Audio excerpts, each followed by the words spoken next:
And here it is, pardon me, and here it is, we go again. Roll up, ladies and gentlemen. One man went to mow. Here it is, we go again. Here I am again. Apologies for the late somewhat coming on stream. It was due to unavoidable circumstances. But better late than never, here we are. If you're available, avail yourself of the session. That thing that goes on, I was going to say for 9:35, but we're going on almost 10 o'clock now, but nevertheless, better late than never, as I said. So a bit late-ish, but still here we are, the most exciting platform in the entirety of YouTube. One man went to mow, the eagle has landed.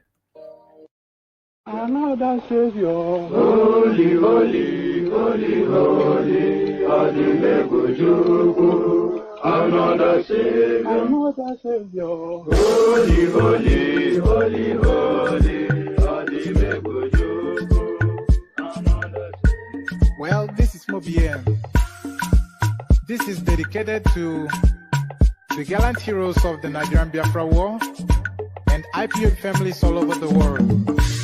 I remember the Nigerian Biafran War, in the thickness of the Biafra genocide.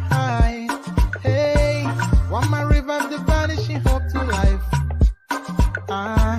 Let the great Biafran army to fight, and they were singing out, holy, holy, holy, holy, Olumegojuku is another Savior.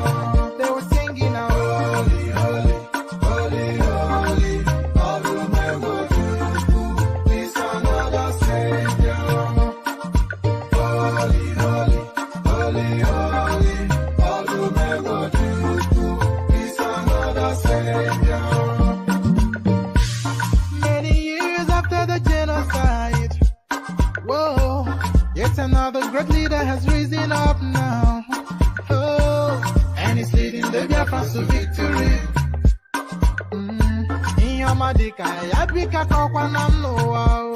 Hey, anamekele mazuche mefo. Mwanemo, it's an honor having you on board. When I'm singing along, holy, holy, holy, holy, Namdekano is another Savior. Sing along, holy, holy, holy, holy, Namdekano is another Savior. When I sing along, holy, holy, holy, holy, holy, holy, holy, is another Savior. Getting moving right and getting moving fast now. Holy, holy, holy, holy, is another Savior. Holy, holy, getting moving right and moving faster. Never freedom. Is another Savior. Never freedom. Holy, holy, holy, holy, Namdekano is another Savior. Another Savior, holy, holy, holy, holy, Adimebujuku. Another Savior, holy, holy, holy, holy, Adimebujuku. Well, this is Mobien. This is dedicated to the gallant heroes of the Nigerian Biafra War and IPO families all over the world. I remember the Nigerian Biafran War, in the thickness of the Biafra genocide. Hey, one man revived the vanishing hope to life. Let the great Biafran army to fight, and they were singing out, holy, holy, holy, holy, Olumegojuku is another Savior. They were singing out, holy, holy, holy, holy, Olumegojuku is another Savior. Holy, holy, holy, holy, Olumegojuku is another Savior. Many years after the genocide, whoa, yet another great leader has risen up now. Oh, and he's leading the Biafrans to victory. In your madika, yabika kokwa namno wow. Hey,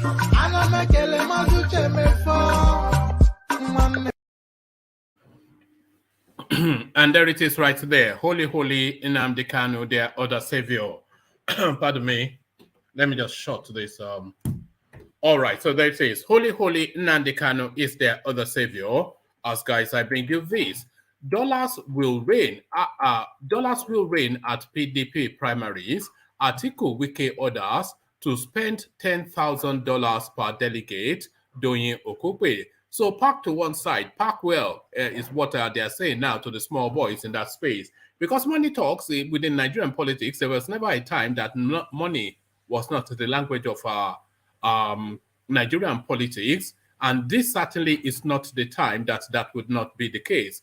Money always talks, has always, and almost certainly will always talk within the Nigerian politics. Dollars will reign at PDP primary. Atiku Wike others to spend $10,000 per delegate. Doyin Okupe. So park to one side. It was elegant and beautiful the way you presented with all the grammar, etc. What they are saying to Wike. But now the daddies are in, so go play with your toys for a moment. So there it is right there. As ever, money, often as is the case within Nigerian politics, will almost certainly win out. So is money winning out in this instance too? Borno is for me, TINUBU boast, as it continues to traverse the expanse of the Nigerian landscape, just sampling opinions, gathering people on board, and taking down numbers. So it looks as though now sufficient enough commitment from Borno State to embolden him. Borno is for me, TINUBU boast. So quite what emboldens that sort of a statement, we'll find out just shortly. Still staying with TINUBU, crisis rocking APC as TINUBU secretly obtains Lagos senatorial form for ex-deputy governor after conclusion of screening. So there it is right there. There's some things that will never change within the Nigerian political space, and that sort of going on will never change. And that sort of name, TINUBU, going on in that manner is something that the Nigerian political space has somewhat surrendered to. So there it is right there. TINUBU obtaining party forms for candidates long after the not only has the nomination forms are short, but also the screening had already been done. So so that's just a two-stage process. Then he obtains the form long after it's been closed, and then the screening has been closed. So he or she will have to be screened privately or somewhat. So, but then of course that's Nigerian politics. As I said, it's all about money. It's all about the Benjamins, the Nigerian political space. 2023, CBN's Emefiele retreats, withdraws suit against INEC and Attorney General of the Federation. So that lawsuit then that Emefiele initiated to test if he's able to hold on to his post as the Nigeria's foremost banker, whilst also running to be Nigeria's foremost citizen. It looks as though he has recoiled from that, so we might not then get a verdict to decide one way or the other. Crisis rocking, oh yes, I think we brought this already. So on to the next. Nigeria needs continuity of Buhari's regime, says aspiring President Oshibanjo. So this is it now. Essentially, what Nigeria needs is what they have experienced since 2015 till date. So brutality, parochialism, nepotism, clannishness, incompetence, backwardness, and all the nesses that we have experienced in this last 7 years solid. So this is exactly the panacea, according to the little man, that Nigeria needs. Nigeria needs continuity of Buhari's regime, says aspiring President Oshibanjo. So quite what emboldens that we'll find out shortly as well. So here is one of those human interest stories that we like to land upon once upon a time.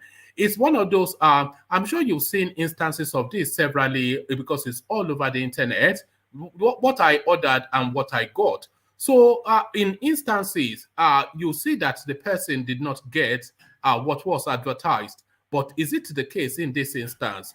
This satisfied customer shows let's try that again. This satisfied customer shows jumpsuit she ordered and what her tailor made. So the satisfied customer shows jumpsuit she ordered and what her tailor made.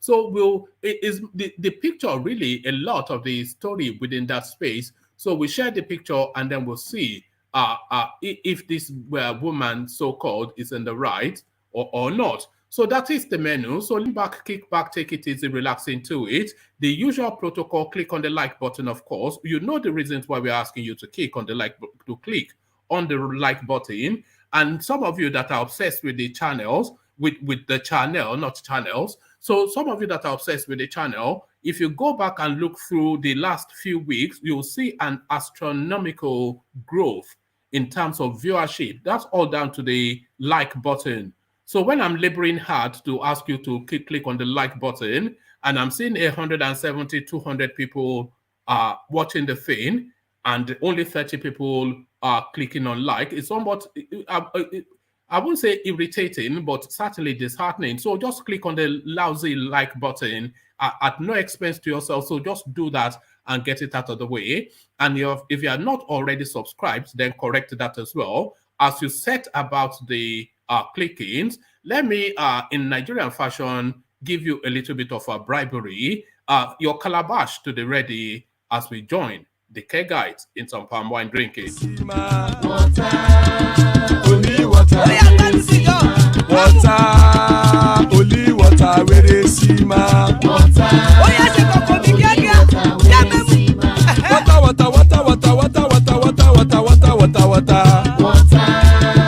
only water, where they see ma.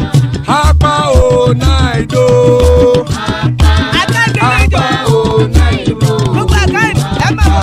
Hapa you don't come o.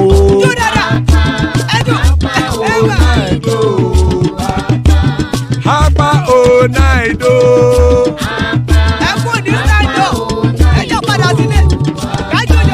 Oro kẹ̀kẹ́ ẹlẹ́mù yé o. Ilé sọ́dí àkẹ́kẹ́ rẹ̀ ẹlẹ́mù rẹ̀ o. Bobby Master kẹ̀kẹ́ rẹ̀ ẹlẹ́mù rẹ̀ o. Chief Wẹ́lá tí kẹ̀kẹ́ rẹ̀ ẹlẹ́mù rẹ̀ o.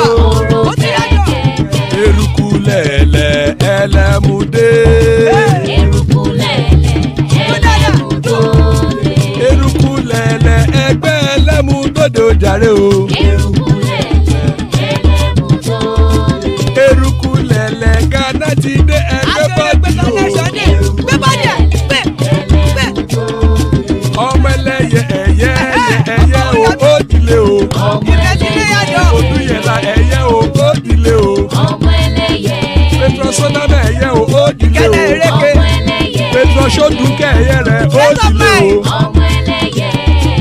Ẹlẹ́kọ̀ ọ̀run mú ìní o.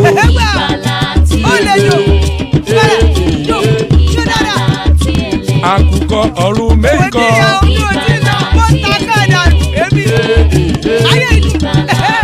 Ikú kò ní ríwà gbéṣe o.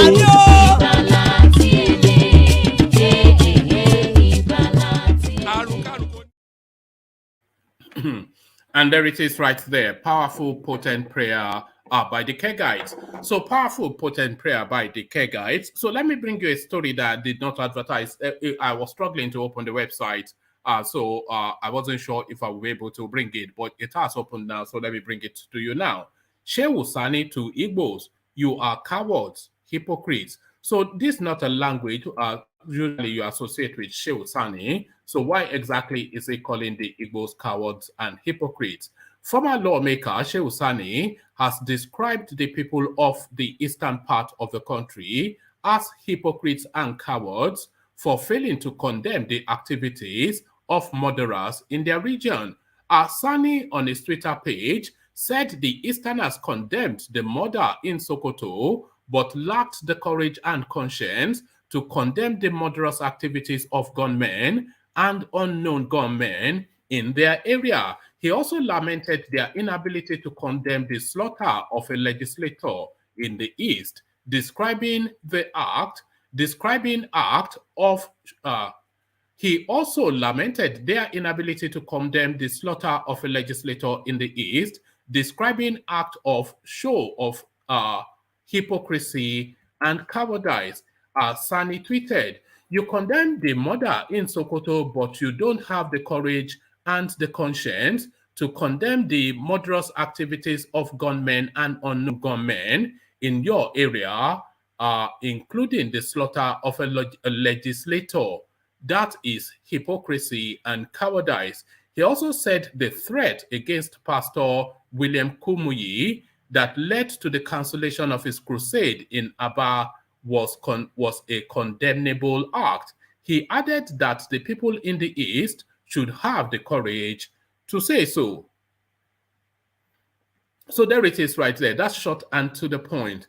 So this somewhat mirrors a conversation that we had in the earlier session about really how the Eastern space somewhat recoils to take ownership of atrocities, never mind condemning their own. So it looks as though this guy somewhat read our minds, or maybe even listened. I won't say he listened to the conversation that we had earlier, because we don't know when he published that, but almost verbatim what was being discussed in the earlier session, taking responsibility and having the bravado to condemn your own.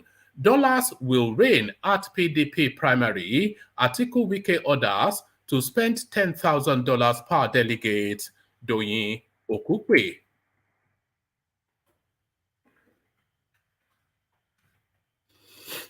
Doyin Okupe, former aide to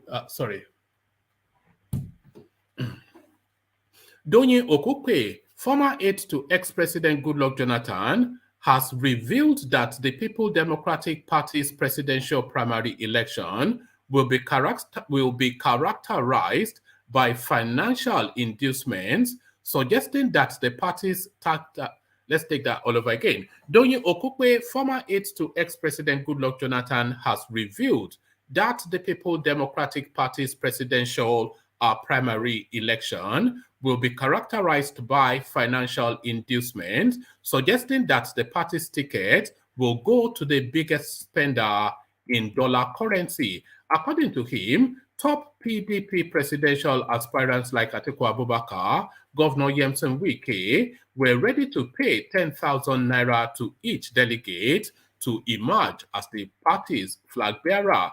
In the last PDP convention in Port Harcourt in 2019, most delegates went with between 8,000 to 10,000 naira, tweeted the former presidential aide on Sunday evening. This year, the figure is bound to be higher. The big spenders are prepared to go as far as $10,000 per delegate. So if you think there are about 8,000 thereabout delegates in the PDP, so you do the maths and then tell me how much that spend will be. Pointing out the money politics behind the primary elections in Nigeria, Mr. Okupe said aspirants must be ready to part with huge sums of money, as the poorer aspirants, irrespective of pedigree, competence, or suitability, may not have a chance of winning at all. He cited an instance of two aspirants vying for a position in the Ogun State House of Assembly who had already begun wooing delegates in their word with 150,000 naira and 200,000 naira. As I write this piece, a delegate election to elect the state assembly member for my local government is underway. Information reaching me from the venue is that one of the two contestants is offering 200,000 naira per delegate, whilst the other has offered 150, Mr. Okupe disclosed. The former presidential aide stressed that the practice was not unique to the PDP. Let no one fool you. This is what goes on nationwide and in all parties. Only the stakes differ, Mr. Okupe pointed out. This practice is not sustainable and is inconsistent with a progressive democratic developmental growth. So there it is right there. Well, it's almost all the articles that we're reading so far repetitive somewhat of all the things that we said in the earlier sessions and all of the things that we say continuously and routinely on this platform. Money wins out in Nigeria politics because the politics that Nigeria plays is money politics. Is it right? No. Is it acceptable? No. Will it bring progress? No. But is this what obtains? Yes. This is how politics has played all through the history of Nigeria. So if you are vesting hope that this is some new era, that something will be different, then the naivety that is in your mind will be swept out within the next week or so. Borno is, for me, TINUBU boast. All Progressive Congress APC presidential aspirant Asiwaju Bola Tinubu says he expects total support of Borno State to secure his party's ticket in the forthcoming primaries. Tinubu, whilst addressing APC delegates at the multipurpose hall, Maiduguri Government House yesterday, said the reception given to him and his campaign team indicated Borno's total support for his presidential ambition. I hate to leave the podium, but the reception given to me and my team here has shown Borno is for me. I have no doubt that Borno is 100% for me, he boasted. He said he will stop vandalism and other security challenges if he eventually gets his party ticket and won the presidential race. He promised to reward party members who made sacrifices for electoral victories. He said rewards were part of the party politics, assuring aggrieved members to be patient with the party leadership. He vowed, so that's another money politics right there. So the reward that they are looking for is not good governance, or is good dollars. So that it's money politics, and the biggest wallet wins within the Nigerian space. I know some of our it's not even naivety, it's really hope against hope that makes us vest hope in elements like Showore, Mogalu, Peter Obi, etc. But when it comes to the brass tacks, when decisions are made, when the big boys are in town, they park these people to one side. And after they have secured what they want to secure, they start to talk that language again of sanitizing the Nigerian political space. But money always wins out in Nigerian politics. That is the sad truth of it. So I'm trying to avoid this this advert. That's okay. He vowed the APC's arch rival, the People's Democratic Party, will not return to power. Never again, he declared. Former Borno Governor, Senator Kashim Shettima, said the reception for Tinubu in Maiduguri made him proud as a true son of Borno. The reception given to us in Borno is unique, very unprecedented. Today, you made me proud as a true son of Borno, he declared. So Tinubu, the beat goes on. The beat goes on with the Tinubu train. But when that beat stops, or if it ever does, again, within the next week, 10 days, we'll find out. So onwards and upwards and onwards to this, 2023, CBN's Emefiele retreats, withdraws suit against INEC, Attorney General of the Federation. The governor of the Central Bank of Nigeria, Godwin Emefiele, on Monday discontinued a suit he filed against the Independent National Electoral Commission, INEC, and the Attorney General of the Federation, AGF, over his presidential ambition.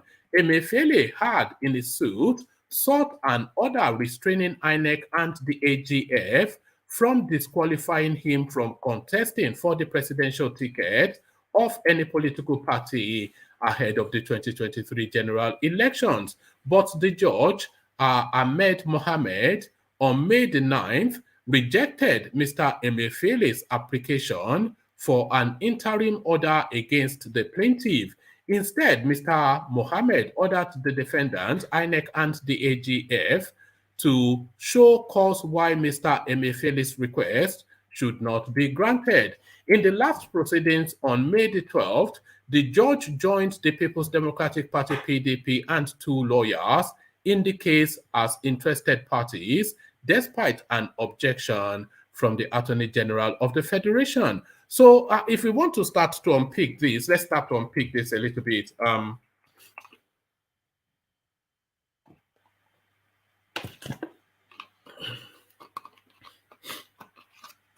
So Emefiele filed the suit challenging the INEC, which is the regulatory body, and his best friend Abubakar Malami, the Attorney General of the Federation, to show then why he cannot contest as for the presidency while still being the central bank governor. So he asked for an interim injunction restraining them from preventing him to run.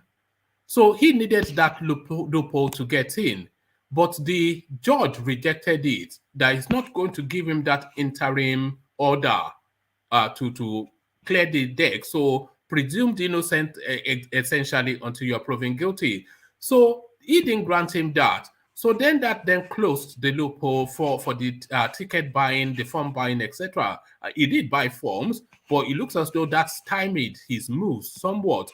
So, and additionally, he's suing INEC, who doesn't really likely put up any much of a fight, and the Attorney General of the Federation, who is in a similar circumstance to him, and who, of course, will encourage the judge to find in Emefiele's favor, because finding in Emefiele's favor also favors his ambitions to hold on to a seat and run for an elective post at the same time. So, so those were the two people that he instituted the lawsuit against: the regulator INEC and the Attorney General of the Federation. But what now? And that was meant to be just an easy pass for him. INEC will only really do as guided by the law, which law is going to be defined by the AGF. So that was going to be an easy pass for him.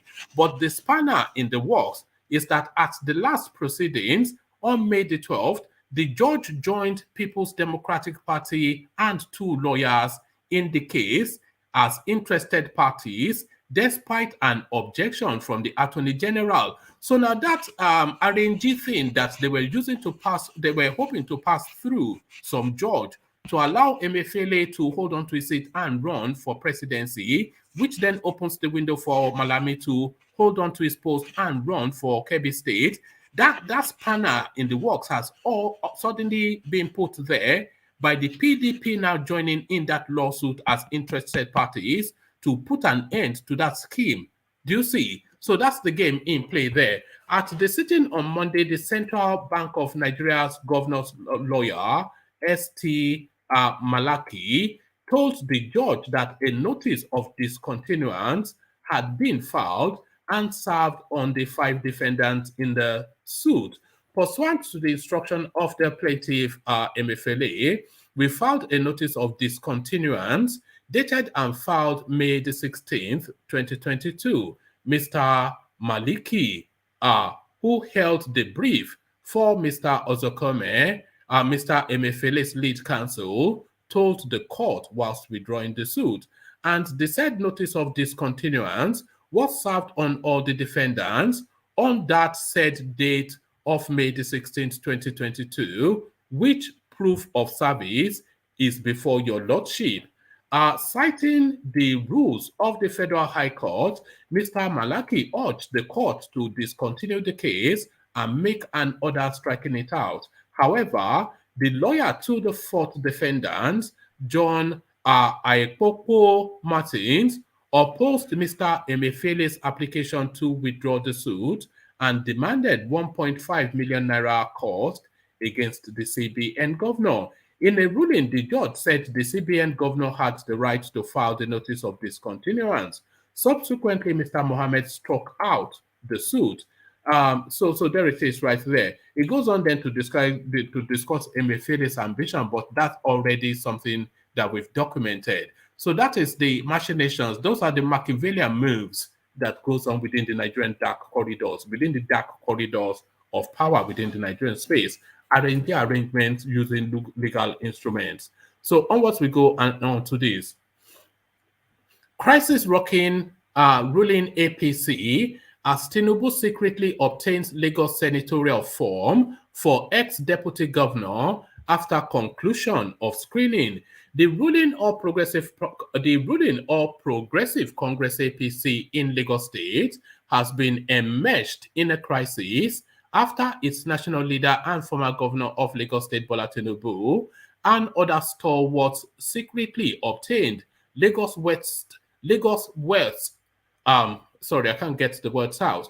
The ruling All Progressive Congress APC in Lagos State has been enmeshed in a crisis after its national leader and former governor of Lagos State, Bola TINUBU, and other stalwarts secretly obtained Lagos West senatorial nomination form for Mrs. Aidat Olaranti Adebule, a former deputy governor of the state. Correspondents gathered that the form was obtained for Adebule after all the senatorial aspirants had been screened. Documents obtained by correspondents also show that the former deputy governor wasn't among the aspirants who bought and submitted nomination forms. Speaking to correspondents on Monday, a source said Adebule had been moving from one ward to another to canvass for the votes of delegates, despite not being on the list of those screened to contest the primary. It is ridiculous that the former deputy governor of Lagos State, Dr. Aidat Olaranti Adebule, has joined the race to represent Lagos West senatorial district in the Senate in the forthcoming general elections. As you earlier published, Asiwaju Bola TINUBU had made several moves through the national leadership of the All Progressive Congress to obtain a nomination form for her after the closure of sale of form and screening of aspirants. Our people at the National Secretariat of the APC revealed that only 3 aspirants, namely Senator Musiliu Obanikoro, Mr. Kayode Aipofa, and Mrs. Joke Orelope Adefulire, obtained nomination forms for Lagos West, whereas both Obanikoro and Okpeifa submitted their forms and were thereafter cleared by the screening committee. Orelope Adefulere neither submitted the form nor presented herself for the race. There was never a time before and during the process of submission of forms or screening that the name of Adebule came up, having not obtained the expression of interest and nomination forms in the first place, the source said. Correspondents had earlier exposed how TINUBU and other leaders of the party were fraudulently planning to obtain the senatorial nomination forms for one of their stooges after their preferred candidate, Adejoke Orelope Adefulire, withdrew from the race. Orelope Adefulire had stepped down her senatorial ambition to retain her current appointment as the senior special assistant to President Muhammad Buhari on sustainable development goals. Correspondents on Monday learned the form had been obtained through the back door for Adebule, and she had already started campaigning for votes from delegates. Not pleased with the inability of their preferred candidate, Adejoke Orelope, to contest the Lagos West senatorial race, the Lagos APC leadership has embarked on illegal means of obtaining a new form for a new aspirant. A source had said, "You know that the trio of Senator Musiliu Obanikoro, Adejoke Orelope, and Kayode Okpeifa had obtained the forms to contest for the seat in the red chambers, but only Obanikoro and Okpeifa attended the screening exercise, while Orelope stepped down her ambition to retain her current appointment. Meanwhile, not satisfied with the chances of the remaining aspirants at the primary, the national leader, in collusion with the national chairman of the APC, is on the verge of obtaining a form through the back door. However, how a man like Adamu Abdullahi, with his pedigree, will allow such illegality to be perpetrated under his watch is left to be seen. It is believed that the new form, if successfully obtained, will be for either of these three persons. Top on the list is his sister-in-law, Dr. Mrs. Lola Akande, a commissioner in the cabinet of Governor Babajide Sanwo-Olu, his deputy, Dr. Obafemi Hamzat, or the former deputy governor, Mrs. Aidat Adebule. TINUBU is attempting to leverage the perceived relationship formed between Aidat Adebule, who was a member of the APC Reconciliation Committee headed by Adamu Abdullahi, to have his way. Speaking on Monday, the source further noted that it is therefore obvious that the aspiration of Aidat Adebule will suffer a huge loss, especially if the party goes ahead to present her as its candidate for its primaries once it is tested in a competent court of jurisdiction. Indeed, it is fatal to the party. So on and on it goes. So I think I'll abandon it there because there's still several more paragraphs, but the point already made. So onwards to this, Nigeria needs continuity of Buhari's regime, says aspiring President Oshibanjo. Vice President Yemi Oshibanjo says Nigeria needs to build on policies of the Nigeria's Vice President Yemi Oshibanjo says Nigeria needs to build on policies of the President Muhammad Buhari's regime. I believe strongly that the stage that our country is at is one that requires continuity of the sort that will enable us achieve great results, Mr. Oshibanjo said. The Vice President, in a statement by his media aide Laolu Akonde, made this assertion during a courtesy visit to the palace of the Emir of Gwandu and Chairman Kebbi State Traditional Rulers, Mohammed Bashar. Speaking further, Mr. Oshibanjo said, I have served as Vice President for the past 7 years under the able leadership of President Muhammad Buhari. During that 7-year period, I have had the unique opportunity to work with an open and transparent president. My experience is crucial, especially in governing a country of our size. This is why I decided to put myself forward to serve as president, the vice president added. Under Mr. Buhari, Nigeria in 2018 displaced India to become the world's poverty capital, according to a report by Brookings Institute, whilst rising inflation rates have sent prices of food and commodities through the roof, even as the central bank battles foreign exchange crises. Whilst secessionist agitations have continued to threaten Nigeria's unity, insecurity under the watch of Mr. Buhari has taken a frightening trajectory as armed bandits and gunmen continue to kidnap for ransom and kill across the country. In April, the Abuja-Kaduna train was bombed. So it goes on to cite examples then of how Buhari's administration has been the worst in Nigeria's history. So now, this last story is a human interest story. So I'm going to share the screen for these stories just so you can see what is actually...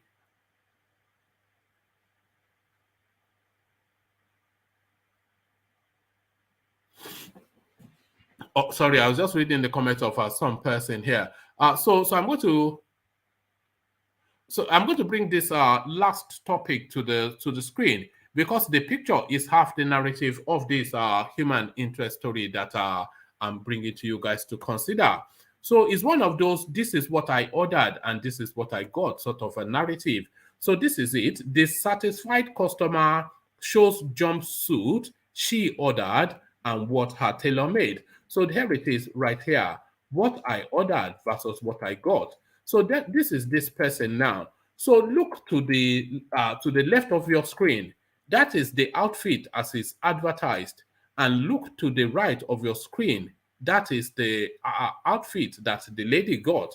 So what I ordered versus what I got. So a dissatisfied customer took to Twitter to show the jumpsuit ordered and what was delivered by her tailor. What I ordered versus what I got.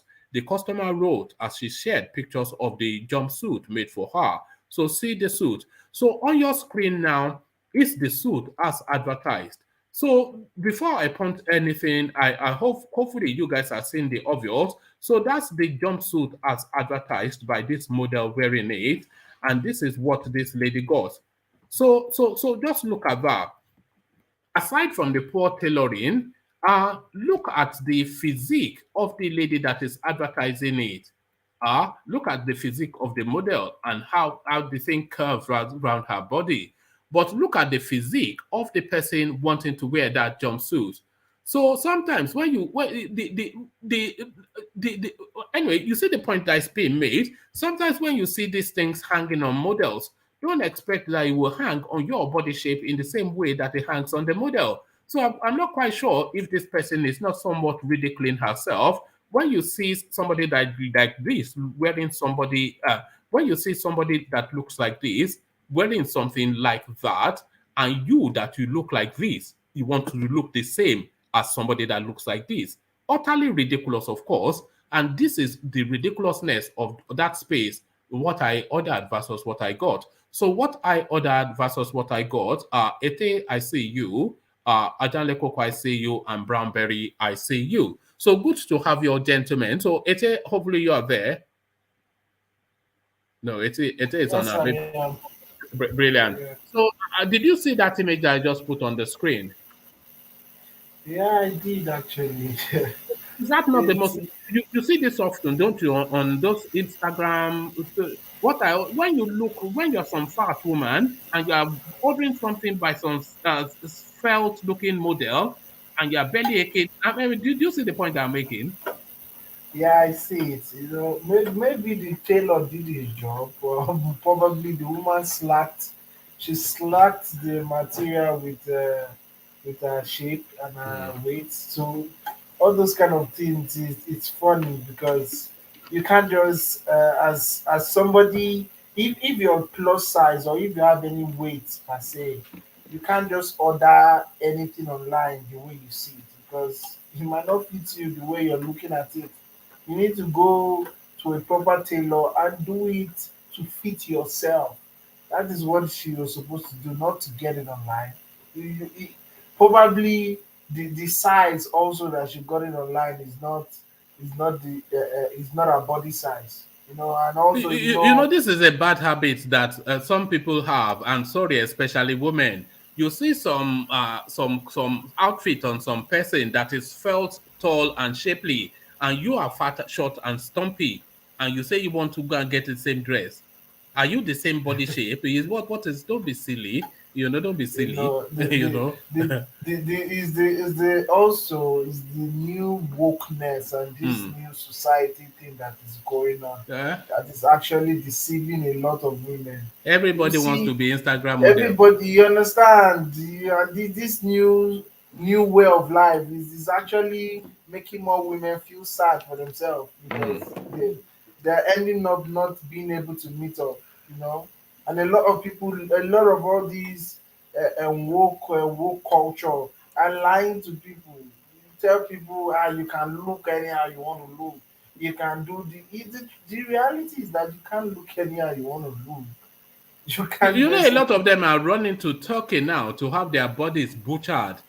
So the talk and suck and slap and pump, they'll suck some fat here and pump it in the other space, and they look grotesque by the time they that come out, having parted with some $20,000. that is the new addiction. That is the new addiction for especially women that probably maybe have rich husband or have okay jobs. Yeah, and the thing about those kind of things is once you do it once, you always see something else you want to change. Mm, So you will continue going there, and the doctors will continue cashing in. mm. People should just be themselves. And these days, people are no longer being themselves. This online thing has taken things to another level. Now, wow, it's a new world we live in. It's a new world They we be live in. careful. They're gonna accuse you of being a sexist very soon. Well, Who it's is being You know, who is you being a know, sexist? but no, I And know. I agree with you, but you know what I'm talking about. nip and talk. Yeah, Everybody is nip and yeah, talk now. Eh? yeah, because uh, I've had to deal with a couple of women that had complications with that in the clinic, where they will fly to Brazil, for instance, and spend all this $40,000 for this. But sadly for them, when they come over here, nobody wants to follow up with them because they don't want to get lawsuits, right? Because they were not the one that did the surgery. So until they start having leaks in their body, like those silicone things, they start leaking into their body, and before they know it, they have to chop up the whole butt or their breast. So they do have complications from that, sometimes. I wonder if these women know that these images on Instagram, they are actually photoshopped. They blush out the blemish, they shape up their body. None of those Instagram models look like that. Not a single one. One man. As a guy, that my part-time job in college was a photographer for oncoming models. When it comes to women in that department, they don't want to believe. They believe that they can be exactly what they see in the magazine. They believe they can actually be that exactly. So that to you might be objective about it, but sadly, when it comes to women, they actually believe that they can actually be that. So they are easily manipulated when it comes to those kind of. Babati, sorry. Do you know jumpsuit is not for a robust lady? Look Jumpsuit at that. is actually yes, it's actually for slim ladies. You can't wear jumpsuit. People will even laugh at you. Even ladies, they laugh at themselves.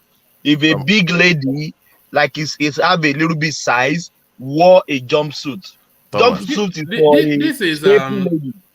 Thomas, this is who a jumpsuit is for. This is who a jumpsuit is not for. That's just the reality of life. What you ordered versus what you got. No, do you Thomas, look like this to be ordering this? It's just ridiculous. But one man, these two attires are entirely different. Now you can see the second one that it is mediocre. It's not even if she got the exact same thing, she will still look like that in it. No, you see the dexterity of the tailor in the dress. There's no dexterity. No, she will still look like that in it now. That second one there's no dexterity in that second one. Yes. In fact, she's lucky that the tailor did her a favor. If the tailor gave her something this body hugging, and she has a body like this. Yeah, there are no curves. You see the excellence of the clothing. The second one shows that the tailor was not dexterous at all. Xero.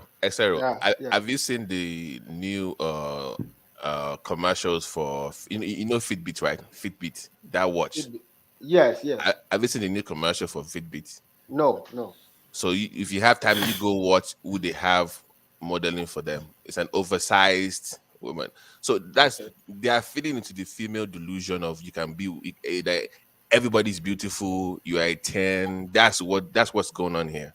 So you are seeing the effect of because if you ask that woman that was wearing the big woman now, if you ask her now, she'll tell you she's a 10. She's a model. In her mind, that's what clearly an 18. But don't do that. And then you go on the internet to mock yourself. Look how we are mocking out here. Don't mock yourself now. I'm not mocking her. I'm just commenting on the dress. You are mocking her. You are mocking her. I can't carry the the funny thing is that this woke culture that is going on is getting crazy. You see women come online and making crazy claim. I saw one the other day on YouTube saying that a woman and a man can do the same thing in sports. A woman can compete with a man in sport and even win. I'm like, which planet? She should get into the ring with Mike Tyson now. Put her in the ring with Mike Tyson, and then we put that. One man. There was a race. If you have time to watch it, I think I don't know where it was. It was a Nigerian team. They have it's a combination race. Men and women. They run mix. Mix. Sorry, go on. It's on YouTube where the men and women will mix. It's a mixed race. Now they had the men running against the women. When they had the Nigerian women running, they just overtook her. Like you watch that mixed race. It was very interesting, but I don't see the need to compete with men. Babati, they put that to the test when Serena Williams was in a pump. they put her up against an average ranking male tennis 230 player, something, and he beat her resoundingly. No. We say, come on now. The physiology is different but now. what? Even look at Leah Thomas. When she was swimming as a man in college, she was ranked 400 and whatever.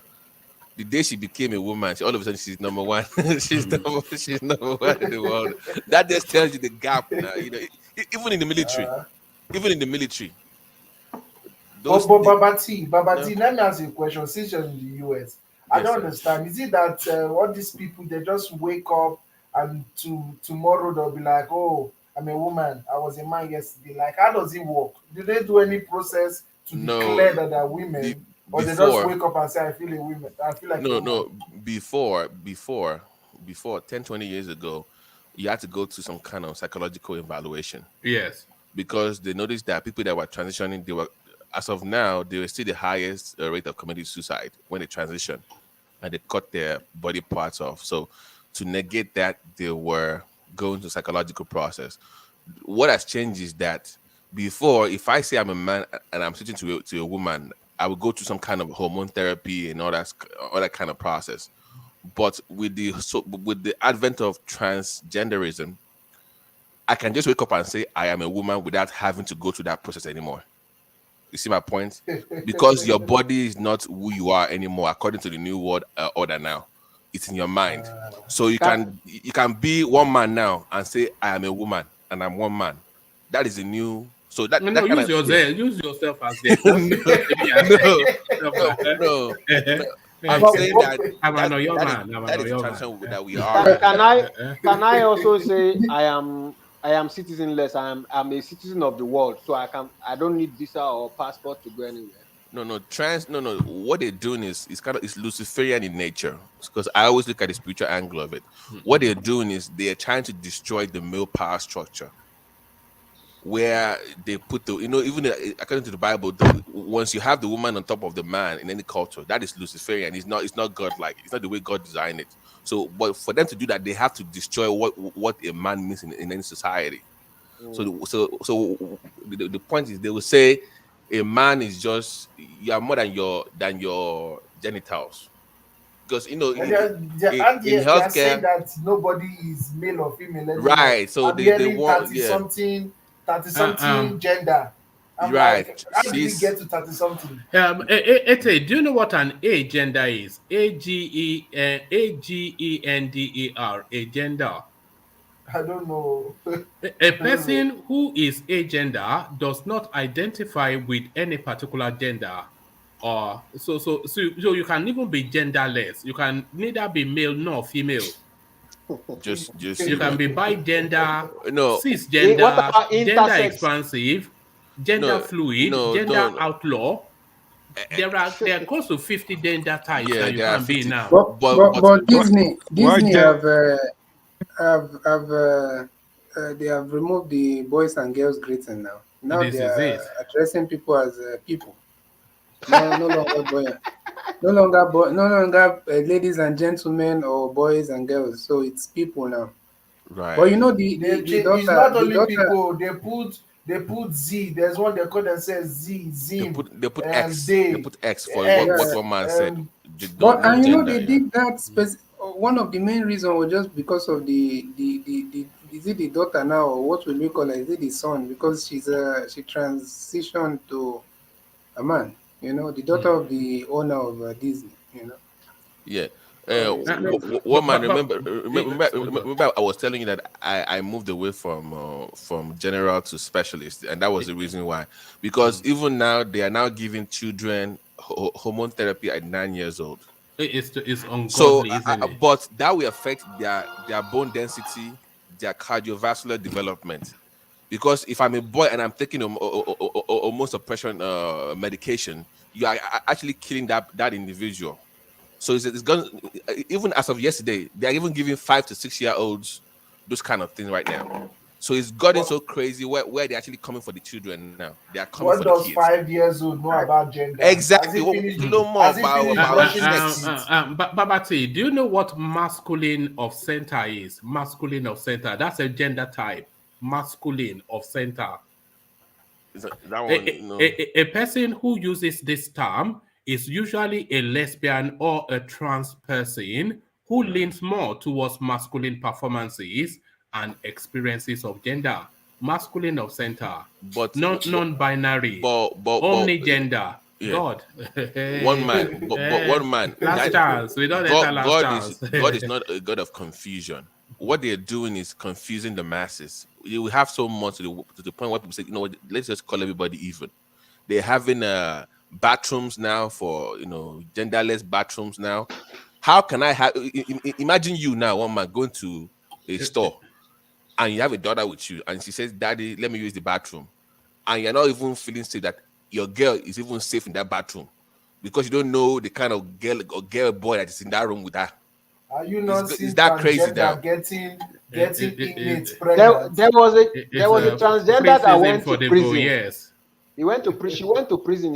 She had a male organ, but she's a trans. She's in the process or something like that. She gave them impregnated 2 women there. Give them belly. Knocking seriously in the prison. Yeah, I saw that news in one state in America where some women were pregnant in jail because of a trans woman. That's very kinky. Somebody just enters into a female prison with a male part. That's a clever guy. That's a clever guy. You can get arrested now and tell them that you feel like a woman. They should take you enjoying this jail. I think in America, people from Africa should just go to those Texas, all those conservative, because all these other places, it seems. Well, let me give you guys one instance. Okay, then we get back to the politics of it. Yeah, go on. Yeah. Yeah, there's this one she's doing both men and women. She's a friend of mine, but she has a roommate. That one is actually, eyeing me. So this evening the one that is by just called me that she has been disturbing her roommate that she's honey. I said, don't touch her. No, wow. It's just, stop the world I want to get off. So stop the world I want to get off. But let's get back to the politics of it, Ete. Shehu Sani to Igbos, you are cowards and hypocrites. So did you hear the readout and do you see where Senator Shehu Sani is coming from? He was saying they are cowards because of the insecurities in the southeast. Yes, no, he's coming off the back of the condemnation of the incident that happened in Sokoto State, but and quite vociferous the condemnation from the southeast. But now we've had a lawmaker slaughtered, endless acts of barbarism in the southeast in between what happened to Deborah Samuel until date. But the senator from Kaduna is saying that the silence is deafening with regards to all these atrocities. So where is that voice? Where is that outrage? Where is that condemnation that was so vociferous towards what rightly happened He wants to see what he wants to see. The Southeast condemned it. The Southeast condemned the beheading of the lawmaker. The Deborah case was a Nigerian condemnation, not a Southeast. It was not only the Southeast that condemned the act in Sokoto.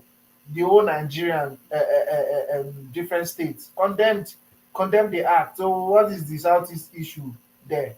The same Southeast that came out to say that this act of barbarism, it is uncalled for. Even the so-called IPOB leader Nnamdi Kanu has come out to even condemn all these things. So what else are they expecting from the Southeast again? He's just looking for what he wants to see. When it comes to the Igbos, a lot of people have this personal vendetta and grudges against them. So the thing is, Southeast has condemned it. Everybody, the only difference between that and Deborah's case is that the whole Nigeria is not condemning it. If the whole Nigeria condemn it will also pick like the Deborah's case. So it is unlawful, and they said it. Nnamdi Kanu has even said it that those people using the guise of what they call it of IPOB to do sit at home, is not supporting it. He has said that he's not supporting it. He has said that he's not supporting miscreants. He has said he's not supporting any form of violence that some criminals are using in the name of IPOB, which although I still blame him because he opened the space, but he has said it that it has nothing to do with IPOB. So why are people still bringing that to IPOB? IPOB didn't behead anybody. IPOB didn't. So you have no sympathy for the senator's comment? No, I totally. I don't have any sympathy for it. If I may comment, I think what one man is saying, he's not saying Southeast, he's saying the Ohanese. He said that they didn't condemn what happened in Anambra State to the lawmaker, the way they condemned what happened to, he's expecting them to also bring out a statement and also condemn what happened to that lawmaker. That's what I have to say. The condemnation of what happened, and it's not me even saying it's the senator saying it, but I have to say the condemnation of what happened to the lawmaker is somewhat muted. It's only us that are in the news space that are even aware that anything happened in that space. I'm not sure that I've heard that vociferous condemnation. But I think Shehu Sani is trying to deflect and trying to, mix different scenarios up. Because they've condemned, even the other day, Soludo has not put a 10 million naira bond on those, on the heads of those people, if they can give them information. So they are working tirelessly to get those people, and I'm sure that maybe they have even made progress by now. So Shehu Sani, I think maybe he's trying to deflect that guilt. People have been condemning him for not for not condemning what happened to that Deborah. So he's trying to just deflect attention from himself, and that's what people do. And the easy target for such deflection is by coming to the Igbos, the Southeast. Just to put this in perspective, too, we should learn to condemn what is happening with the real nomenclature. The people that beheaded the man in Southeast are, the names. They are bandits, Abi. They are criminals. But the people that killed Deborah are classmates. You can tell the difference. Your neighbors killing you is different from a group of hidden, faceless people killing somebody. It's a different sort of death, Abi. Exactly.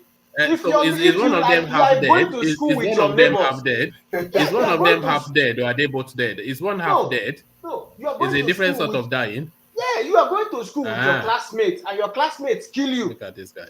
Your classmates. Look at this guy. Look at this. A different kind of guy. If you are going to school with your classmates, fearing your classmates, that your classmates are going to kill you if you make comments in a certain way, then you are not safe in that society. That's a different ball game compared to the faceless criminals beheading somebody. Do we know those people who beheaded that man? But X0 Please put things in perspective. Criminals, everybody hold on, X0. Is one of them half dead? Deborah, the lawmaker, is one of them half dead? No, all of them are dead. Yes, but what I'm saying is, he's condemning both scenario there is just barbaric, man. And I think what the man is trying to say is just like one man has said. We didn't hear that in the news as much as we've seen. Even me, I didn't know that happened until I saw somewhere on social media some posts. They are talking about religious extremism and something that happens now and again. These are two different scenarios. If it's for dying, people are dying on a daily.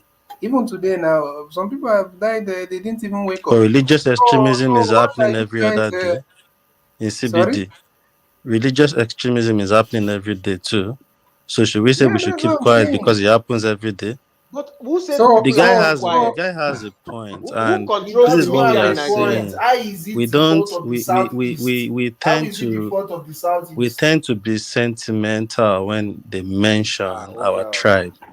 That guy has just, because it's the East now, in CBD, and everybody is saying, "Oh, he's just saying this." What he said is the truth. That thing is not as There's much no as the truth news. there. My brother, He's saying you that Is don't know, as the you don't know, barbaric. you don't know the Southeast did meaning not of Bruh. talk. truth. Then, if Hold that on, one looks like guys. truth to you, Anyway, you don't know the meaning of truth. That is not The the man, truth.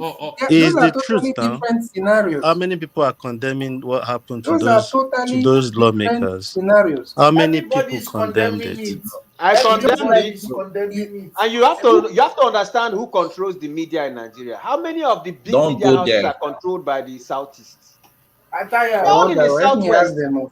All right, all right. Let me move from that space. It's always a difficult space to have a No, conversation one man, around. Yeah, one because man, the Igbos will put one man, sentiments, they one will man, back Okay, themselves yeah. up There's no one man. on sentiment. what Me, I is condemn not. it. We all Wait, condemn I'm it. not Igbo, We one all man. condemn it. but Me, I'm not one man. You should have put say it. nonsense. You should have put it very right. Thank you, Daddy. What Sani is saying is that he's not saying the Southeast. He's not saying the governor. Soludo is not. He's specifically saying the Ohanese. He didn't say any. That's what he's saying. He's not saying No, all. that wasn't Don't what he mind said. one man want to Hold on. cause wahala. Let me bring you what he said. And after I've brought it, I'll just move it onto a different talking point. Former lawmaker Shehu Sani has described the people of the eastern part of the country as hypocrites and cowards for failing to condemn the activities of murderers in their region. Sani, on his Twitter page, said the Easterners condemned the murder in Sokoto, but lacked the courage and conscience to condemn the murderous activities of gunmen and unknown gunmen in their area. He also lamented their inability to condemn the slaughter of a legislator in the East, describing the act as a show of hypocrisy and cowardice. Sani tweeted, "You condemned the murder in Sokoto, but you don't have the courage and the conscience to condemn the murderous activities of gunmen and unknown gunmen in your area, including the slaughter of a legislator. That is hypocrisy and cowardice." He also said the threat against Pastor William Kumuyi that led to the cancellation of his crusade in Aba was a condemnable act. He added that the people in the East should have the courage to say so. So that's what he Where's said. the lie? Let me post the link in the comment section. Where is the lie? Yeah. Should I say the lie? All right. But I don't want to hear the lie. Victor, Just move on because you're gonna annoy you're not me. the only one on the platform now, my brother. So calm down. All right, settle Yes. down now. Hello. Good evening, Wama. Can I just interject No, a bit? I wanted to move Just very briefly. hold on. I wanted to move it on, but I'll take Okay. your comment, Tony, and then thereafter no other comments, and then I'll move it on. So yeah, Tony. Okay, thank you, sir. So the fact remains that the system has failed because in the southeast they did it, this or no government etc. did not just came about just for nothing. It's because of the Shehu Sani's people that are coming to deal with us there. That is why this thing came out about or no government. But in the case of the Deborah's case, that is purely a Sharia protectors. So that's is the system of government that is religious, ideology, etc., that is causing this problem. So for the southeast, whatever is happening there today, it is as as a result of a failure of government that's not be able to provide the necessary security apparatus there. So that's why we have to take the law into our hand there. So anybody that is considered a traitor or a government official is an opposition, like soldiers and the lawmakers that are stealing our money. So they are anti people. So that's what you got to be looking at. They are not considered to be civilians. Anybody who is in military uniform and then so-called legislator, like the way you read that today. That's it. Mind your tongue. All right. Well, this is what it feels, So that's Tony. But all right.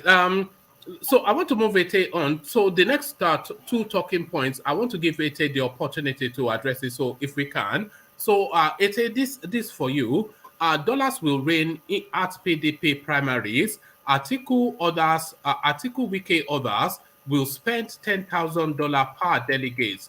This is Doyin Okupe, somebody that has been forever in the politics of Nigeria at the topmost tables where all the key decisions are made. He's telling you exactly what will play out now.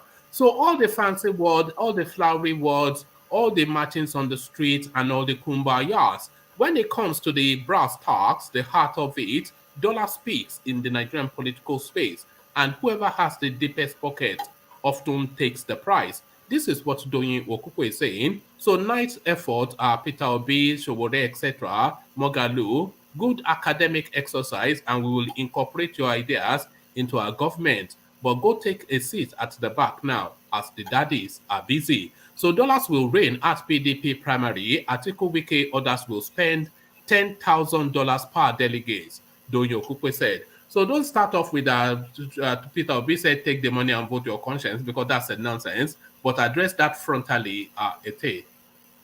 Yes, it's actually very appalling with the kind of money politics we play in Nigeria. Imagine giving each delegate each $10,000. Wow, that means it's going to be running in millions. What they are going to spend on just delegates. Election have not even started proper, and they're spending 10,000 on just one delegate, and which I know why in Nigeria those delegates are going to take oaths. Forget take your money and vote. That one is not going to work. Those people are going to take blood oaths, and if they vote the wrong way, the money go push them. Normal. We all know how diabolic our politics can get in Nigeria. So there's nobody that's going to give anybody free money and he will change his mind on the day that the delegates are voting. So that is the sad story of Nigerian politics. You even see ahead of a case that just for House of Rep, they put all the delegates in an hotel, took all their phones, gave them money, and gave them blood oaths. And from the hotel, they took them to the voting ground. That is just House of Rep. Imagine what these politicians are doing for the presidential proper.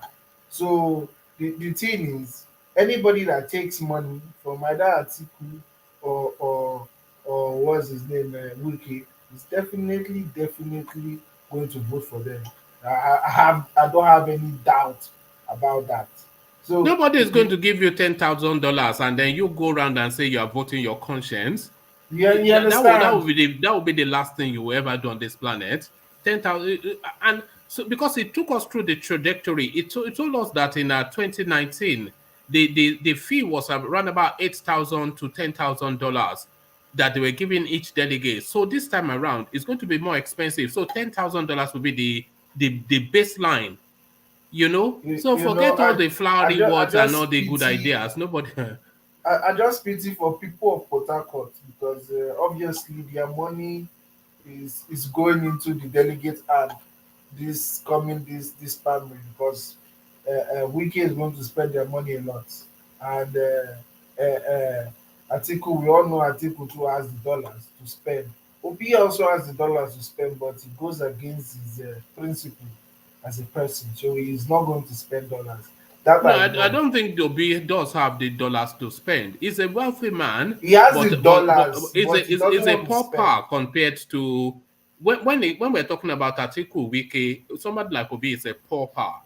How is Obi a pauper when it comes to Wiki? Because he refused to steal. But Wiki, when the Wiki start making money, Wiki doesn't have money. Wiki can command about what? He can throw 100, 200, $300 million. So what? It doesn't matter now. It's still personal what? money wise, Obi is a billionaire. Obi doesn't want to spend money. In what currency? In pounds. He's a billionaire in pounds. Where did he get that from? He made his first billion in pounds when he was 35. You mean million? Do you know what $1 billion?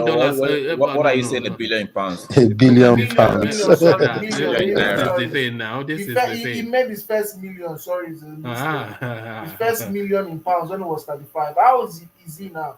He's almost. Wiki has access to government coffers right now, so Wiki is spending. Peter will not spend money. It's not that he doesn't have. Not because he doesn't have. He won't spend go and sit down there. No, he won't spend because he'll be useless. He doesn't have the spending power. He won't go and sit down because right now is the voice of the people. Whoa. Peter Obi right now is the people's choice. Do you know that people are trying to push him to Kwankwaso for Kwankwaso to be a vice? Do you know that now?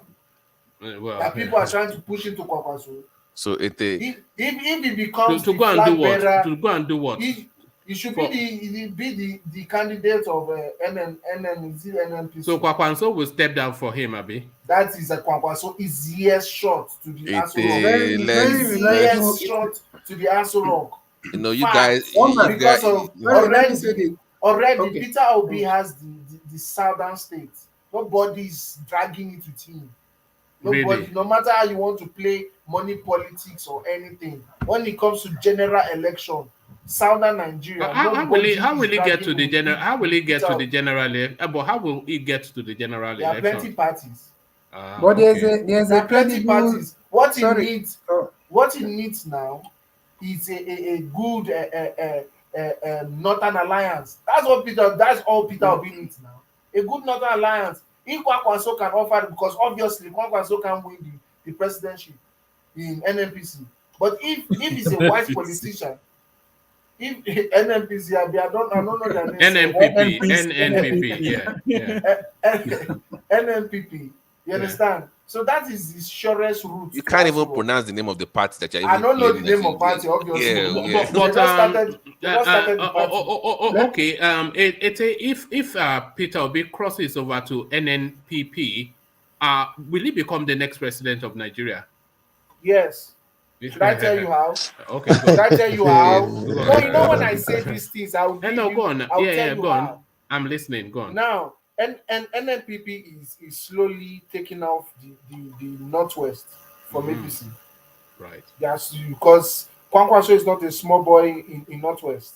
It's not a small boy at all. In Kano. It's not only in Kano. It's spreading. The influence in Kano is already spreading to other states, and you're seeing it. So if somebody like Kwankwaso is a vice and which is going to bring that Kano vote, and some northern states which are going to go with Kwankwaso, definitely. What is stopping Obi? There's nothing stopping Obi. Nothing. Because in the south right now, Obi is the clear. When you say clear favorite, it's the clear favorite.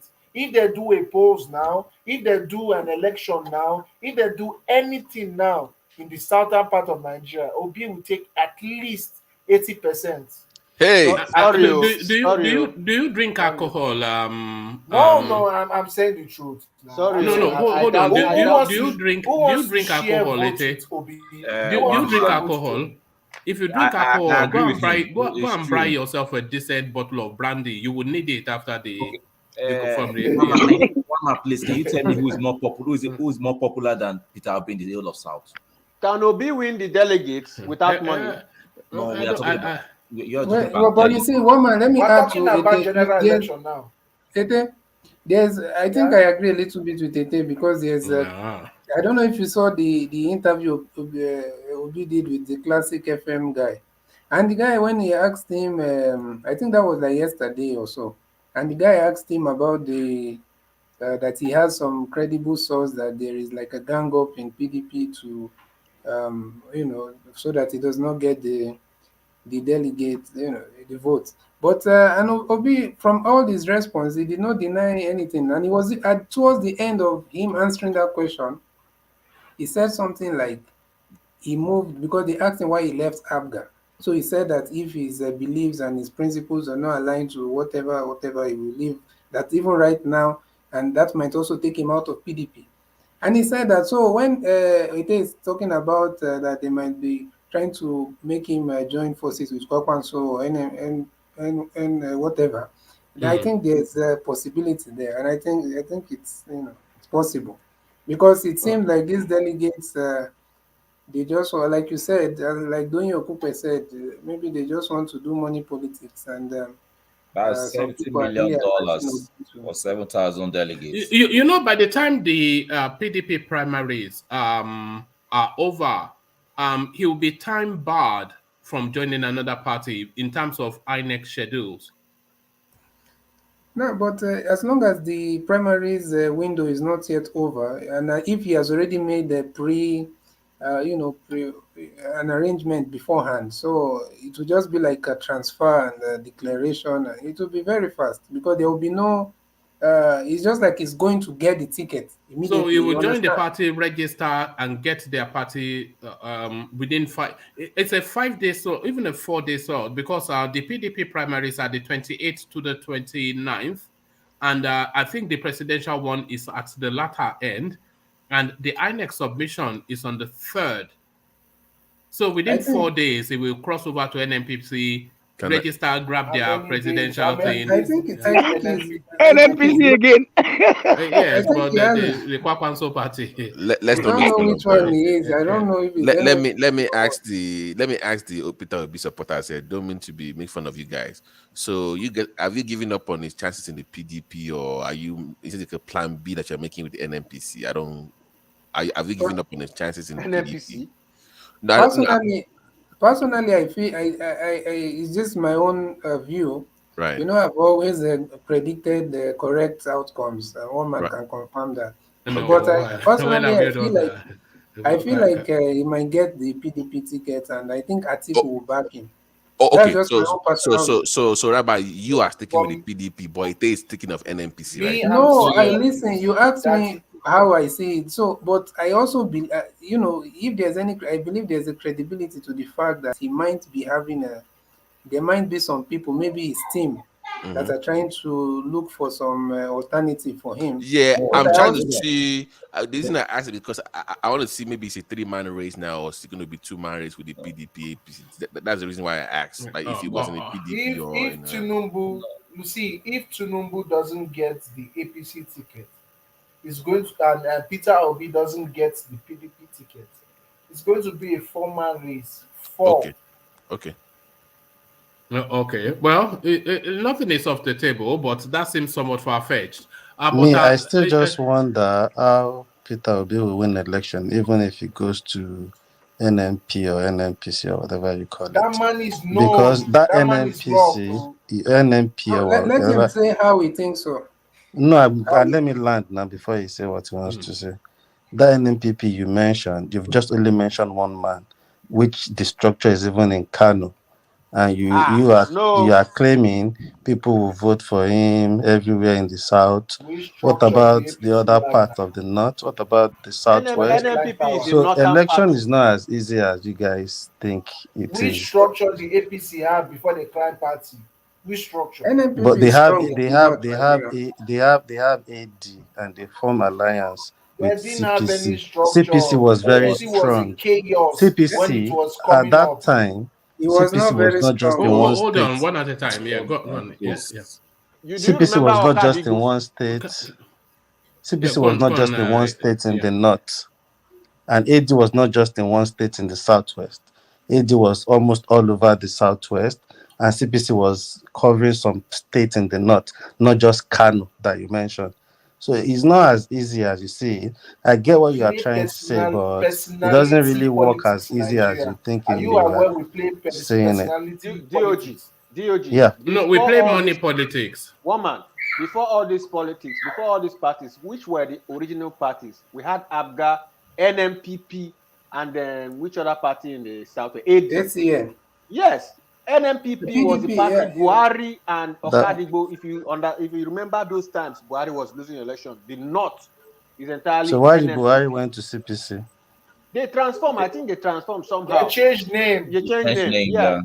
But NPP is now alone. Well, you know the composition of NMPP. It's mainly Kwakwanso and Shekarau. Do you know what binds the two of them? They are stalwarts of Kano state politics. So the NMPP is Kwakwanso and Shekarau, and they're just Kano politicians. It's more like talking about Accord too. Accord is just for your state. You're not telling me Bola Tinubu is crossing to Accord. I know because people like him somewhere and he's joining Accord, he will win the election. It's not possible. It's visual. Who are they going to vote for? Is it the candidates or the party? The only hurdle the only challenge that these people face more is in these primaries, because once they cross over that and they already have this popularity, they can vote for him regardless of which party. The same thing with Let me tell you something, CBD. who knew You see CPC those two before parties. Hold on. Let CBD land. Go on, CBD. Yeah, who knew CPC before? The people were just hearing of them, but nobody knew them that they are that strong. But when they now came They were a together, bit strong in the north, though, and that was why there were other parties in the north. That was why Bola Tinubu chose them. That was why Bola Tinubu chose them. It could have been stupid to choose another party in the north. It is political. If you follow politics, you realize that it is the political. Let me tell you something in CBD. Wait now, there is a political heavyweight. Yeah, we must move on. That determine how big the party is, and that's what happened to APC. Was there APC anyway? Was it not TINUBU and Buhari? Let's say from ACN and CPC. So don't look at it like these political parties just became big on their own without those political heavyweights. Oh, all right, thank you, CBD. We must move on, as somebody just suggested, and we move on to this space. Then this is just the worst of examples of politics in Nigeria. So this is the worst example of politics in Nigeria, and who arrowheads it? Of course, TINUBU. Crisis rocks ruling APC as TINUBU secretly obtains Lagos senatorial form for ex-deputy governor after conclusion of screenings. So this is just you know what this reminded me of when I saw it is that skirmish that is happening between Oshiomhole and Fayemi, when he's telling Fayemi that you can pretend that you are doing something, but this is the man to give the position. So this is exactly it again. Not only has the nomination forms closed, the screening had also closed. But apparently, allegedly, TINUBU now goes to procure a form that is already out of sale to pass somebody through a screening process that has already completed to superimpose that person as a senator for a Lagos district. The worst of politics, Ete.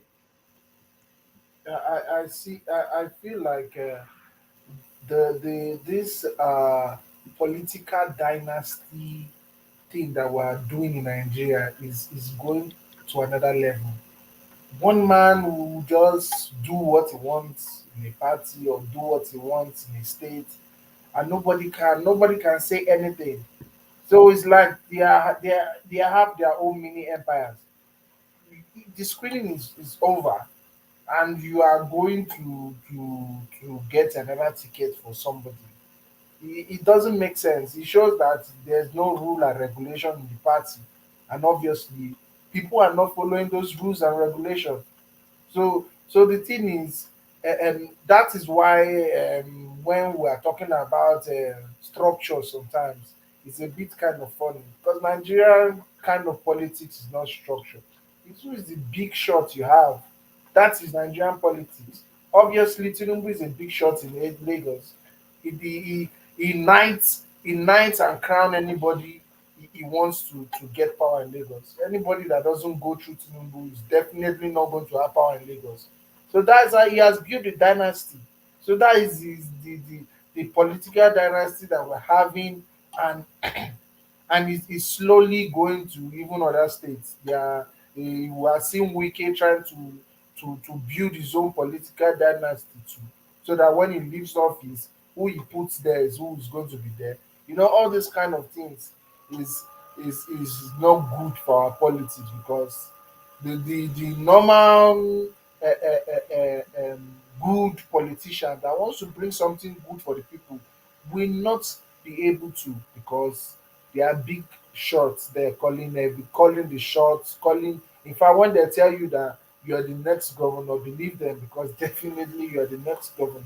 So those are the crazy things happening in Nigeria, and it's not surprising that Tinubu face is showing in a situation like this. It's not surprising at all. All right, thank you, in CBD. So, in CBD, this is not the first time. Sorry, sorry. The comment that I put on the screen, it said in CBD and Ete, so that's where that came into my head. But Ete, this is not the first time that this guy had made this headline.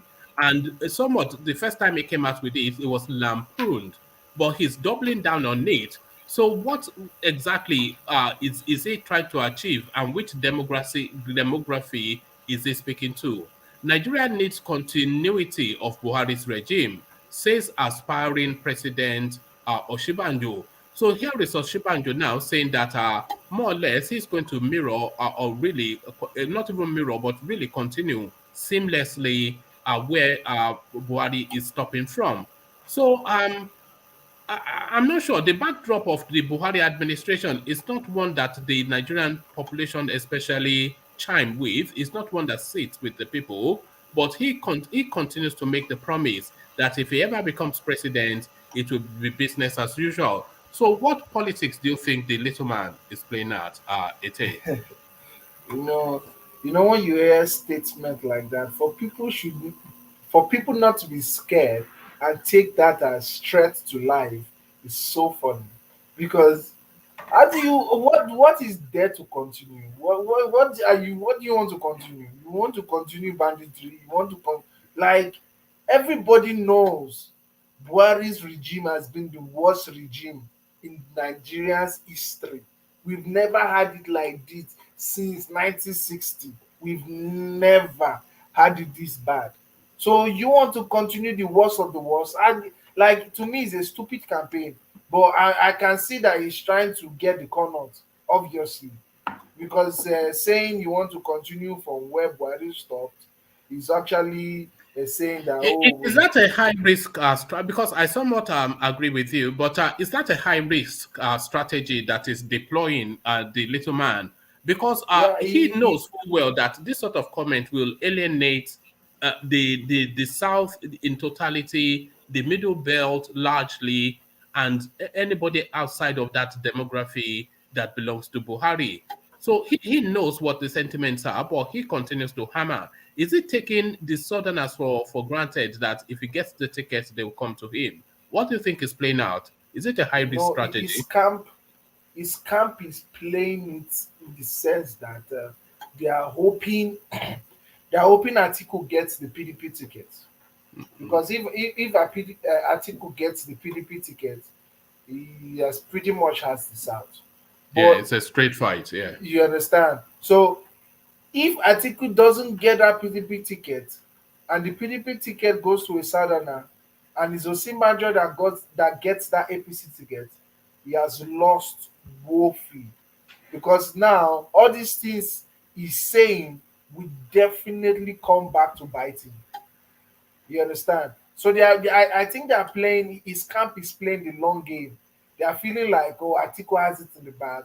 So the southern part of Nigeria is not the place he needs to advertise, because he needs to get the corner. Because if he shares, at least if he shares the corner with Atiku, he has won the election. You understand?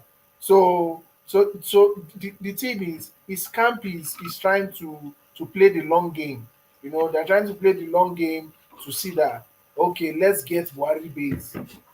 Let's get Buhari base. Let's say what Buhari did is this. We want to continue this. We want to do that at the expense of the South. You understand? But immediately a Southern person gets that ticket, is lost. That is why you see somebody like TINUBU, which is a more experienced politician. He has not released any statement like that because he knows. But in CBD, I think CBD, Ete, what do you expect him to say? Is the vice president of this same president you're talking about? So you expect him to damn the government of the day when he's the vice president? Obviously, that is what he's going to say. So I don't Tinubu damn understand the you. government of the day. The Tinubu damn the government of the day. He didn't. Tinubu is not part of the government. He's just part of the party. He He's a has party never said member. any bad thing about the government either. That is how you play But politics. what Oshibanjo has said is saying that because he's the vice president at the moment. He So what do you doesn't need to expect him to say say? that. He It doesn't doesn't need have to to say say that. that. It doesn't need to. It doesn't have to say anything to that But space you at even all. need to understand that these guys are now doing their primaries. Obviously, needs the backing of the president. Even the way Tinubu has said some things, you can tell he's not happy with Buhari, with the way he's putting out his statements these days, even though he's not directly lambasting the present government. But you can tell. And for Oshibajo to say that, I'm not even surprised he's saying that. Is what you will expect, you know. Do you feel Osinbajo will get a vote if a southern person comes in PDP? That doesn't matter anymore. That's the thing. You see, all this permutation we are doing, it matters. It matters. Let me tell you something. The old music will change after the primaries. When everybody knows who is who, that is when the politics really begins. All this one now everybody's doing, they are just doing for the sake of getting the party tickets. That's the absolute truth. You You know guys why need I'm to know. saying that it's going to matter? Has there ever been a time in the history of Nigeria that we have a hot primaries? This is the hottest primary in the history. Like, this is a primary that is looking like a presidential race. Everybody's hot. Is within the party. Is not who is going to determine what is going on right now. Is not the people of the country. Is when the main election comes. That's when the people will have a say. And by that time, but he is spitting at the face of the Southerners by telling the there is people of nothing the like that, country my in the brother. southern In part politics, that Buhari Nigerian is politics is not like good that. thing. When they start their campaign, their manifesto, that is what people now listen to. Right now, all these things is just sentiment of what is going on within the party and all that. And everybody will understand. I'm telling you. Imagine if I just come out now and say D is getting emotional because we are talking about someone from Yoruba. No, D is actually because right. This is what you guys I'm not getting emotional. I'm do you not understand? like you now. I'm Hold saying on, the D. facts. Hold on, D. Do you understand in CBD what D is saying? I understand, but this is, if I do that okay, to anybody you from the say East, what he's you saying? guys will accuse me of the same thing. All right, say what he's saying in your own words. What D is saying, because I'm not sure you No, grasp. I understand what he's saying, quite Yes. all right, but I'm just looking at the whole thing, the pattern, because there are two phases. TINUBU now, yeah. Somebody else will come after me and say, oh, TINUBU. No, it's not about OSINBAJO. I'm You sorry don't to take understand it what back I'm saying. to What I'm that saying now tribal is, narrative, but what I'm I just saying need to is, point it out. let me tell you what I'm saying. Let's assume now Peter Obi gets the ticket. Forget whatever Peter Obi has been saying that people have been condemning.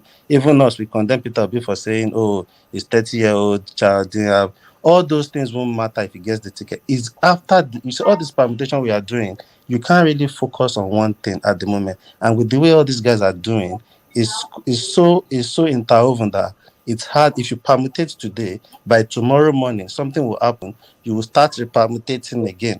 But until after the primaries, that is when there will even be a sense of direction, and that is when you will see people speak out. But everybody's just trying. All these things just party politics. Yes. One man.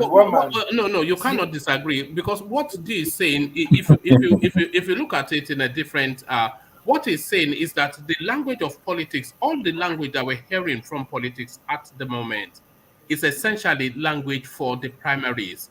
And then when those primaries are over, the language that we hear from politics, it will be somewhat, if not totally different from the language that we're hearing now, because they are saying all these things to hit different demographics, to canvass for votes. So all these things that Oshibajo is saying is essentially for a northern audience, because he knows there's a weight of numbers. I understand that, but also you need to know that Osinbajo, if he gets that ticket, there's not how he wants to package it.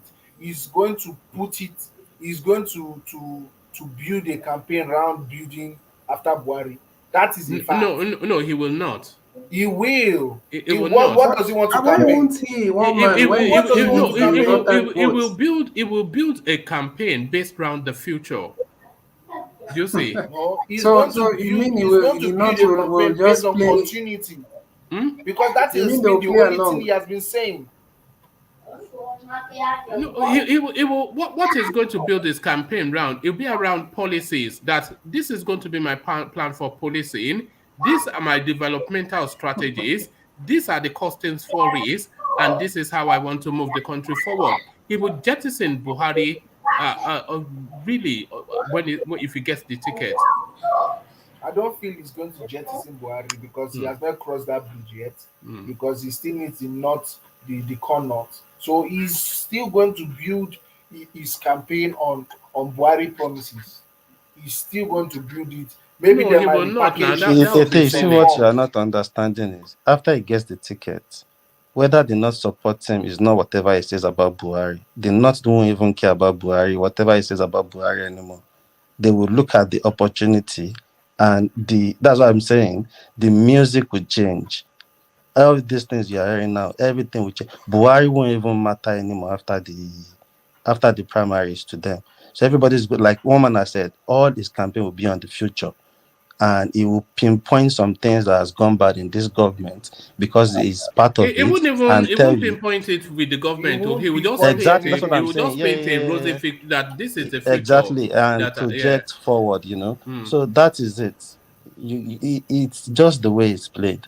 So So the Honestly, language that we're listening now is just for the primaries. Everybody, exactly. Wike is not. Wike is actually campaigning for the election, which is some of the mistakes that he's making.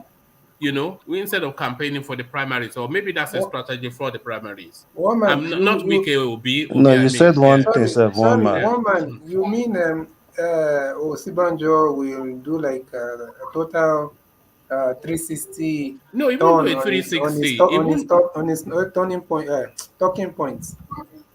He won't abandon the talking points. He will just move away from it.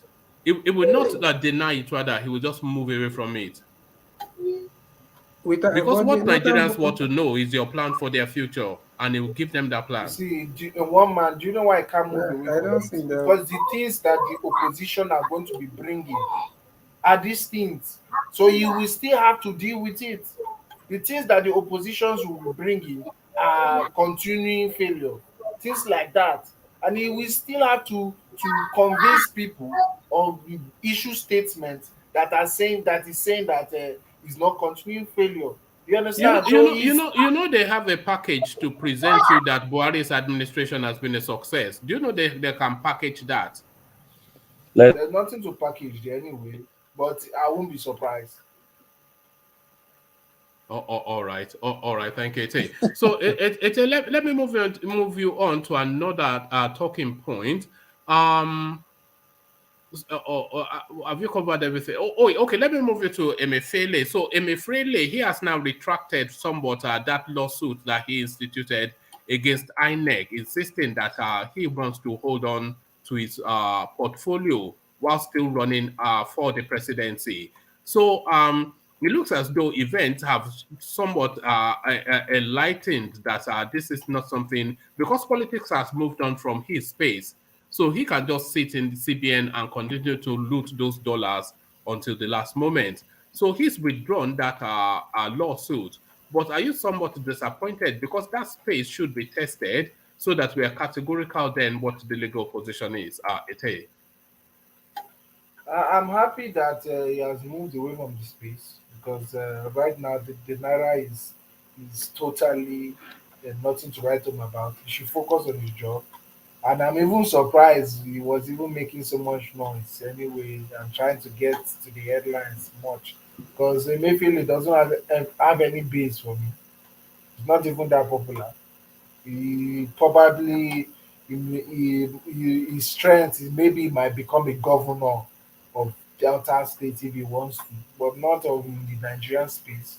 Nigerian space is not is a very small fish, very like extremely small fish for that matter, self, in the Nigerian space. So I was surprised he was making all these noise and trying and going to court, pushing all these things because of he doesn't have the political backing. He doesn't have the anything politically going for him.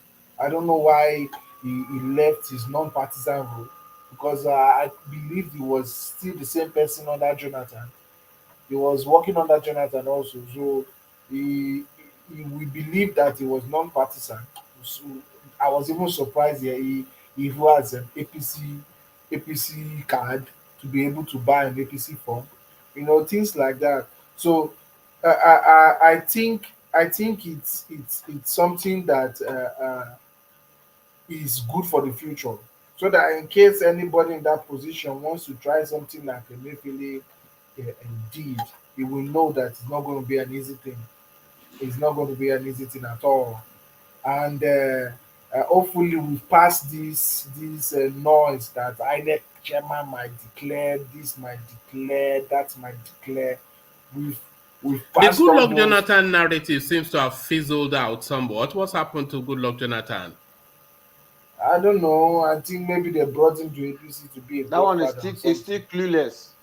After No. presidency, he's still clueless. Unbelievable. If he fizzles out like that, he has really damaged. I don't think he can recover. No, the thing he can deny everything. Obviously, Deny everything. You know how politicians are. They will deny everything until you prove it. You know, so even when you prove it, you are still going to deny it. So you know how they are Nigerian politicians. So the thing is, if he, to me, as he fizzles out like that, it's better for him. Because if he becomes the APC flag bearer and he goes against a southerner, he's going to lose, which is going to kill his legacy, like stab his legacy almost 20 times in the back. So it's just, to me, he should just become a elder statesman. Like, is it too late for him to be an elder statesman now? I feel that he's somewhat soiled his reputation, almost indelible mark now. You know, because PDP, they are flabbergasted that he would do this. One of the northern governors, he said, PDP, Goodluck Jonathan crossing to APC is one of the wonders of the world. They are just aghast. They're just completely befuddled by that, and a lot of people are somewhat, especially a lot of people is falling short in the estimations of so many people. Yes, yes, because this is the party that brought you down. This is the party that lied against you. This is the party that made your life, your administration, a living hell. At a point, you could not do anything because of this party and this administration. So it's a shock to see him go that low. I don't know. Probably he doesn't have good advice, and one of his aides, which are what is his name, Reno Omokri, is making noise on Twitter. That one is an idiot, isn't he? Really? Yeah, he's just a fool. You know, he's looking for stomach infrastructure. Doesn't know what to say. Just saying today will make sense, tomorrow will not make sense.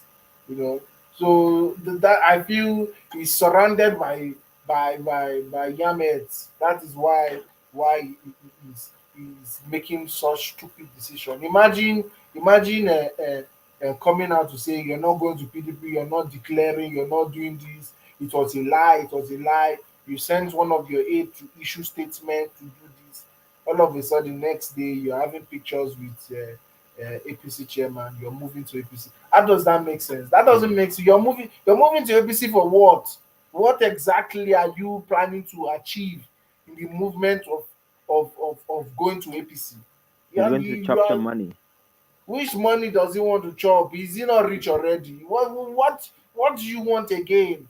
Because he has West African roles to play.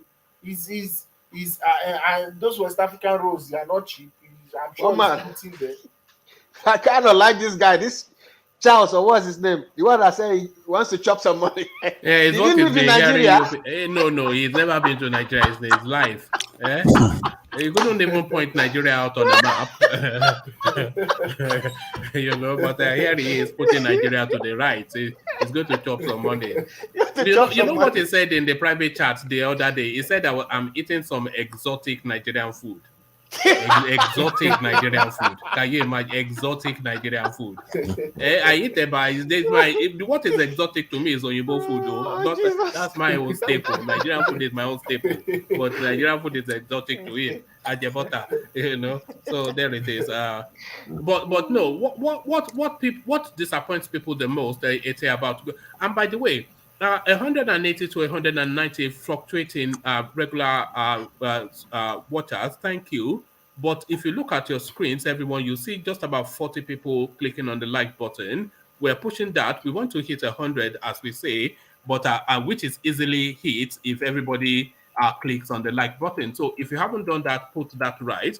But Ete, what really disappoints the most is that one term that Good Jonathan has left. This is what people are really alarmed about, that you're willing to sacrifice the opportunities of the South to serve one term for your own pecuniary selfish interest. Unforgivable. Yeah, it's virtually unforgivable. Like so unforgivable. It is like I don't even understand what was going through his camp by saying he should come again. Like it's good luck Jonathan was becoming like a national hero because Buhari performed so badly. So everybody was like, I wish it was good luck Jonathan. He was becoming sort of a national hero. All of a sudden, now he's coming to say his camp are being very not straightforward. Because if they came out to say no, that is an insult. We are not going to run to become the president under any party. We're fine in our elder statesman role, this and that. Everybody will clap. Not this one that I don't understand what they are doing. They are playing stupid games. I'm consulting.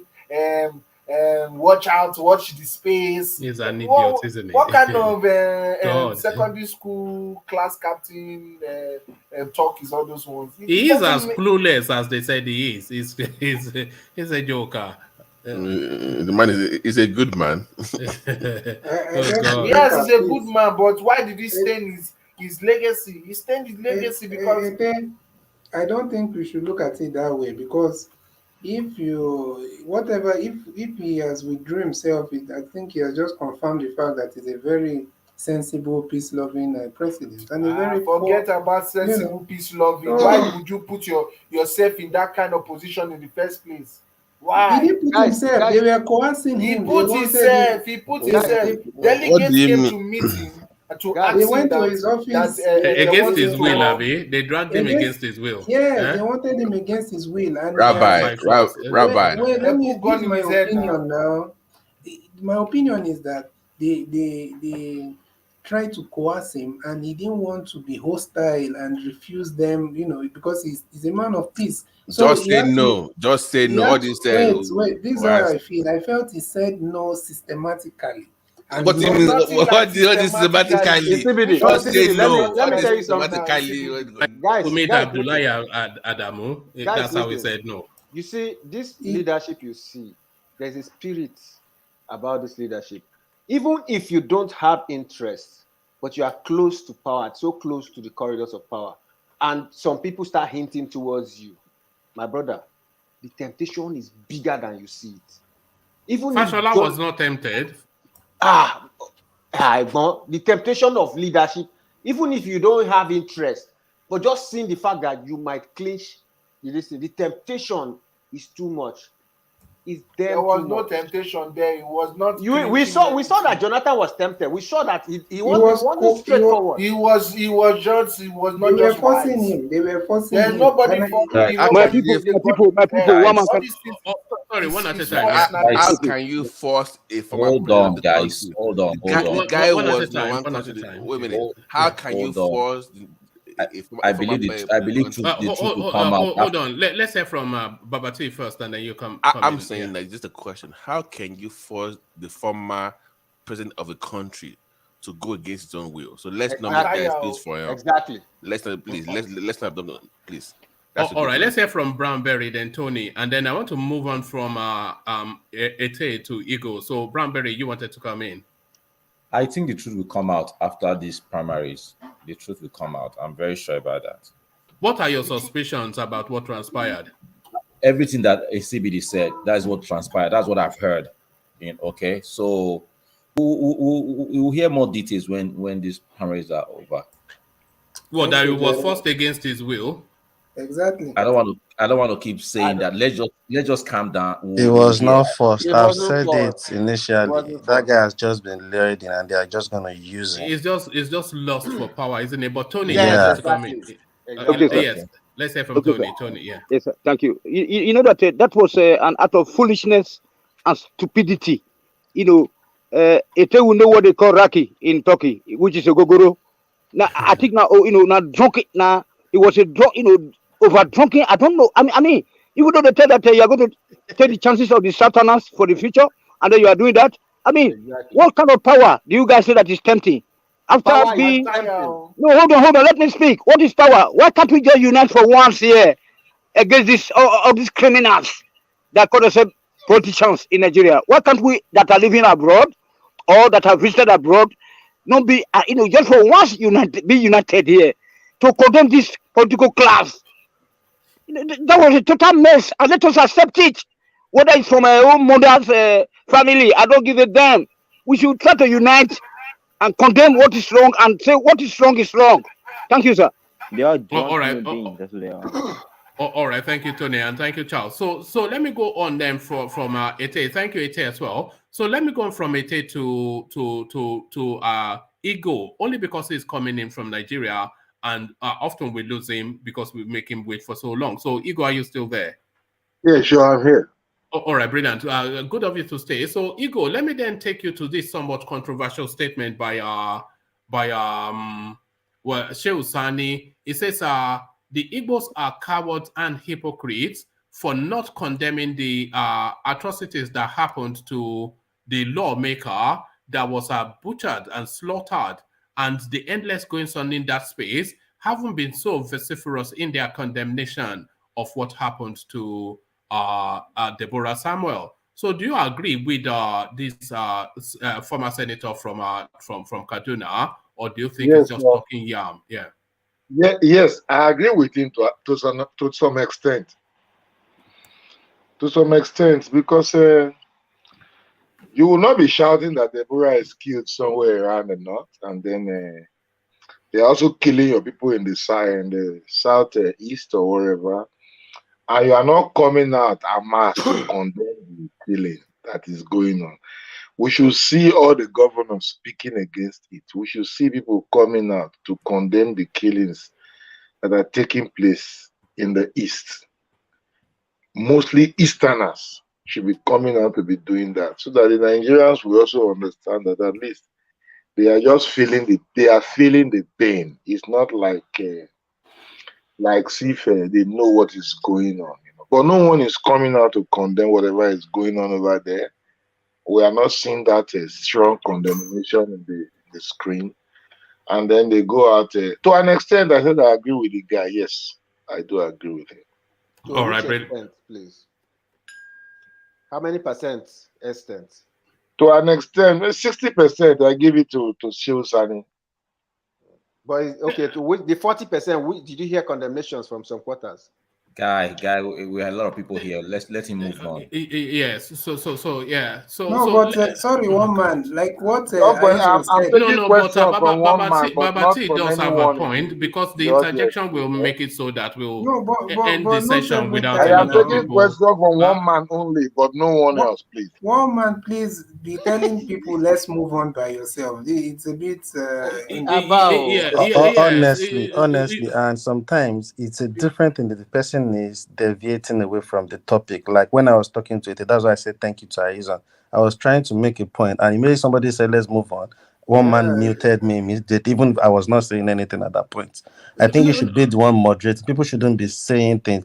And if the topic is still within the line, there are several times I've been on the platform and I didn't even have a chance to take part in the question. I just contributed. Not everybody will be every day will have chance to take on the topic.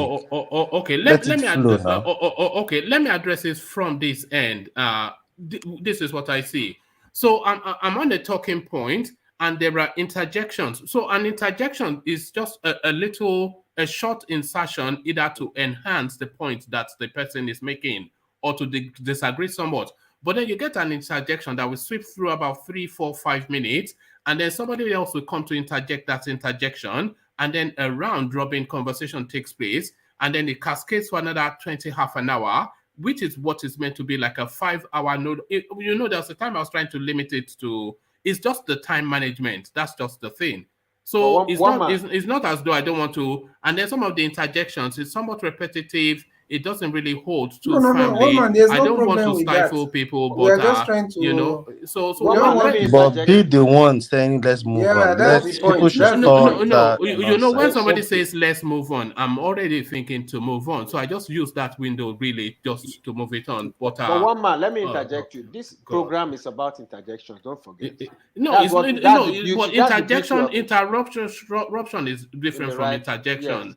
You know, It so is not sometimes it's interruption now. interruption, not And interjection. Ego has a history here, and some of us know him. That is why we interject him, because we know his patterns. You understand? So when we interject, we already have our banters already. So it's No, not you as already have your bias, you mean? Yeah, well, kind of, you know. So it's not as if we are trying to interject for interjection's sake.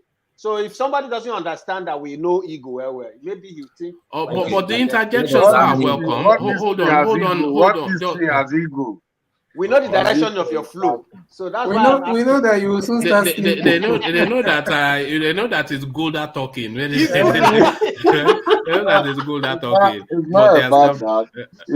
It's not about that. When you keep me for hours that are more than myself, I had to sleep. When I waited, and no one is coming to my direction. Yeah. And I refused to interject. I had to go to sleep. I cannot spend all the night waiting for you guys when I have work tomorrow. So all right. So still with you then, Ego. So still with you, Ego. Let me take you then to the space. This is Doyin Okupe then, somebody that is deep and long within the Nigerian political space. Dollars will reign at PDP primaries. Atiku Wike orders to spend $10,000 per delegates. This is Doyin Okupe. So all the niceties and all the floweries and all the million man march and all the kumbaya and all the brouhaha is all very nice as an academic exercise. But when the real politics starts, Peter Obi, please sit in the back seat as the daddies are in town. Dollars will reign at PDP primary. Atiku Wike orders to spend $10,000 per delegate. This is what Doyin Okupe prophesies to the space, but do you concur? Ego? And there are that possibility if what do you say? Atiku, Wike, or even Peter Obi also have such money. Forget that maybe it's not like showing off himself. You know how the Igbos, some of them, they live to an extent. So if they are giving delegates 10,000, we have about four, how many delegates? 400 or 800 or so. No, there are thousands of them. Thousands of them. So if you look at $10,000 each, quite a huge sum of money, and then we begin to wonder, where is this democracy going? To be about money politics in the PDP, whatever. So let's see if they can do it that way. I know Wike has the money; he's the sitting governor. I also know that Atiku is well loaded as a man who has been in government for time and has been in the game for time also. It's only Peter Obi that we can know. But the better candidate should win. For me, I have more support in the PDP area. I have more support to Peter Obi than any other candidate. The PDP, Peter Obi and Yesu Wike. For me, I don't want to talk anything about the northern candidate. But what do you think? Sorry, Ego. Is Nigerian politics? Is it money politics? That's what we are seeing now. It should be money politics because TINUBU will do the same in the APC also. Is money, that's what we are seeing. Is Peter Obi's pocket as deep as Atiku or Wike? Is it as deep as Saraki? No. I don't think so. I don't think. Okay, so that makes his chances then zero, does it not? I don't think it's going to be zero because today, what we are seeing in Nigeria today, I don't think people are ready to. You people are outside, you don't know what's going on in this country. Nobody is ready to vote anybody that is not ready to put this country in good shape. Nobody is ready to just go to the pool and vote somebody that they think will come and deceive them in this country anymore. Thank you. These people are very, very much aware in this country that you are. So don't think that you are there, people are blind here. They are aware in this country so well. They are equipped to the extent that men will be disappointed. This election will shock many. Are you sure? This will be the first time that the elections have not been predictable. because it's usually the traditional names that takes the traditional seats. So if anything different happens in this instance, this will be the first time ever, and there are no indications that anything different will happen. Still, the projection is a TINUBU versus Atiku fight out, which will then tell you that as tradition subsists, something different will happen. All right, you wish, or you think, or you are confident. I think, yeah. All right, brilliant. So thank you, Igo. So Igo, then let me take you to the space. So this one, a curious one. Crisis rocks ruling APC as TINUBU secretly obtains Lagos senatorial form for ex-deputy governor after conclusion of screening. So this is just the space that we were just talking just a second now, the dirty politics, the money politics. So the sale of forms are finished to the point that they've even screened the people that are to scale through. But surreptitiously, TINUBU managed to procure a Senate through his relationship with Abdullahi Adamu. And Abdullahi Adamu, by the way, vaunted as a righteous man. So the traditional politics still in play.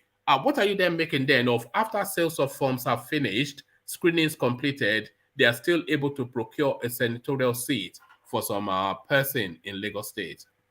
Like TINUBU, right? Well, TINUBU got the form for a former deputy governor of Lagos State. Well, this is what the headline says. Are we sure it's for former deputy governor? We learned in Nigeria that he got a form for himself. But let's move on. No. TINUBU won't get for a senatorial seat now. Okay, because he was there before. But I don't buy that because it was there.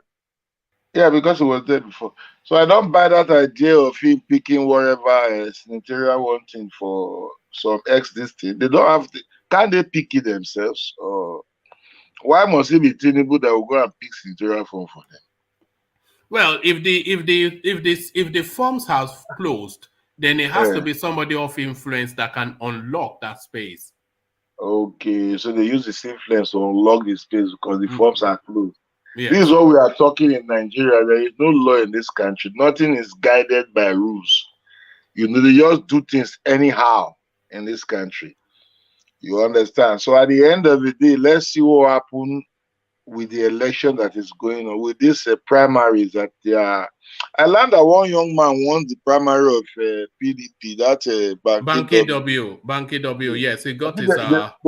They said he got the PDP ticket now for that's DOG's man. Okay, to challenge the APC opponent, who is Obanikoro, who defeated in the last time. Is he in Obanikoro's word? Yes, no, he's a Tiosa now. He's on the highland. And by the way, one of us actually got a senatorial ticket as well. Which one of us, I should say, Alexander Gomez's older brother. So he secured his senatorial seat. Which party? PDP. Which party? PDP. So Alexander now buying his first class ticket on Concord to Lagos to go and make sure that his brother secures that seat, so that we can secure the dollar bags. So congratulations to Alexander's brother. It's about the dollars, right? Has it ever been about anything else? It's about the dollar. It's not about leadership. See, we understand one thing with our politicians in this country. These are people we just like, I don't know how to describe them. They have no ideas. They have no direction they are taking the country to. Nobody is thinking, nobody is bringing any better proposal, any better thinking than right from the Senate to the House of Rep to minister, blah, blah, blah. What they are all doing, they are just stealing billions upon billions upon billions. Look at an accountant general, 80 billion. What is going on? How can Nigerians just be stealing billions upon billions? The country has become a place where no rules or laws guide anyone. Everybody just go into politics because they want to steal Nigerian money. They've stolen the country to the red, and they are still stealing the country in billions. What about the generation unborn? Sorry, that accountant, I just want, because that accountant general space that Ego just mentioned was one of the stories that I wanted to bring but abandoned. But does it surprise you somewhat, Ego, that Buhari replaced this accountant general with an Igbo man? It says Nigeria's President Muhammad Buhari has appointed Mekwe Nwabuaku as the acting accountant general of the Federation. After the arrest of the guy, right? After the arrest of the guy. The guy, of course, being a Fulani man. So does that surprise you somewhat? This against the traditions of what is known about the Mala.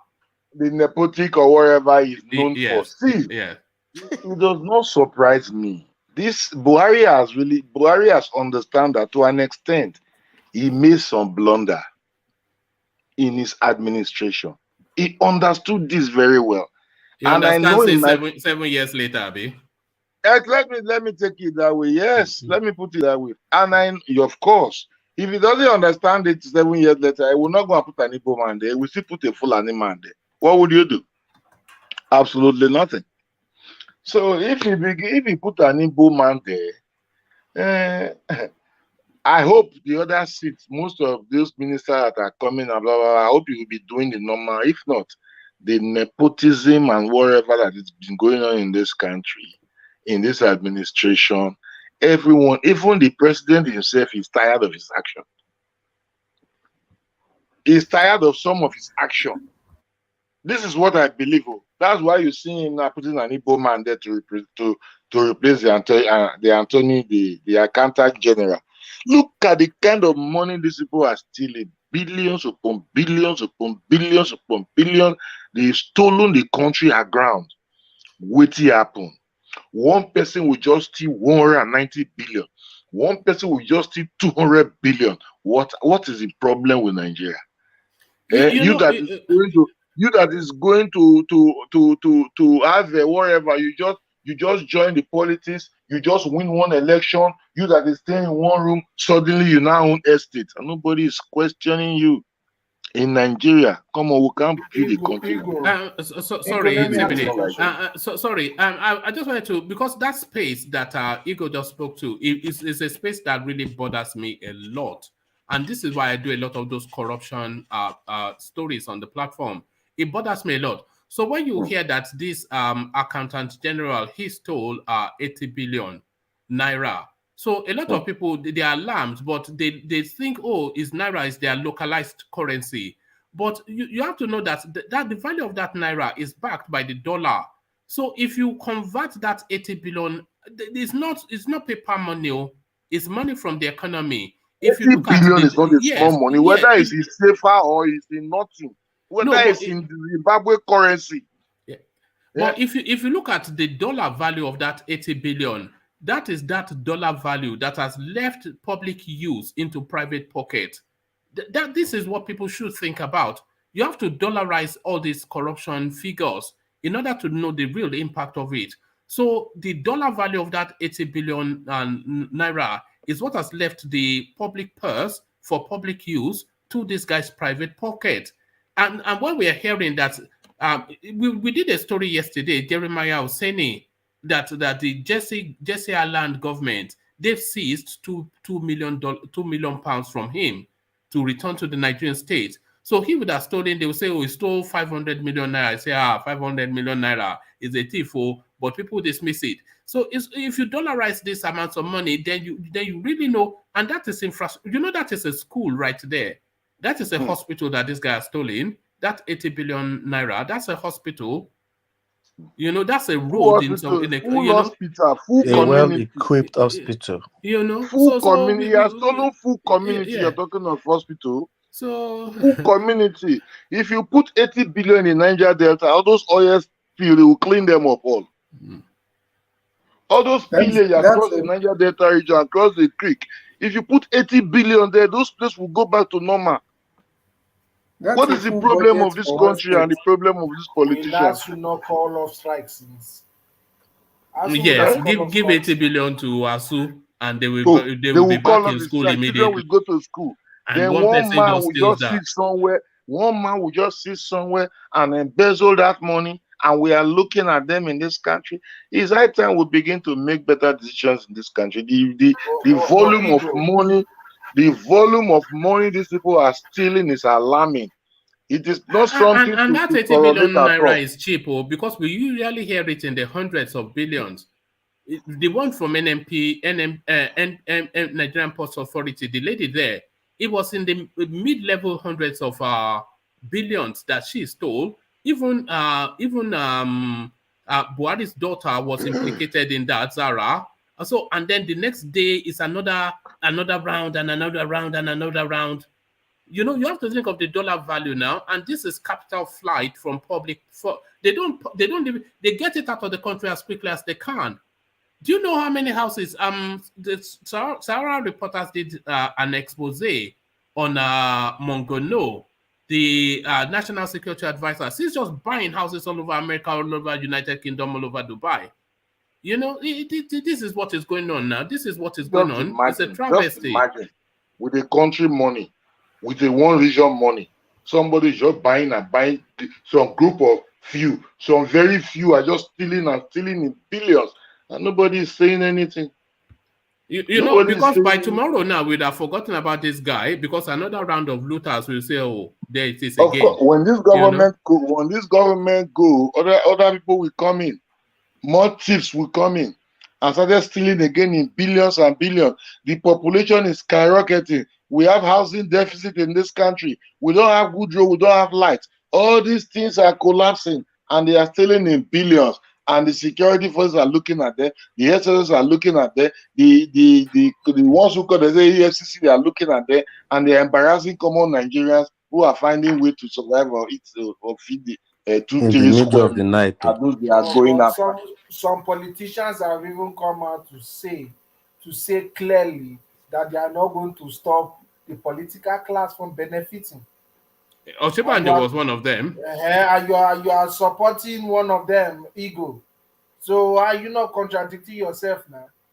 Me, I'm not a supporter of anybody anymore. I'm supporter of the best. I need the best person to lead us. See, so if TINUBU will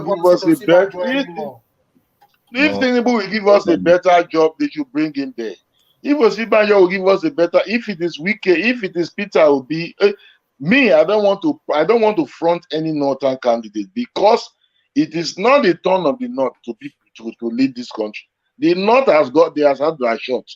Buhari has served 8 years of this country. They should allow the power to the south. That is my position. I will never front any northern candidate in this platform. But all the southern candidates, from Peter Obi to Yesu Wike to OSINBAJO to TINUBU, any of these people they want to choose for us, so it should give us better leadership. That's my position. We are tired of stealing in billions and in trillions, so that the poor also can have stake in this Nigerian nation. All right, thank you, Ego. So, Ego, you said you are now hoping only for the best candidate, but erstwhile your candidate was that diminutive vice president of the country, and here yes, it's my candidate. Yes, I still stand by that, but I'm the candidate of all certain candidates. I need the best. All right, let's see if you stand by that still after this. Buhari needs continuity of Nigeria needs continuity of Buhari's regime, says aspiring President Oshibanjo.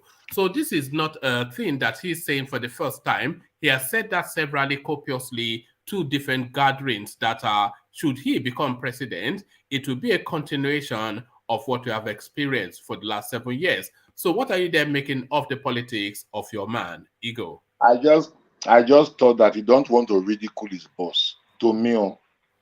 But it is risky for him. It's also dangerous also for him to be selling such narrative. I felt he don't want to ridicule his boss by trying to condemn some of his policies. But that being said, he is also trying to play the game the way he understands it. But I think it's dangerous for him also.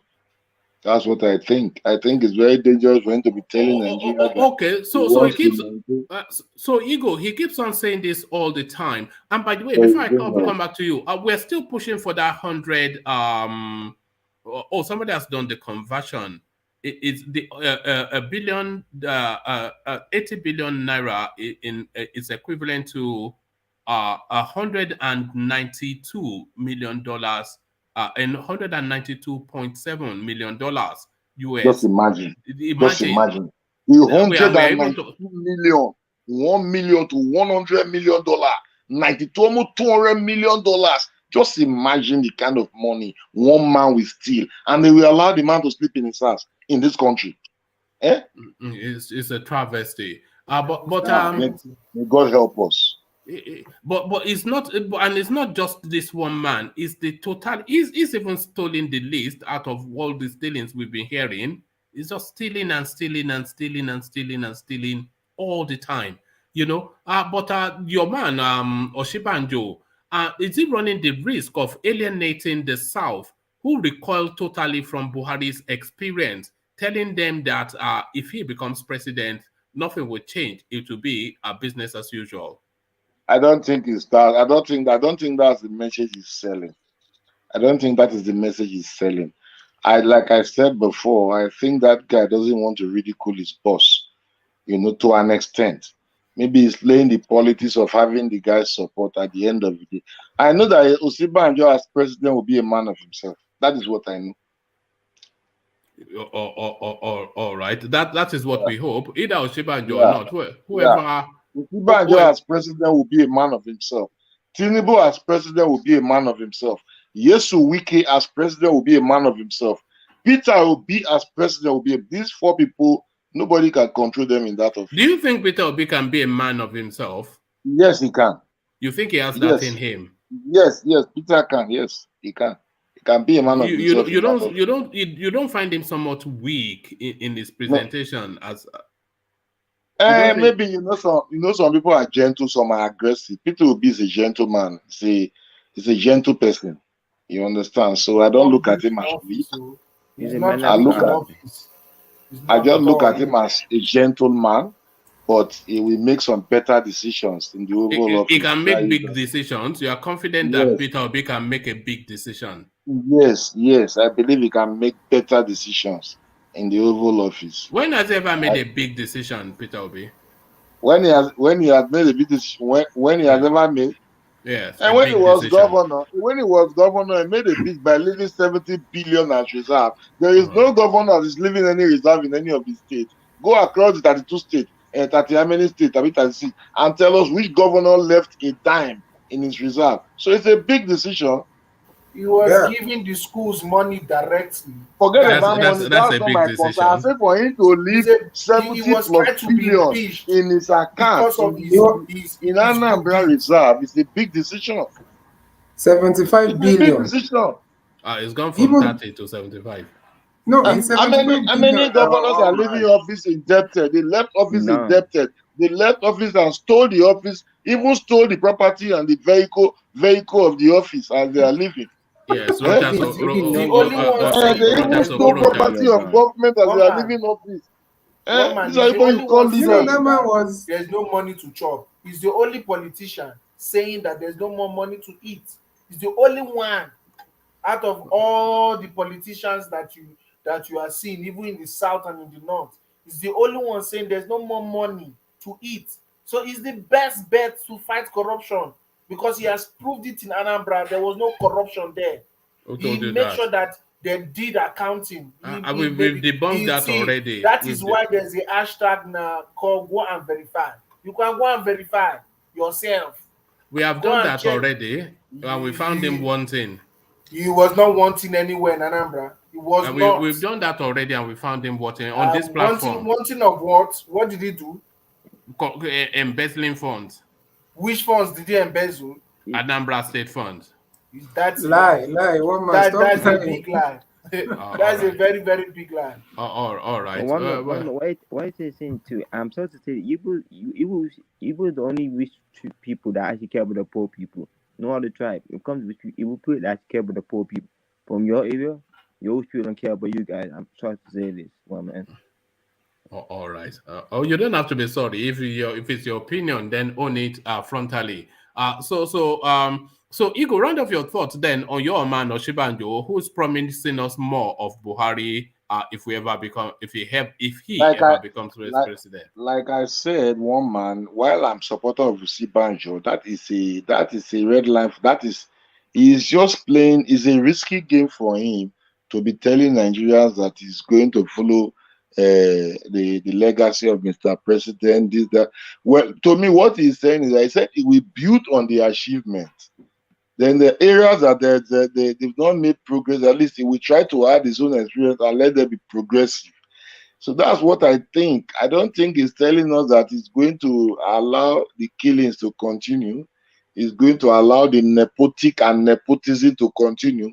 He's going to allow the injustices across the country where some are better than some to continue. I don't think he will. Osiban just say he wants to make the country work for all. A country where everybody will be equal. So we should be taking him for his word, for some of his language. In Nigeria, where we speak a Nigerian language, it's what it is the country you want to build for us. So the issue of I want to follow Buhari, I don't think that's what he's telling us. We build on the progress of Buhari, because you cannot tell us that Buhari is bad. There is nowhere he has progressed at all. I don't agree on that. There must be areas where he made some progress. And this president, this incoming vice, is telling us that he's going to build on those progressive areas. In those areas when there are no progress, he now has to come in, you understand, and let there be progress in those areas. That's what I think he's saying. Not that he's just coming to tell us that he wants to be following Buhari back to back. Nigeria will reject him if he continues saying that. All right, thank you, Igor. A lot of people feel that it's a high risk strategy, but of course, very high. Of course, very high risk. High risk, but we are still watching. Maybe we change his tone. They've not given him the ticket. They've not given any of them the ticket. Let's be watching. When we see the ticket in one of their hands, and then we'll now begin to make decision. But they should be very watchful, because I think PDP have chance in this election.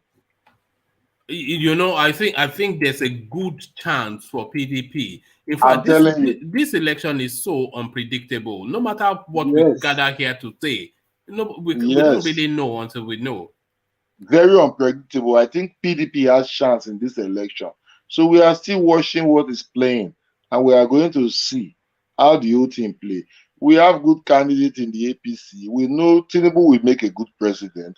OSINBAJO will make a good president. Whoever they are presenting among those two people, they will make better president. But we don't need corruption again in this country. Then in the PDP, you see people like the Nyesu Wike, Peter Obi, who again is in the PDP. Apart from Nyesu Wike and Peter Obi from the south, these two people will make a better president also. These two guys. These two guys are not walkover. They are not walkover at all. These are people who have managed it before. They've run economy. So they will make better, I believe they can make better change.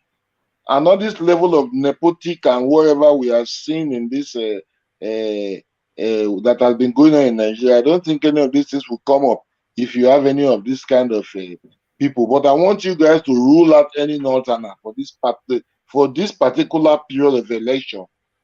Any northerner should be ruled out, because they've gotten their 8 years from Buhari. They should allow the power down to the south. Wherever I want to go in the south, okay, it's the south that knows. But it will be preferable they drop the thing in the southeast. All right.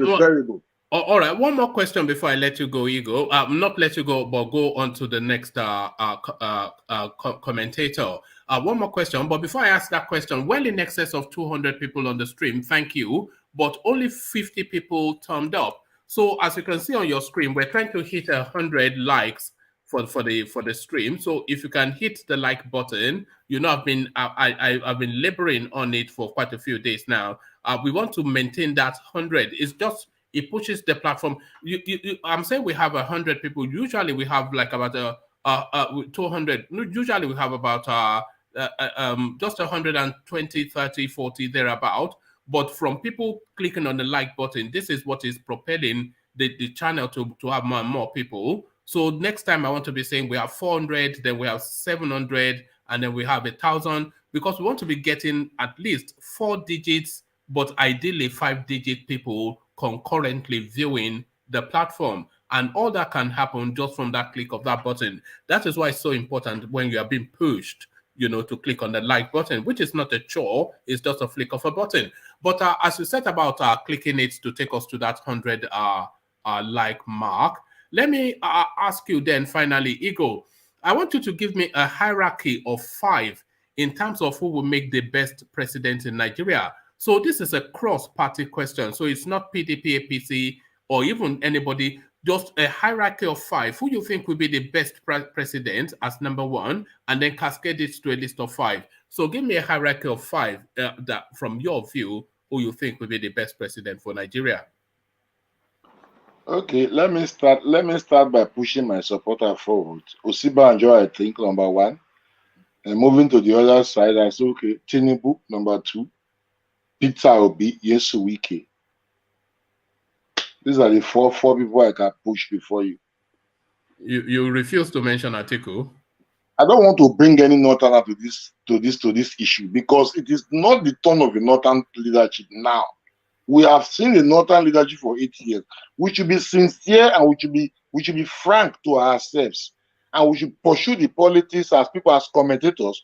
We should follow it the way it should be. Yes, it's the right for everyone to contest. We agree. Yes, both North Central, wherever, everybody has right to contest. We agree. But for this very moment, as of now, the other time they were clamoring that the power must go to the north, the power went to the north. So when the power is to come to the south, it should come to the south. I don't want to bring any northerner into this field. Showore did not make your list. Moghalu did not Showore make your number 5. Showore number 5. Number 5, Showore. Will you have Showore ahead of Moghalu? In the Moghalu is also a nice candidate. Peter Obi is there already. I think Showore is better. I will have Showore ahead of Moghalu, because he has been fighting all kind of fights. He has been in the war front.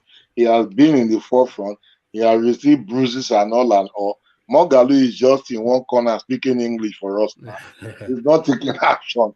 Showore is on the streets, receiving both blows and slaps and bullets and all, and still telling you that he's ready to be the president. So let's give him a chance and make him the number 5. Yeah. All right. One man, let me just say thank you to Ego, please. Only just to say thank you. You be true son of the soil, and then a motor. Now you be a motor, eh? Okay, Oshari, eh? My fault. All right, sir. Thank you very much. A motor. Now you be a motor. Someone was asking in the comment section on which constitution will OSINBAJO govern with. Someone like OSINBAJO can give us a new constitution in this country. He's a lawyer now. He's a son, right? Someone like he can. It's just a matter of listening. There is a confab. There is a 2000 and whatever confab, 2014 of the Goodluck Jonathan confab. Where a person like OSINBAJO can implement. You know that man doesn't waste time to do his things. He can implement some of those things that people are throwing away. What are we talking about? So OSINBAJO can give us a different constitution in this country, but he will not announce himself now. But when looking at that man, you will know that there is an Awolowo blood in that guy. Yeah, Awolowo blood is not in him. I'm telling you that because he's married to an Awolowo. I said there is an Awolowo blood in that guy. Don't be watching at that guy very well. May God give him the privilege to see this power. You will see a different Nigeria. All right, thank you. How is the blood in him? Oh no, this is Ego. Ego is on his own planet. I want to make that question I don't to Ego. understand the CBD coming to attack me, or are you pushing your own opinion? I don't say mine now, brother. Say yours. Don't worry. That's what I do. No, I'm not attacking you. I'm only asking. You're trying to go. Of course, I say the blood. I say he has the Awolowo blood. Of course, he's married to Awolowo ground wherever. So he has the blood. If I and his character has proven it. Don't you see his leadership in 2 months in this country? Don't you see the things they did? Your economy was balanced. There was no correlation of nonsense. You do anyhow, that is government. You see anyhow during his leadership. So these are the kind of people we need for Nigeria. I will know we do better than this. We know it will do better if elected as president. He will lead this country to the promised land. I believe that. Though it's difficult, but someone must come to do it. We are just shouting Nigeria is complex. Nigeria is this. No one can fix Nigeria. all lie and rubbish, Nigeria can be fixed. It's You're a matter dreaming. of choice. You're dreaming. All right, thank you, Igo. Who is dreaming? So, no, just let it go. Thank you, Igo. So I want to go on from you, Igo, to Brownberry. But before I go on to Brownberry, Igo, I want to make that question that I put to you a round robin question. So a round robin question is just a short answer, so not a labeled answer. So the question that I put to Igo was a hierarchy of 5. Who will make the best president for Nigeria in your view? And then you cascade that down a list of 5. So it's a cross-party question, so it's not narrowed or single to any party. So I'll start it off with Brownberry. Can I have your hierarchy of 5? Who do you think will be the best president of Nigeria, listing from 1 to 5? Brownberry. One man, can I choose only 2? No. There's plenty of candidates. Just the list of 5. Okay, Peter Obi, OSINBAJO, TINUBU, Wike, Saraki. All right. Okay. So why not Shore on that list? Shore is not in the party that it's not in the 2 major parties. Let's just forget those are not in the 2 major parties now. All right, paper and payment. So Babati, I'm not sure if you're still with us. The question. All right, I think we temporarily lost Babati. Of course, I didn't mention Saraki because I narrow my judgment to the south, not north central. I narrow my presidential 5 to the south. But Saraki is a Yoruba man. But from the north, not central now. All right. Yeah. Okay, so the question then to Exiro. So Exiro, are you still with us? Oh, can I chime in real quick? No, I did come to you, but then yes, I was asking a hierarchy of 5 of preference.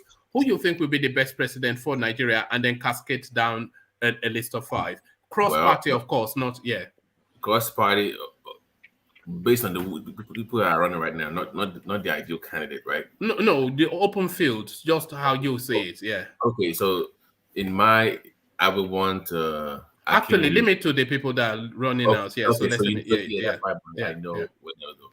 The reality is my preferred candidate for restructuring. I think that is I would say for most Nigerians, regardless of how you feel about Nigeria, I think the person that can actually do what we want, I mean, kind of, that would be TINUBU for the proponent of a new constitution and all that kind of purpose. That would be TINUBU would be number 1, of course. Number 2 would be Peter Obi. So that would be because of his based on his for economic sake, I would pick him. For business and economic, I'll pick Peter Obi number 2. OSINBAJO is more calm and collected, so I would say number 3.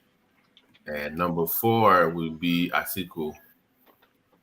I don't know why people don't want to pick him, but his experience, so it would be my number 4. Number 5 would be Mogalo would be number 5. All right, brilliant, impressive list. But I'm surprised you picked TINUBU as number 1. Yeah, because we all want for some kind of change for regional government, and like we mentioned here before last time, it will be in a better position to do that, to bring everybody together to bridge that divide and have us have a sit down and come up with a new constitution. I think the other people will have a little bit more trouble convincing the North. I think it's in the best position to do that without having that much hurdles to climb over. All right, brilliant. Thank you, Babati. So Exiro, are you there? The question, a hierarchy of 5. You have an open field, so not narrowed to any party, but in contention. So who do you think will be the best president of Nigeria? So from number 1, cascade down to number 5, Exiro, who we don't have anymore. So Jake, to you. My top 5 will be Peter Obi, Amechi, Wike, Atiku, and TINUBU last. TINUBU last. Why is TINUBU last for you? Because I believe the West has failed Nigeria. That's what I believe. All right, thank you, Charles. So we've heard Ego's list. So let's take DOJ's list. So DOJ, the question, your answer. Okay, we've lost DOG. So, Tony, then the question, your answer. Yes. First of all, I want to tell my people that are watching, good evening, and then that they should press the like button. Otherwise, this ego will come and catch all your fouls, all your coco. All your coco. So then the best there for me in a free for all fight situation is TINUBU.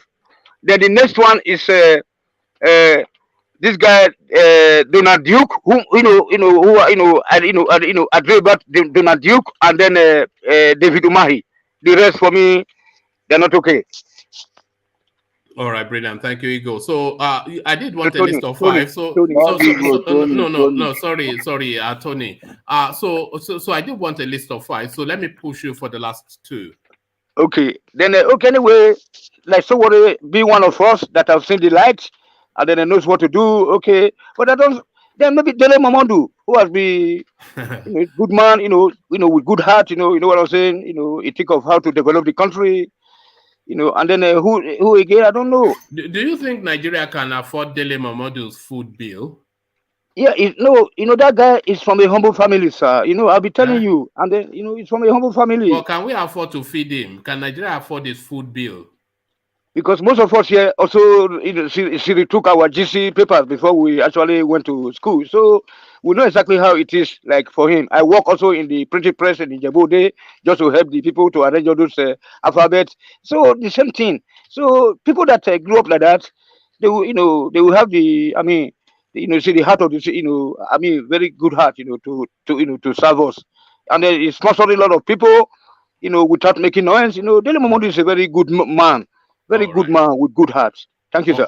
All right. Thank you, Tony. So before I go on to in CBD, Alexander Gomez submits his list of five via Super Chat.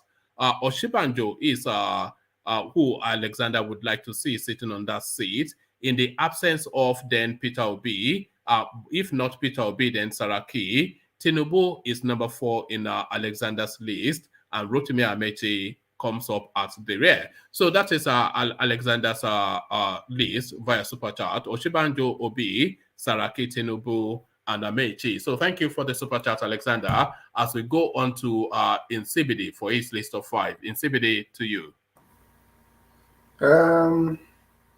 Peter Obi, because I don't think anybody that is thinking well for that country will not put Peter Obi as number 1. So Peter Obi, Dave Umahi, at least people that I like. And you're allowed to add a non-Igbo on the list. That's allowed.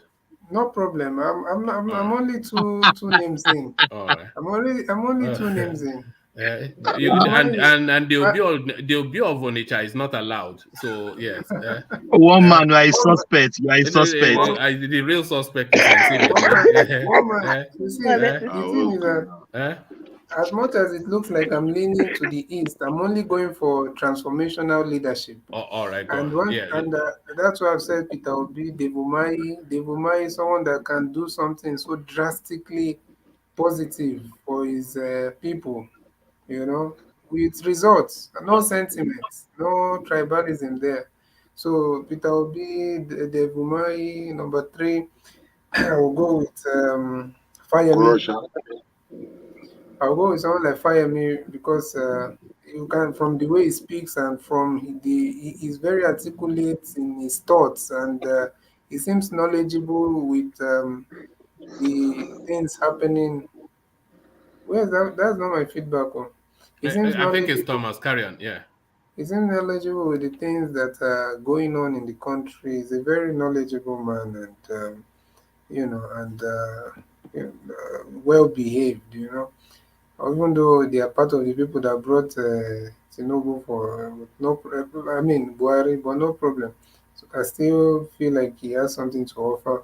Then I've mentioned 3 now. Peter Obi, Dave Umahi. Are you sure you've mentioned Peter Obi? Fayemi, Fayemi number 3.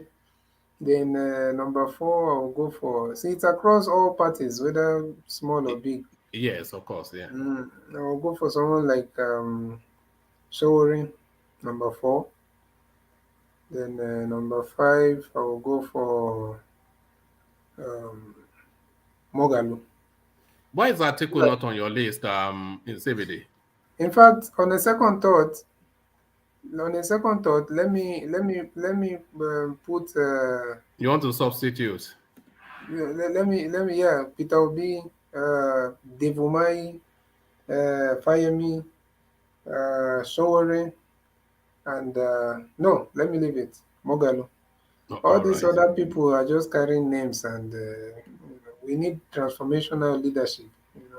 All right. So a transformational list from CBD. So a transformational list from CBD as we take Thomas's list. So Thomas, the question you answer. Yes, woman. I'm picking from antecedent. I will pick Tinubu first. Tinubu will make a good president. It will make a good cabinet. It's the cabinet that will work for the presidency. What be the number where And I be that. That is your own view. Tinubu will make a good president, followed by OSINBAJO, followed by Atiku, followed by Fayemi, and Peter will be the last. But why Peter will be the last after all he has done and all the canvassing that we have for him? Why do you rate him so? Yeah. He should even be happy that I put him at the 5th. So that is my opinion. Why do you not rate him? Why do you not rate Peter Obi? No. It's too soft for me. It's too soft for me. We don't need soft presidents in Nigeria. We need somebody that is still a little bit not too hard, but still in between. But Peter Obi is too soft for me. So what he did I gave him the 5th number because at least he did something in Anambra. Nobody. Do you know that he did, or is it a narrative that people have been pushing that you've just decided to surrender to? Yes, that is just that narrative of the money he left in the coffers of the state. At least if he can leave some money in the coffers of the state, at least I can still give him some kudos. When you say he's too soft, can you expand on that? To me, he doesn't speak with what can I say? He doesn't speak with authority. Yes, he does. He's not that person. He looks like somebody that will be pushed around. Tinubu, you can't push Tinubu around. No, you can't push OSINBAJO around. No, you can't push Atiku around. No, so. It's not somebody. It's somebody that will be pushed around. It's too soft for me. It's too soft for me. That's why I put him at the last. At least he will make a good president, but it's too soft for me. Tinubu. I'm sorry, Thomas. I was only pushing you on that space because when you said that, it's somewhat the space that I was indicating when I was saying, is he capable of making big decisions? And they are saying he left 10 million in the coffers. That's not big decisions. No, we're talking about life or death. I think you have a very big problem with Peter Obi, but you see, the man, there's no other person that in fact, the most hardened, or should I say, the strictest person on that list is Peter Obi. What is a big decision, one man? Okay, you don't need to interject. 400 billion. Okay, you asked what a big decision is. Let me give you examples of big decisions. Let me use Atiku. During the Obasanjo era, and when what's it called in Borno State, he introduced Sharia to test that space. Yerima. When he introduced Sharia to test the administration, Atiku came out frontally to say that Sharia is a political Sharia that will peter out. So if you look at Atiku, who's from Adamawa, a Muslim, a Fulani man, the epicenter of his tribe and religion is that narrative of Sharia. So he did not have to say anything at all about that space. He could have just stepped back to let Obasanjo frontally it, but he came out and took on his own people, took on his own religion, and put himself on the line. So that's a big call right there. So it's not saving. It's just big calls. When somebody says like Buhari, for instance, you tell them to go and bomb Sambisa for forest, knowing that is his base of his people. So like big decisions. So not saving and 10 million one naira man or something. to budget you, he still stood by that word till today. He still mentioned it like some weeks ago. He stood with it today. He didn't change it. He didn't change it. He's somebody that will make decisions. TINUBU is somebody that will make a strong decision and he will not go back. Nobody can argue with him. Thomas, I know that. one man. Can you bring me the link on when he said it that time? Or is it the one he just said that it is what I did? The one he just said when he was in Benin last time? Well, I can bring you the link because it's all on the internet. I'm but it's talking something about- you can equally Google. This guy is asking for the link of when he said it that time. 1999. Yes, not in 1999. Yes. But it's something you can do yourself. Just type No, the question you in. bring it because you were the one that brought it. Well, there it is. It played out in that time. We were all around then, but no. Look. I just want to be honest. I'm really disappointed with the Igbos and the Yorubas in this platform, really, because you people are just. This one is chasing after his own people. The other one is chasing after their own people. Come on, man. Are we going to continue like this? That's what they do here. It's not good now. That is what they do here. In CBD, we don't want to talk about Igbo man. One man don't want to talk about Yoruba man. You are doing your hands like it is shameful, really. Tell us what we don't want to hear here. That's what they do. You put Obi at the last. And the CBD came here. CBD just didn't even choose OSINBAJO. He didn't choose TINUBU. Come on. What is I didn't put Obi at the last. Did you hear my list at all? But that is their opinion, isn't it? That is their opinion. He's a Yoruba man, even if I support Yoruba man, not a Yoruba man. I didn't put to be at the last also. I choose leaders with competence. I choose leaders that I believe that can deliver. I can tell Nigeria people like OSINBAJO, people like them, Yesuwike, Peter Obi, and TINUBU. These are good. These are people that can make better decisions. Hold on. Branberry, you say you are disappointed, but is that not Nigeria? Is what you are hearing and seeing on your screen not Nigeria? Is this not how people think and the opinions that people hold? Do you want them to make politically correct niceties? If this is what the majority of the people from this tribe, if this is their opinion, I don't know where we are going then. But this is a cross-tribe criticism. You are criticizing Thomas, who is a Yoruba man, as much as you are criticizing Nsebede, who's an Igbo man. But really, these are Nigerians are tribal people, are they not, Branberry? They are tribal people. I know. But imagine putting Butai Obi on the last is very. Yeah, but he gave you the reasons. You know what? Let's just.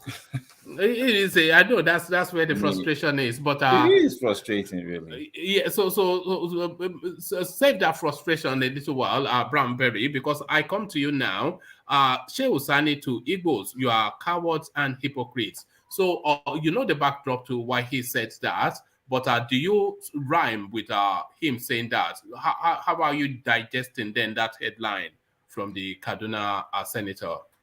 I don't understand if he just, because I thought he was putting it straight to the Ohanese. I didn't know he was just putting it straight to all Easterners, because there are a lot of people talking on social media, writing, but I've not seen or heard anything that the Ohanese themselves have, if they have released any statements, they have said anything. I think he's talking about the Ohanese, because Ohanese were the people that spoke about the Deborah's deaths, and they condemned it, and they asked Buhari to act swiftly. He said the Eastern region. He knows who Ohanese is. I think he was talking to Ohanese. I don't think he's just talking to all Easterners. Ohanese are the people. They are the ones that are, the voice, the voice of their people over there. Oh, so okay. Will you even narrowing it? Do you still agree? Does it subsist that? Yes. I agree with him. If he was focusing straight on the Ohanese, I agree with him. Yeah. Go on. That is to condemn what happened to the lawmaker. All right, thank you, Bramberry. And the headline by Doyin Okupe: dollars will reign at PDP primary. At PDP primaries, Atiku Wike orders to spend $10,000 per delegate. So this is Doyin Okupe, who has been in the throes of Nigerian politics all the way through. So this is his assertion. But before you give a commentary on that, let me just quickly acknowledge Alexander Gomez's super chat, who super chats to that list that we just went through with people adding Showore. So this is Alexander's summation on that. Chances of me having dinner with my Lord Jesus tonight is much higher than Showore being president of Nigeria. So the chances of so we don't have dinner with your Lord Alexander. We need you around for a lot longer. But this is Alexander's verdict on that space. Chances of me having dinner with my Lord Jesus tonight is much higher than Showore being the president of Nigeria. So Showore really is just like it's a comical interlude within the Nigerian political space. It's just like a comical interlude. One man. Yeah. I just listened to the super chat you wrote, but can I ask you and the guys one question? Because I'm getting increasingly worried about the likelihood of the election even happening at this point. So what is even the chances of we even having an election in the first place, the way it's going right now? No, what's led you to that concern? No, because of there is this increase, because at first it felt like it was some kind of conspiracy theory, like there's a plan to hold on to power. Then you have this increased insecurity. You have all these political games that don't make any sense. And, and the military, there's an uprising. And I have some information that I can't disclose here because I can't verify it yet. But based on what I'm hearing, I'm getting increasingly that we're not even having any election in 2023 at all. So what do you think are the likelihood of us not having elections at all in Nigeria in 2023? Babati, there's a conspiracy theory, although it's not gathered any momentum somewhat, but there's a conspiracy theory that Buhari is intending to hand over to the military somewhat, but who knows? That angle, because everybody buying forms does not make sense to me. And you have why are they going to vote in the north if they keep bumping each other and have all these killings? So I mean, if you look at the whole landscape, something doesn't feel right. It doesn't feel right to me this time. So I get concerned about it. So the odds of it happening is about 45% to me, about 50-50. So, no, I wouldn't say so. I think sadly there will be an election, and sadly another criminal will be the president. The military also, how long will they hold the power? Because all over the world, the military regimes are almost non-existent. So there's quite a few in Africa now. There's quite a few in Africa. But but it's just something I just look at, because I think we've established here that Buhari will be willing to sacrifice APC if it means that the North keeps power. I think he would be willing to do that. But what would be the price? What would be the cost to the Nigerian economy and to the Nigerian space at large? That's what I just get concerned about. Because at this point, there's no way you should be having 10 people buying 100 million naira farms and nobody question it. That doesn't feel right. Something is wrong somewhere. All right. Sorry. With your permission, let me just start. This guy, Loy State, he's asking my list of 5 as well, which somewhat probably suggesting that I docked that space. So I have a list of 5. The joint. I'm going to do a joint first. A joint preference. Either TINUBU or Atiku. So that'll be my joint preference. Or Saraki as number 3. Then maybe Peter will be number 4 and Oshibanjo number 5. But TINUBU or Saraki, I wouldn't mind. One man, why Oshibanjo number 5? Huh? Why Oshibanjo number 5? Because I don't know what he's about, Why will you put Peter Obi over Oshibanjo? Because I know somewhat what he is about. Come on, one man. Even It's the your opinion. It's your opinion. Hey, well, I will respect it. It's your opinion. Yeah. like I thought you said it was a corrupt Sometimes man. I wonder if Thomas is even serious or if he's really. Why not? I'm serious. It's been a troll. I'm serious. I'm serious. Why do you say I'm serious? I'm not serious. If you're serious, my brother, there's a problem. This tribalism is too much inside you, man. It's not about tribalism. Forget about tribalism. You can't keep throwing that at everybody now and see with it. Yes. One man, if I'm being tribalistic, I will not put Obi on my list at all. But I still give him benefit of doubt. I gave him number 5th. So you don't see anything right about that. I still give him benefit of doubt, number 5th, and you are saying I'm tribal. I put Atiku number 3. Am I from the north? My list is all over the country. The three tribes. So you said I'm tribal. Come on, CBD. All right. So that's in CBD's go-to. Anytime that somebody doesn't, I think obviously Mike is tribal, and the World Peace is tribal. You are tribal, and everybody is tribal if they don't agree that Peter Obi should be president. That is what in CBD. Are we in CBD now? Look at this guy. No. I get my list. So far, to be honest, I feel like my list is the most thoughtful list. Just my own opinion. Jesus. All right. This guy. CBD borrow my list. CBD borrow my list. Exactly. Look at my list now. Imagine Peter Obi, Devumai, Fayemi, Showore, Mogalu. Those are people that will bring transformational leadership that have track record. Okay, let's say the first 2 at least have track. And OSINBAJO is not there. And the first 3, I mean, Fayemi also have a track record. So, Rabbi, but why will I support OSINBAJO for goodness sake? But why is not part of what we are facing right now? Ngozi should be if you're serious, you can fight for Ngozi should be your woman for president. That would be my ideal. She's not in the race now. There's no. No. I'm saying that away from all this partisan politics, it would be my ideal person for president. Tell me any woman that has been good as a president or as a prime minister in the world. Well, in Liberia, they had a good female. I can't quite remember her name. She was good. She was decent. What did she do in Liberia? That's what did she do in Liberia? Angela Merkel, Margaret Thatcher. No, don't bring Alan Solly Johnson. No. Only Angela Merkel. Margaret Thatcher didn't do anything. He ran down the economy. Who told you that? I know that. Who told you that? You know the right to buy your government-owned, government-considered property was introduced. You know how many people became homeowners under Margaret Thatcher? So that's the only one you want to bring. Well, she liberalized the economy of the country.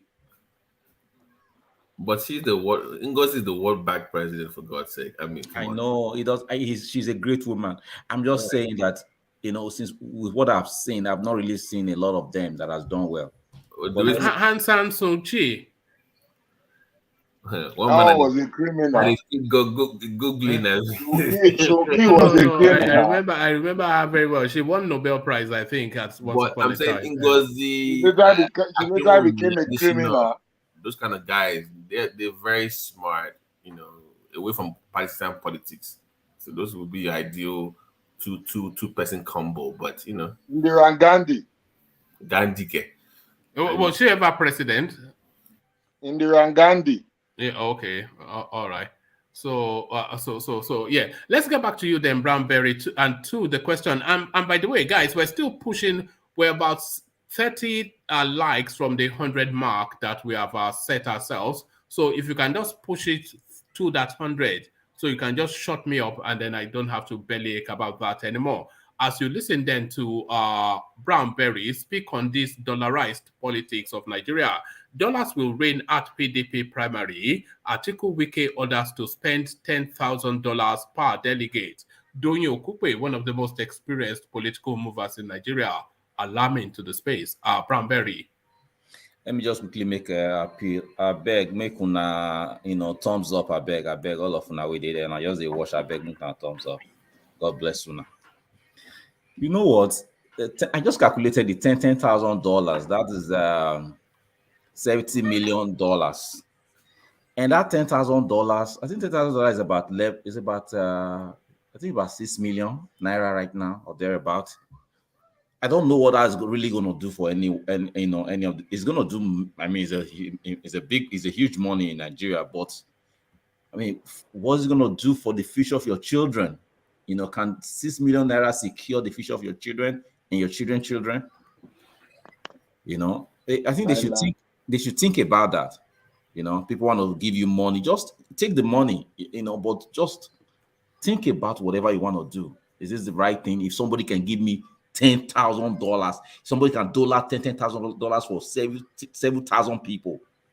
Is this person going to go there and really work hard for me and my children? They should think about that, because this is terrible and it's horrible. Yeah, but thinking about it, but to the reality of it, does this not put the final nail in the, because a lot of these things that we talk about, for reasons of niceties, people play along, but all these Peter Obi, Wiki is in play, but all these Peter Obi type narratives, they are good academic exercises, and they're good to vest hope in people that, there can be this future that this guy describes. But when it gets to the real politics of it, people like Peter Obi are not invited. They never have been. One man, Saturday and Sunday, you're gonna be shocked, really. I can't wait. You're gonna be shocked, because people like look at what Igor was saying. He's there. He's on ground. He knows what is going on. He was telling you that everybody, nobody wants to vote for anybody that will not move Nigeria forward. Nobody wants to do that.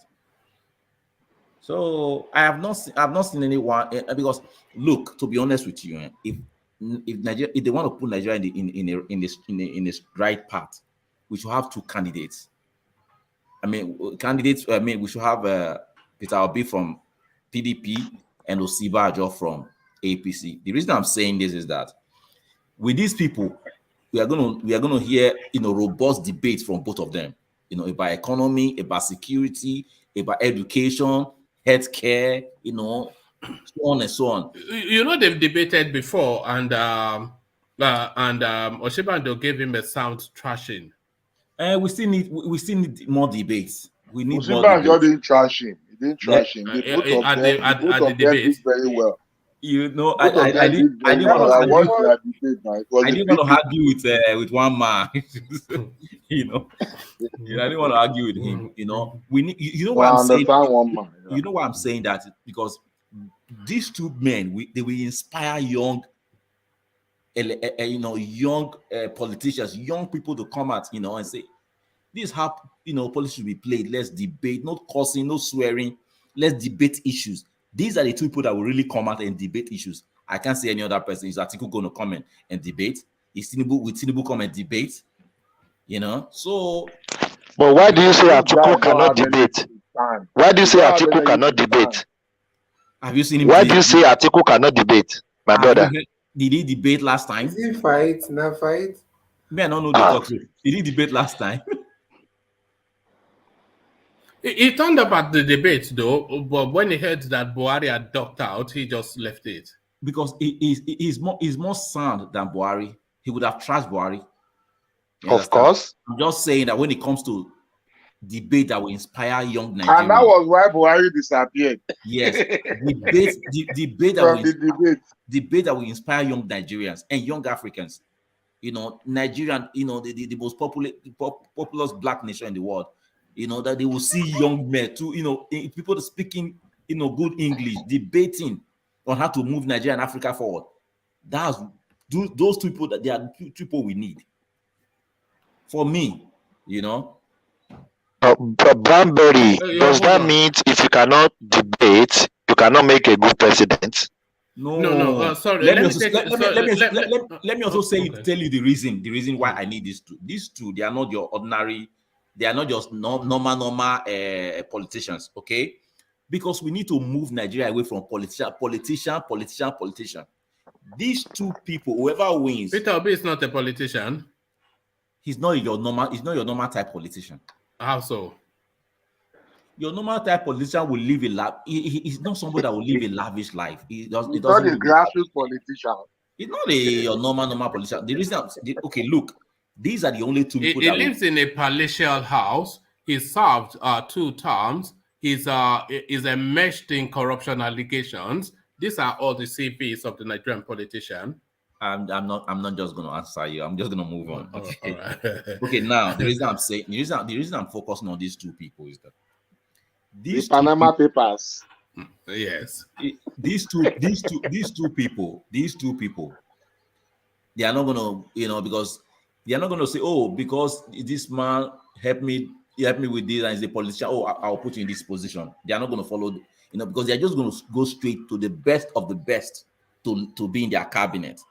It's not that you send people to House of Assembly, National Assembly to go there for their portfolio, for them to be interviewed by the Senate, and they will not go there with the portfolio you're already giving them, so that they can interview them according to that ministry.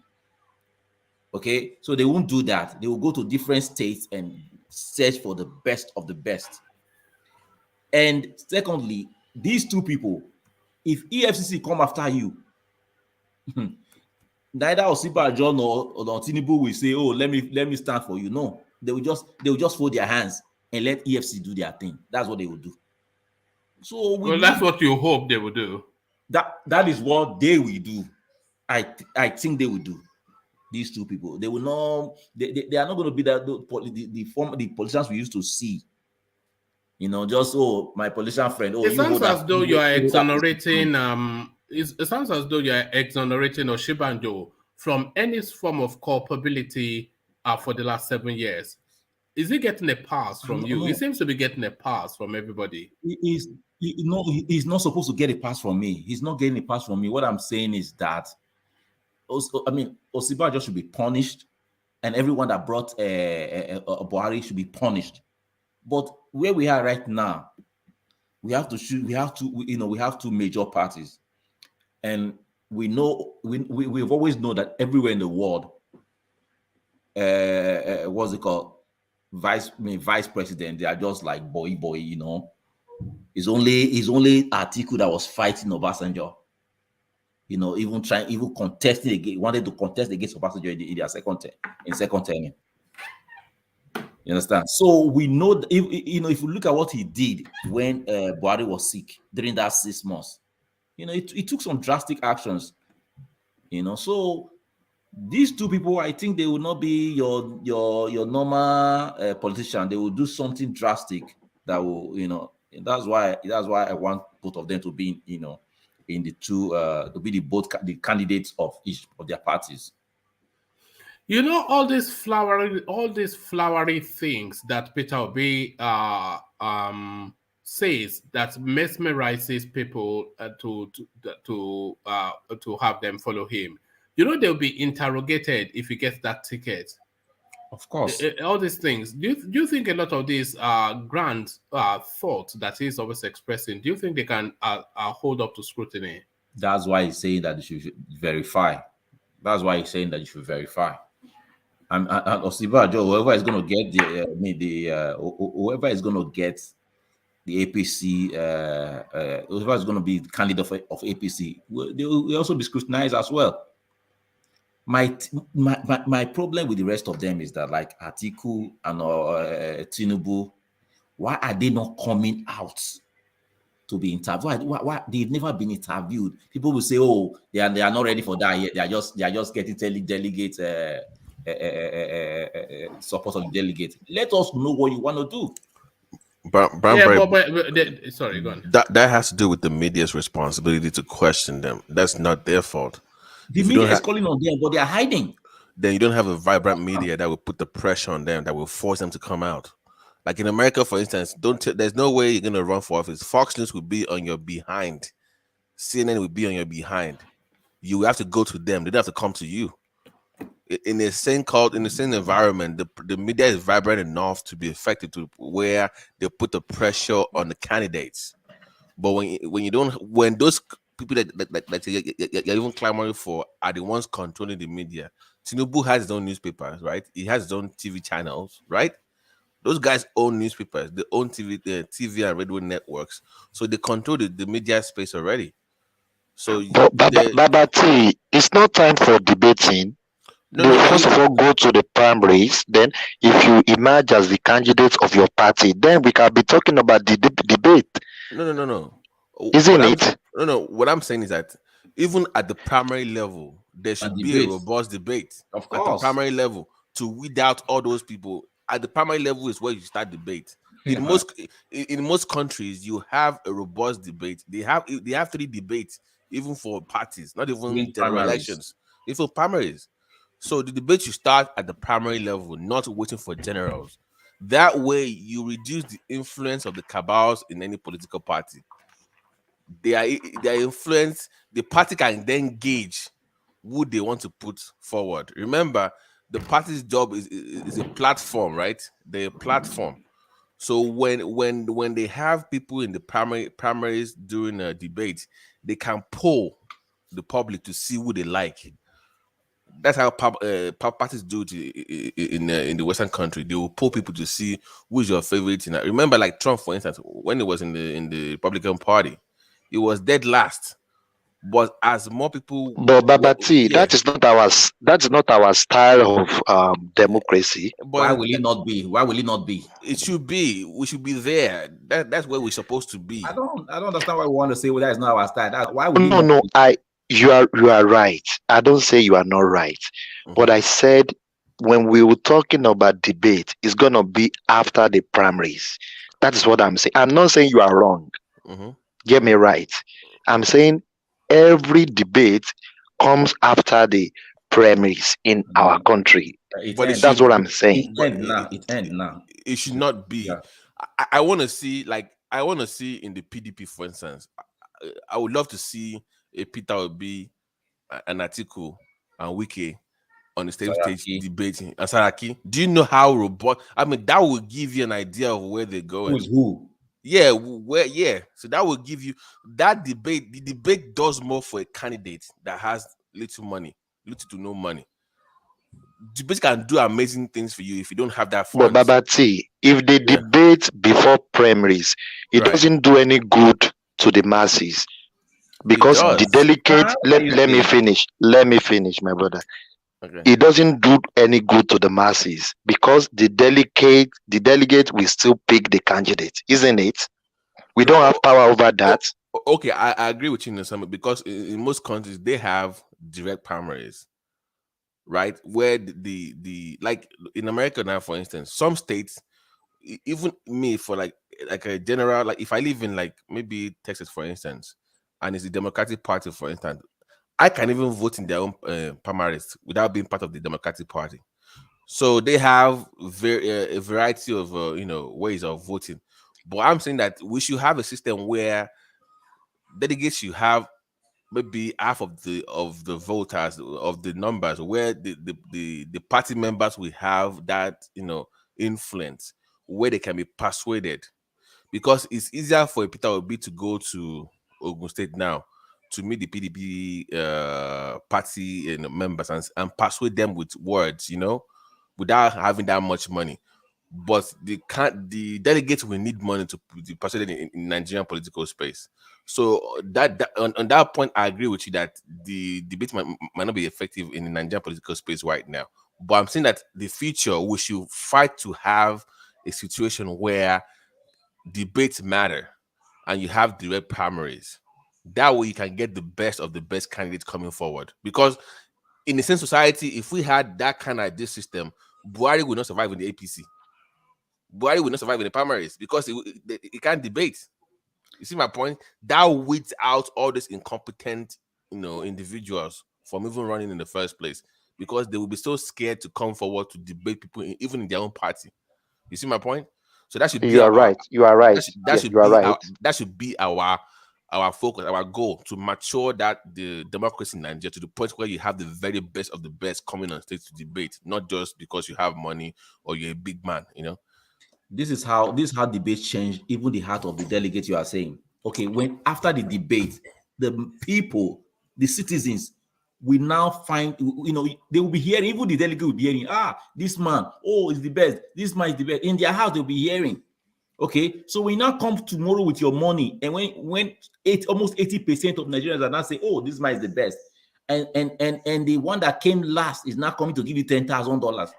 But my brother, can you rule out the Ghana must go aspect? That's what I'm saying. The Ghana must go does not mean that people won't still use their brain now. It doesn't mean that they won't still use their brain. They might still take the money and vote for the president that they know that the polls is showing that he's the best. He or she is the best. But Brownberry, that would be in a scenario what we have right now, where we have in the primaries, right? But I'm saying that the influence of a debate in the party would be more effective if we had direct primaries in the political parties. So if the members of the PDP who are voting now, then you can persuade them on stage, and there will be no pressure to give any brown bag, like Thomas was suggesting, because it's the people in that party voting, not the delegates. Or the delegates might have maybe 10% or 20%, where the people's voice in that party matters a lot. They can be persuaded without cash. I still believe it's still very important, though. But let's are we matured enough to get to that point? They are Nigerians. They are mature enough. We are here. We are just looking down on them. Don't look down on them. No, not the people. The delegates. I'm saying the delegates in those parties. Are they ready to ignore the to ignore that those dollars and vote for Babati Blamberry, my brother?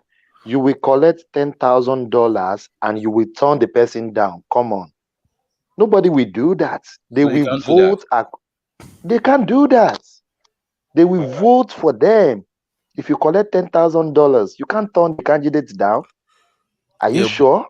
But that goes back to my point where, if we had direct primaries now, it would be harder to bribe the whole party now. Because if you have a million people voting, no, I'm saying if you had the direct primaries in PDP, right, for instance, now, where everybody in the PDP is voting for you, the ESCOs, it will be hard to bribe everybody. So that means you must come up with something unique that makes you different from everybody else. That is where those policies come in. Can you sell your policies to your party members? You are right. You are right. So that's what we need to be working towards. That will eliminate all this need for cash and need for that will take that should be law, by the way, in my opinion. All right, thank you, Babati. So, Bramberry, if you want to round off your thoughts on that space, you are speaking on Doyin Okupe's assertion that dollars is ultimately what will win out still at the primaries. I don't believe that's going to happen. So I don't think dollar is going to win this time. I think people they will reason. People reasoning will prevail. Yeah. Bramberry, are you in denial? No, let him just round it up. I want to take him to another. You have to give people the benefit of that. You are just saying, come on, man. Just think everybody. You just said it earlier on that 6,000 will not change. 6,000, you vote for whoever gives you 6,000. That's fine. But I think some of these people, they also have children. They have hearts. They are not just going to continue. They know that they cannot continue this way. That somebody can dole out money like that. They know that person is not going there for their interest. So I just hope so.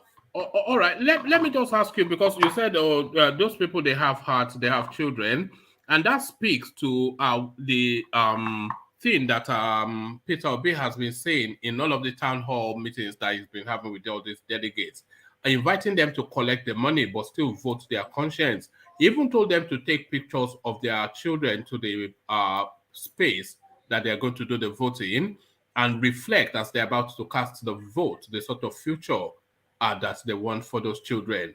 So take the money but vote your conscience. Is that somewhat naive? Somebody pays you $10,000 and you are voting your conscience. Would they even allow that? Is that naive to suggest that? I don't know what you mean. If they will allow that, who's not going to allow that? The person that gave you the money. So how is he going to know you didn't vote for him? But from the results. And so what? Is he going to come and start chopping off your head? Okay. Hey, come on, my brother. What are you saying? It's just like somebody employ you, they gave you money, and you didn't carry out the work they gave you. That is just it. It's a contract. Do this for me, I will do this for you. It's a contract, isn't But it? if they are not signing any official documents, how is it a How do you contract? know? How do you know? Were you there? Even you too, where nobody is there now. That's what I'm trying. That's my point. Were you there, Thomas? How do you know? But, I mean, help me no, ask him. no. In CBD, let's just be realistic here. If I'm a candidate now, I gave you $10,000 to vote for me, and I know how many people that I gave $10,000 to, maybe 2,000 people. I'm just citing an example, and the 2,000 doesn't show on the polls. So do you think that person will just keep quiet? There will be rancor, there will be anarchy in the party, isn't it? That is just my opinion. When someone has already emerged, so what rancor and anarchy that would be? Okay, Thomas, as you know, as good as you are, you're a good man, right? You are a straightforward person. You are one of you are one of the APC delegates or PDP delegates, and someone gives you $10,000. The other person comes and gives you $5,000. Okay, and you look at everything and you say, these people that dollar this money, aren't they going to get this money back? And you say, you know what? And you say, as a good man that you are, as a straightforward man that you are, you say, okay, let me still vote for this person. Will you do it? I would rather not collect the money and vote my conscience. That is what I will do. Okay, so yes, I would rather not collect the money and I will vote my conscience. But in immediately you collect the money, you have you are sworn an oath to that person or give that person the guarantee that he or she will emerge. So you rather not collect the money than to collect the money and vote for your conscience. That is what I will do. So you say if they vote for their conscience and collect the money, they will fight. No, I will not collect the money, and I will vote my conscience. You said whoever takes the money and vote for their conscience, they will fight them later, or they will be a fight. No, I'm not saying they will fight them. I'm just saying it's a contract. This person call you. It's a contract. Yeah, contract is do this for me. I'm just gonna continue to be positive. Maybe some of them are hearing me now, or they will play this later. You know, don't forget that Peter Obi told them that they should collect the money because at the end of the day, the money is still is not their personal money. All those money is stolen money. In CBD, if you collect the money, you have to do. If you collect the money, you have to do the thing that the money is meant to do. You have to vote for the person. From Wike now, will you say that is Wike's personal money? All this, it's not their money, it's the national money. So collect it. After Jesus Christ said, "Give to Caesar what belongs to Caesar." So you collect the money. Rabbi, stop being that's blasphemy, man. That's blasphemy. Quoting the Bible to defend Peter Obi, is that bad? No. He told us Peter Obi is righteous now. Is it not at righteous? the end of the day, all these delegates know where these people get their money from, and they know that those money, it's all looted money. So you think they will feel guilty? Unless you think they will feel guilty for collecting the money and not voting, they will not. They won't have that guilt, my brother. They won't feel guilty because they know it's not their sweat. They know it's looted you know money. that when they carry out these votes, you know it's not. I'm not sure that it's a secret ballot. You know that each candidate will have a representative representing them at those ballots to ensure that they're not cheated. So that representative will somewhat have a sense of who's voting in which direction. 1,000 people. One man, don't we see Fayoshe people showing him? Yes, that's at the primaries. That's what showing him before they even drop their ballots. They're showing him after signing, after marking who they are voting for. They are showing him before dropping it. What are you saying, man? You will collect $10,000, then you will not vote for the person. You would rather not collect the money than to collect the money and vote your so-called conscience. All right, thank you. So Brownberry, let me take you to a final talking point, and then I'll go on to DOJ from there. And if it's not around, then I'll go on to Baba T. And Nigeria needs continuity of Buhari regime, says aspiring President Oshibanjo. So this is not the first time he has opened up that space or made those comments. But what politics do you think is playing at with Nigerians so hateful of the Buhari administration? This is a very, very difficult space for Oshibanjo to be in.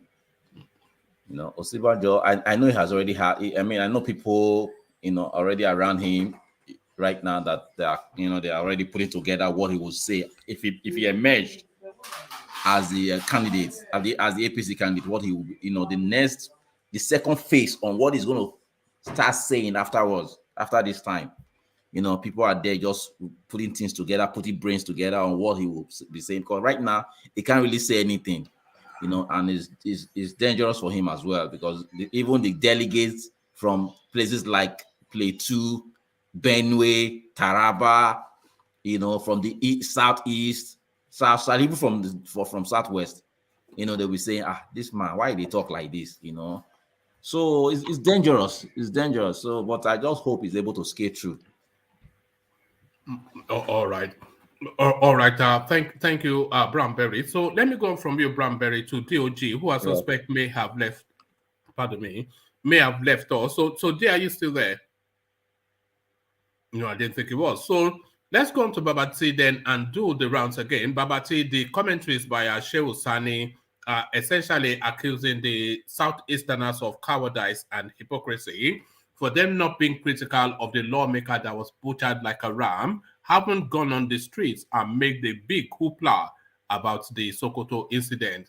Do you concur with the Kaduna governor, Kaduna Senator Babati? I mean, partly maybe yes or no. The reason I say that because we all try to, hide our own secret cows, pretend, so that is the Nigerian problem.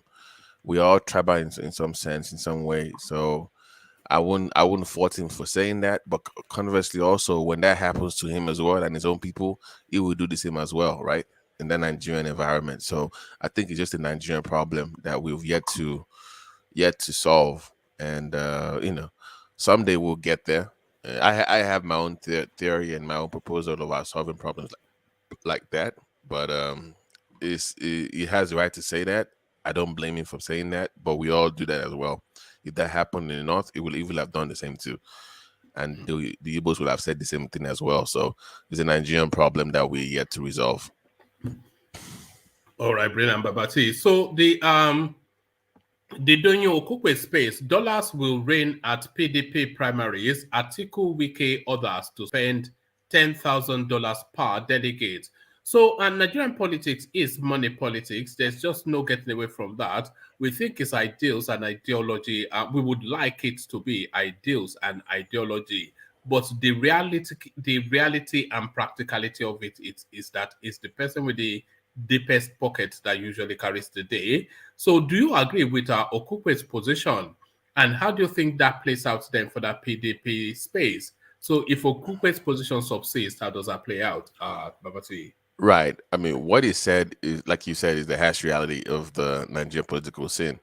And like I mentioned earlier, the best way to solve that in the short term will be to have direct primaries, to eliminate the need to bribe any delegates or limit their powers to 10-20% of the total votes.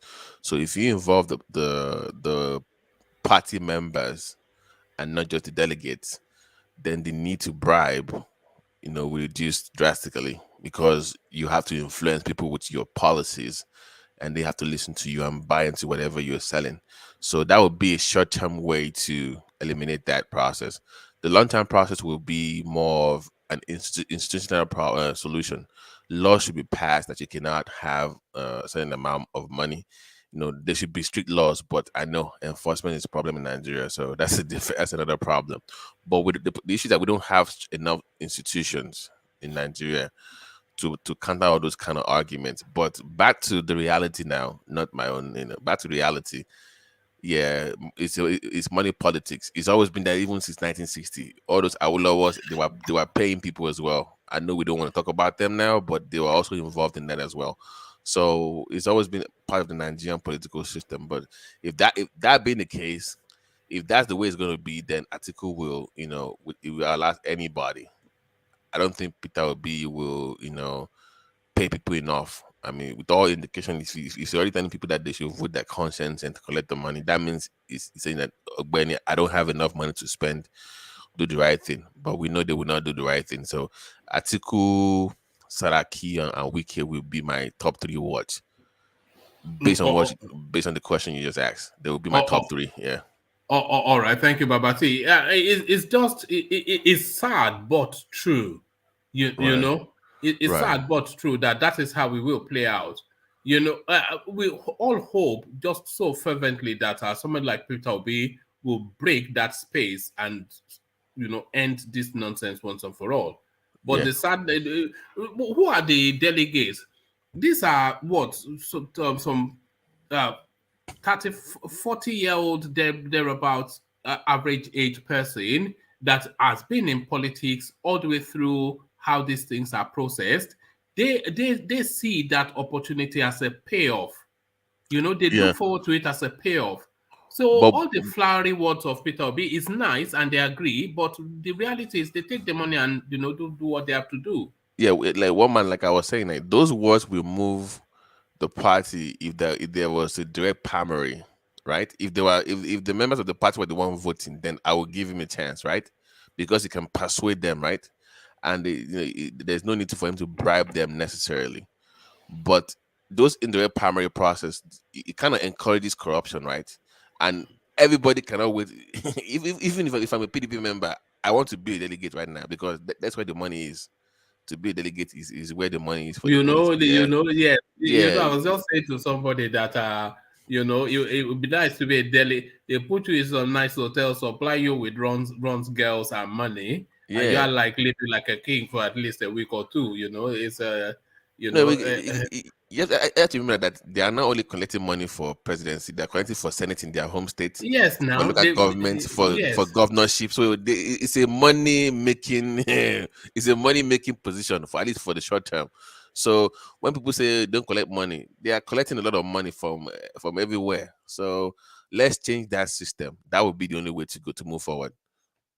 All right. Let me give you just a paragraph from what just to add on to what you've just said there. This is a paragraph or 2 paragraphs from what Doyin Okupe was saying. So this is midway through. It says putting out the money politics putting out the money politics behind primary elections in Nigeria. Mr. Okupe said aspirants must be ready to part with huge sums of money as the poorer aspirants, irrespective of pedigree, competence, or suitability, may have no chance of winning at all. He cited an instance of 2 aspirants vying for a position in the Ogun State House of Assembly who had already begun winning delegates at their words with 150,000 to 250,000 naira. As I write this piece, a delegate election to elect the state assembly members for my local government is underway. Information reaching me from the venue is that one of the 2 contestants is offering 200,000 per delegate, whilst the other is offering 150,000 per delegate, Mr. Okupe disclosed.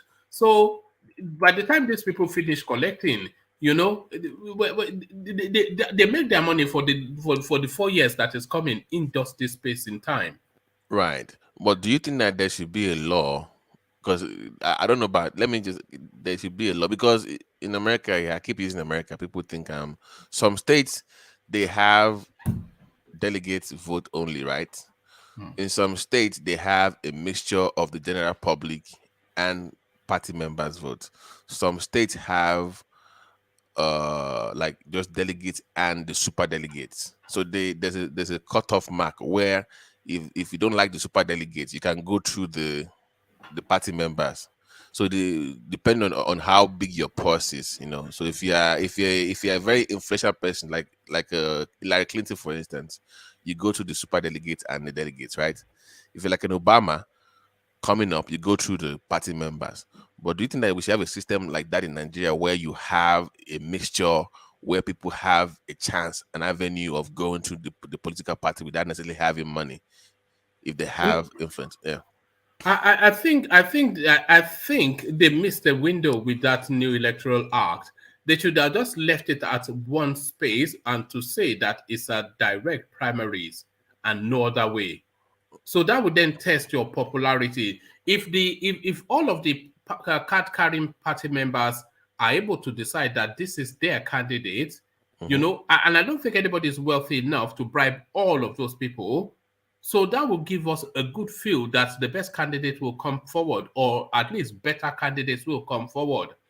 But this indirect primaries is just really, you know, goodies for the boys, really. But it's the system we have is not fit for purpose. So it's a systemic problem. It's a systemic problem, naturally. So that needs to be resolved. That needs to be resolved. Oh, all right, brilliant. So let me take you on then to this space. Oshibanjo insisting that Nigeria needs continuity of Buhari regime. Aspiring President Oshibanjo, I just find it somewhat faulty, that language. I thought he should be avoiding that space, but he keeps hammering down on it. Poverty. Yeah, you know, that just tells you. I mean, you are a VP for 8 years. At least grow some backbone. You know, be a man of your own. Have your own policies. You're a smart individual. At this point, you should be pivoting away from Buhari, not necessarily ignoring him, but avoiding any Buhari questions. Come up with, just say, okay, we've been through a tough time. This is what I have for you for the future.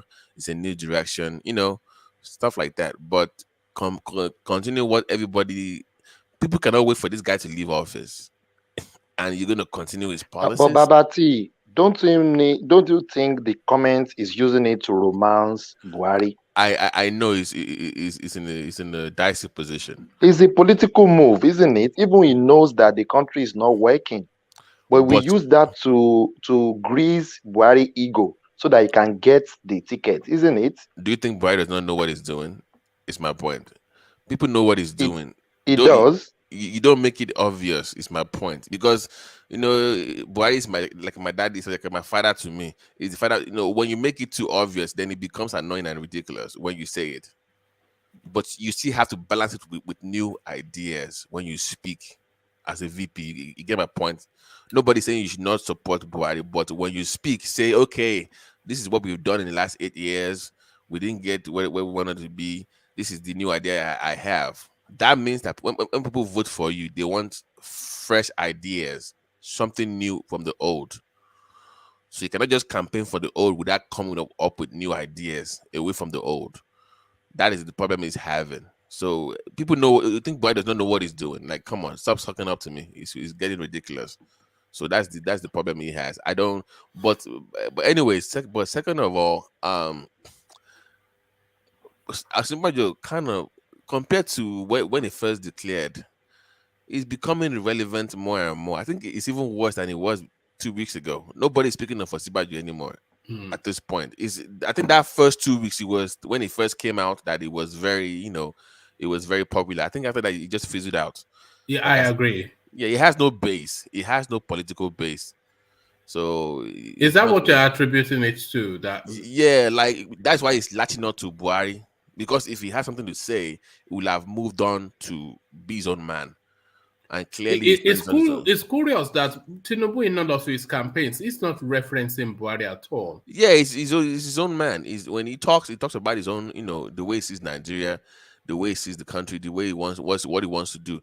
And you, being a VP, should be in a better position to piggyback on Buhari, but come up with your own policies. And he's not doing that. So Buhari's going to do this and that. No. Forget Buhari. Let me hear from you. What do you want to do? And he's yet to do that. And, you know, that just tells me that he's being sponsored. He's being pushed to do what he's doing. Not by his own volition necessarily. I think he's being pushed there. I think he doesn't have the confidence that he still has the endorsement that he feels that he had, that emboldens him to step out, because what he's relying on is also what Rotimi Amechi is relying on. And if Goodluck Jonathan comes in, then that will be, and then Ahmed Lawan. So about 3 or 4, maybe even 5 of the real lead serious candidates in that space, they are relying. In fact, anybody outside of Tinubu is relying on Buhari's endorsement. But, and he's not confident that he should be confident that he will get it. But that is a tough thing for me to understand. Am I fair to say that, by the way? Is that a fair comment? No, it's a fair assessment. But also, if you are the VP of the country and you're running for office, how can you tell me that you don't have a clear indication that you're getting support from your boss? I mean, if your boss is endorsing 4 or 5 people at the same time, that should tell you something, right? That should tell you something. Like, go ahead. Somebody was gonna. So no, I was just gonna mention to you and one man. I don't think it's the same with Amechi, because from what we are seeing recently, we have seen not just that narrative of Buhari's endorsement, but we're also seeing most of these northern big weight politicians all rallying behind the. Is that not indicative of Buhari's endorsement? All those big weights. No, but I'm saying if it is, then it has moved past the space, the stage of just speculating, because yes. I think it has, because you saw when he even went to Jos the other day. What's the name of that guy? Simon, the governor. What was he saying that if they don't want their party to go back to opposition, they have to vote for Amechi. So, and you find all these people, Buratai escorting him everywhere. Plus, I think it has it's becoming a bit more visible that is Amechi that is Buhari's. Yes, it's looking like it. So is the VP now lying to us that Buhari is with him then? Because so what is no, his game plan? I think Buhari is with a lot of He can lie. Why not? No. I'm saying if I'm running and Buhari tells me, "Oh, go and run," and somebody comes and says, "Go and run," that's I think the endorsement Buhari did for them is to just put them in the faces of people. But now I think they have to also do their own canvassing for support. And the person that seems to have that. That maybe a lot of people feel like they owe something in that their APC political structure. I think it's looking more like, in terms of, I think it's looking more like Amechi, because the man, as much as we don't like he's corrupt and everything, I feel like the man has played some very kind of politics. Politics. The kind of politics he has played, But in the multiple endorsement is not endorsement at all. If I'm running and the guy that I'm hoping that will endorse me endorses 6 people, how is that an endorsement? No, it's not an endorsement for you will win the presidency. It's just like bringing you out. Okay, I have 10 children. All of you, I'm putting you in this field or something. Go. Then whoever is smartest or whoever has done more of their homework can win. Yeah. Sorry, Nsebede, you know what is also somewhat telling that Osinbajo has given up on maybe somewhat his presidential ambition, but certainly possible endorsement from Buhari. In just a session or two ago, we were all discussing here when Osinbajo was saying in one of the town halls that he was being going around to canvass for, he said that that there's still ongoing discussions in the Southwest to agree on a consensus candidate, and that might come soon. So he is receptive to that, and if he was confident in his candidature, he would not be receptive to that. And if there's a consensus candidate in the Southwest, it would not be him. We all know that. So and Tinubu will not talk about consensus at all. No, has never mentioned any concession. Well, he will if he favors him. But yeah. So yeah. Yeah, so I think OSINBAJO is more like okay, if I can't get it, at least I will have influence in picking up whoever gets it, kind of point. That's where it's at. But it was very disappointing that he came out the first place, like, because I knew he had no shot. Even though I like him, I just knew, no, you have no political base, man. It's just a waste of time. So I knew that it was going to freeze you out. Yeah. I think the Southwest should really quickly form the thought that they are not going to get the endorsement from Mallam Buhari and the Southeast too, so they can then rally behind one candidate and then fight it out on for their, Yeah. But one man, please. What president is if the Southeast are looking towards APC in terms of if they have any hope of no, yes, I just added the APC, the Southeast for Righteousness. It's because I didn't want to seem like but you are right in what you said, and I do think that as well. The Southeast are not in play. They've given up. They've given up on. But why can't we get to a space where someday whoever is there does not influence whoever is coming in? Like, you can be president all you want, but I can win without you. Why do they need Buhari to endorse them necessarily? If they're really strong in their own right, why do they need Buhari to endorse them? I don't understand. They are not, are they? Sorry. No. One man. Because no. I'm saying that not because I know, because you're gonna say this in Kuba. I know that. I'm saying the man has done a terrible job. Is my point. You are this bad. I should be avoiding you, not seeking your endorsement. Is my point. If you are this terrible, you still need him to get there, isn't it? No, even though it's bad. Well, that's sad. That is the reality. I think they need him for the ticket, and then after that they will just probably abandon him. They will abandon him, because it'll be a very toxic person to use as a campaign reference. That you want to continue. One man, what is Fashola? I don't even hear from him at all. The man just quiet. No, he fumbled. He should have been the candidate, but the whole super minister thing kind of crumbled his political, Yeah. That.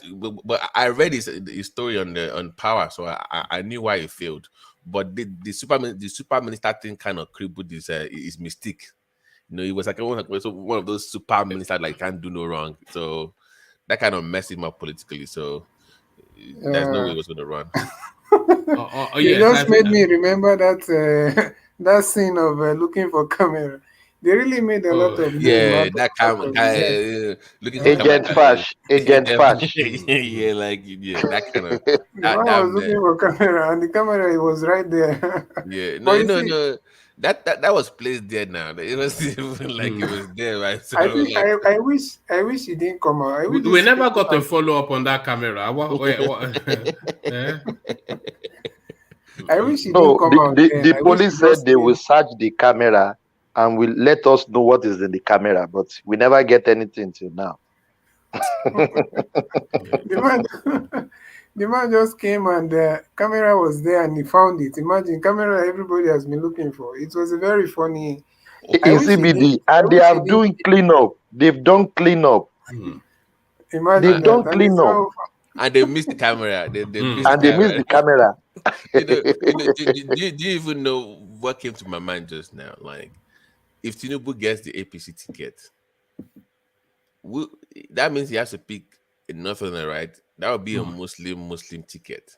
It has There's to be. Christian in the northern, huh? No, Christian in the northern. It has to be. They won't vote for a Christian from the north. Forget. There's no way they're gonna have a VP Christian from the north that they will vote for. Are they not from the north? It has to be. Babachela, why is there? No. Let's be realistic, Thomas. There's no way they're not going to vote for their rep to be a Christian, not in this political climate. So I'm saying that if TINUBU goes for the Muslim ticket, wouldn't that be a problem for him, though? But Babati, why this not? They are just stuck with religion. Hold on, Thomas. Let's hear from Joseph, who joins us. So, Joseph, do you want to address that position that Babati just put to the space? That if TINUBU comes in, if TINUBU gets the ticket, then the likelihood is that it will end up being a Muslim ticket. So do you agree with that? And what do you think the consequences of that will be? No, I think the good evening everyone anyway. Good to meet you. Yeah, sorry, I'm at work. Yes, I can tell. So to be sincere, he can get someone from the north, and that is my fear for him anyway, because I don't know any Christian that can be picked from the north except from the middle belt. And the core north, we not want any middle belter. So that is the issue. So I don't think he will be able to get that. And Muslim, I'm not sure it's a go area. It will be a no-go area for Muslim, especially with things that are happening all over. But so, if we had a southern candidate, which is what we're clamoring for, will we not just look the other way for a Muslim ticket? If we're sure that we're going to get a southern president, will we be that bothered that is Muslim? You know, there are two main factors that are really dictating the direction of politics. Ethnicity and religion, and they are both strong and almost equal. Like I was listening to when you were doing a kind of a round trip, I saw the line in which almost everybody was falling into, which is more of ethnicity. When you said from 1 to 5, you should pick who will be the first, second, or third choice. And I realized almost everybody were trying to pick someone from their own area. So by everybody, you mean in CBD? It's almost. Like that. It's not like only that. in CBD. It's like that. But that was Manos Tony. Well, anyway, I know Tony. You being from Edo State, there's nobody from Edo State anyway to pick. But one thing I wanted to chip in actually. You know what you see this man? Sorry. So what do you mean by that? Let's hear him. It's a new voice, so let him have the space to... Something that I wanted to chip in. Dele from Edo State. Dele Momodu. Okay. Oh, forget about him. Well, I think we all have, because for obvious reasons. Yeah. So what I actually wanted to chip in was the one Babati was talking about Awolowo time and so on. To be sincere, those ones, they actually wanted to serve, because I still remember when I was very young that Awolowo has to come to my village in Ondo State. How many of them are moving from village to village now? No, none of them. Only from capital. Only from capital to capital. Okay. That is what they are doing. From one Peter Obi did now. He visited 36 states. No, do you understand what I'm saying? No. I said I am from a very remote village in Ondo State, and Awolowo was there that time because they were voting for personality. He was able to get Joseph, to the they can't be everywhere. They can't be everywhere. It's why you not? Didn't get what I'm talking about. Yeah, it's simply because they are thinking of the money they are going to spend, so they can decide to just go to the cities. That's all. They don't think of the villages. But Joseph, so, I take your point, but do you think you have been somewhat unfair? Because during Awolowo days, those were simpler times. You know, those were simpler times now. It was a smaller country. But if the country is still the same, even till now, because those towns have been, villages have been there right from the period of Awolowo. And now it's even easier because they can use shoppers everywhere. Unlike in those days when they have to travel by road every time. So, but because they know someone that is going to give $10,000 to candidates. How do you want him to move from village to village? Because number one, they've seen it that it is those delegates that will choose them in the first place. So the populace don't even have any say until when they are going into the main thing, in which you don't have any choice again. You are only choosing between the devil and the deep blue sea. So that's the way I see it, anyway. All right, thank you. Thank you, Joseph. I'm assuming you're somewhere in America because a good 60% of the audience are in America. No, we spoke on, was it on Saturday that you were asking me where I was when I was Newcastle, of course. Yeah, of course. Yeah, yes. I'm in Newcastle. Okay, how come it's okay? You're indoors. I was wondering if it was daylight where you are. No, so, I'm at work. I'm at work. I am on night shift. So all right. Yeah. All right. Thank you so much. Nice to meet you, Joseph, man. Thank you for coming. Oh, you're welcome. Come back more, man. We'll talk more. Yeah, sure. Thank you. All right, brilliant. So, Joseph, let me get back. Stay with us. Let me get back to Babati. I only really wanted to record your voice. I didn't. Now you say I remember, but I wanted to record your voice in case you dropped, in case you had connection problems. Because new voices, I like to build their politics up so that people get to know them more. So, and I think the two instances that you've joined us so far, I think already are people wanting to know more. But let me go back to Babati and have him address now this rather curiosity that we're hearing from Yemi Osinbajo. Is that where you were? Even Nigeria needs continuity of Buhari's regime. The little man from Ikene. What are you making of that, Babati? Yeah, that's my concern. Like, why all indications indicate nobody wants continuity of this. And I know they've said that it's because he wants primaries, but there's a way you do it where it does not sound ridiculous. Nobody wants continuity of Buhari. I don't know why he continues to do this. He's not going to get a ticket, so at this point, he just needs to keep quiet and go away. At this point, he needs to stop talking, because it's been a disappointment as a man of God. It's been a disappointment as a VP of the country, as a professor of law. He's failed as a person. Forget Buhari for a second. Him in that post is failed in his own position, in his own right. He's failed. So forget Buhari, though. Buhari is failing, or you as a VP, what have you done? You failed. Everything, like I told you guys before, I was at the conference he had in Maryland when he came to America, and he was talking about you should vote for him because of Yoruba's position on realignment of Nigeria and all this, whatever they call it. What do they call it now? Restructuring. Yeah. That was what he sold us on, right? That was the reason people voted for him from the Southwest. That is the reason people voted for him from the Southwest. Only for him to get it, and police does not need any reformation. We don't need to do. The guy just went 180 on us. Remember, in the report, he started changing his position. There's no need for to. So why would you now come out?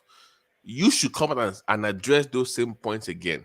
They should ask him, guy, you said you were going to do this for Nigeria. What happened?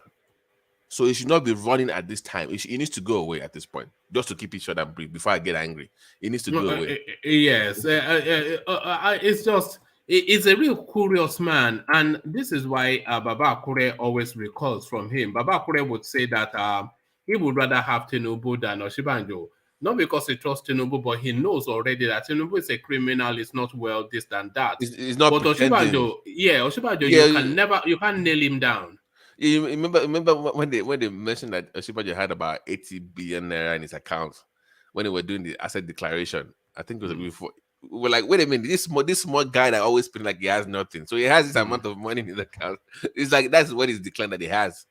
All this asset. I'm like, so I don't trust him. He has that factor of like not, and also he brought in the redeem factor. And I'm sorry, I have to say this.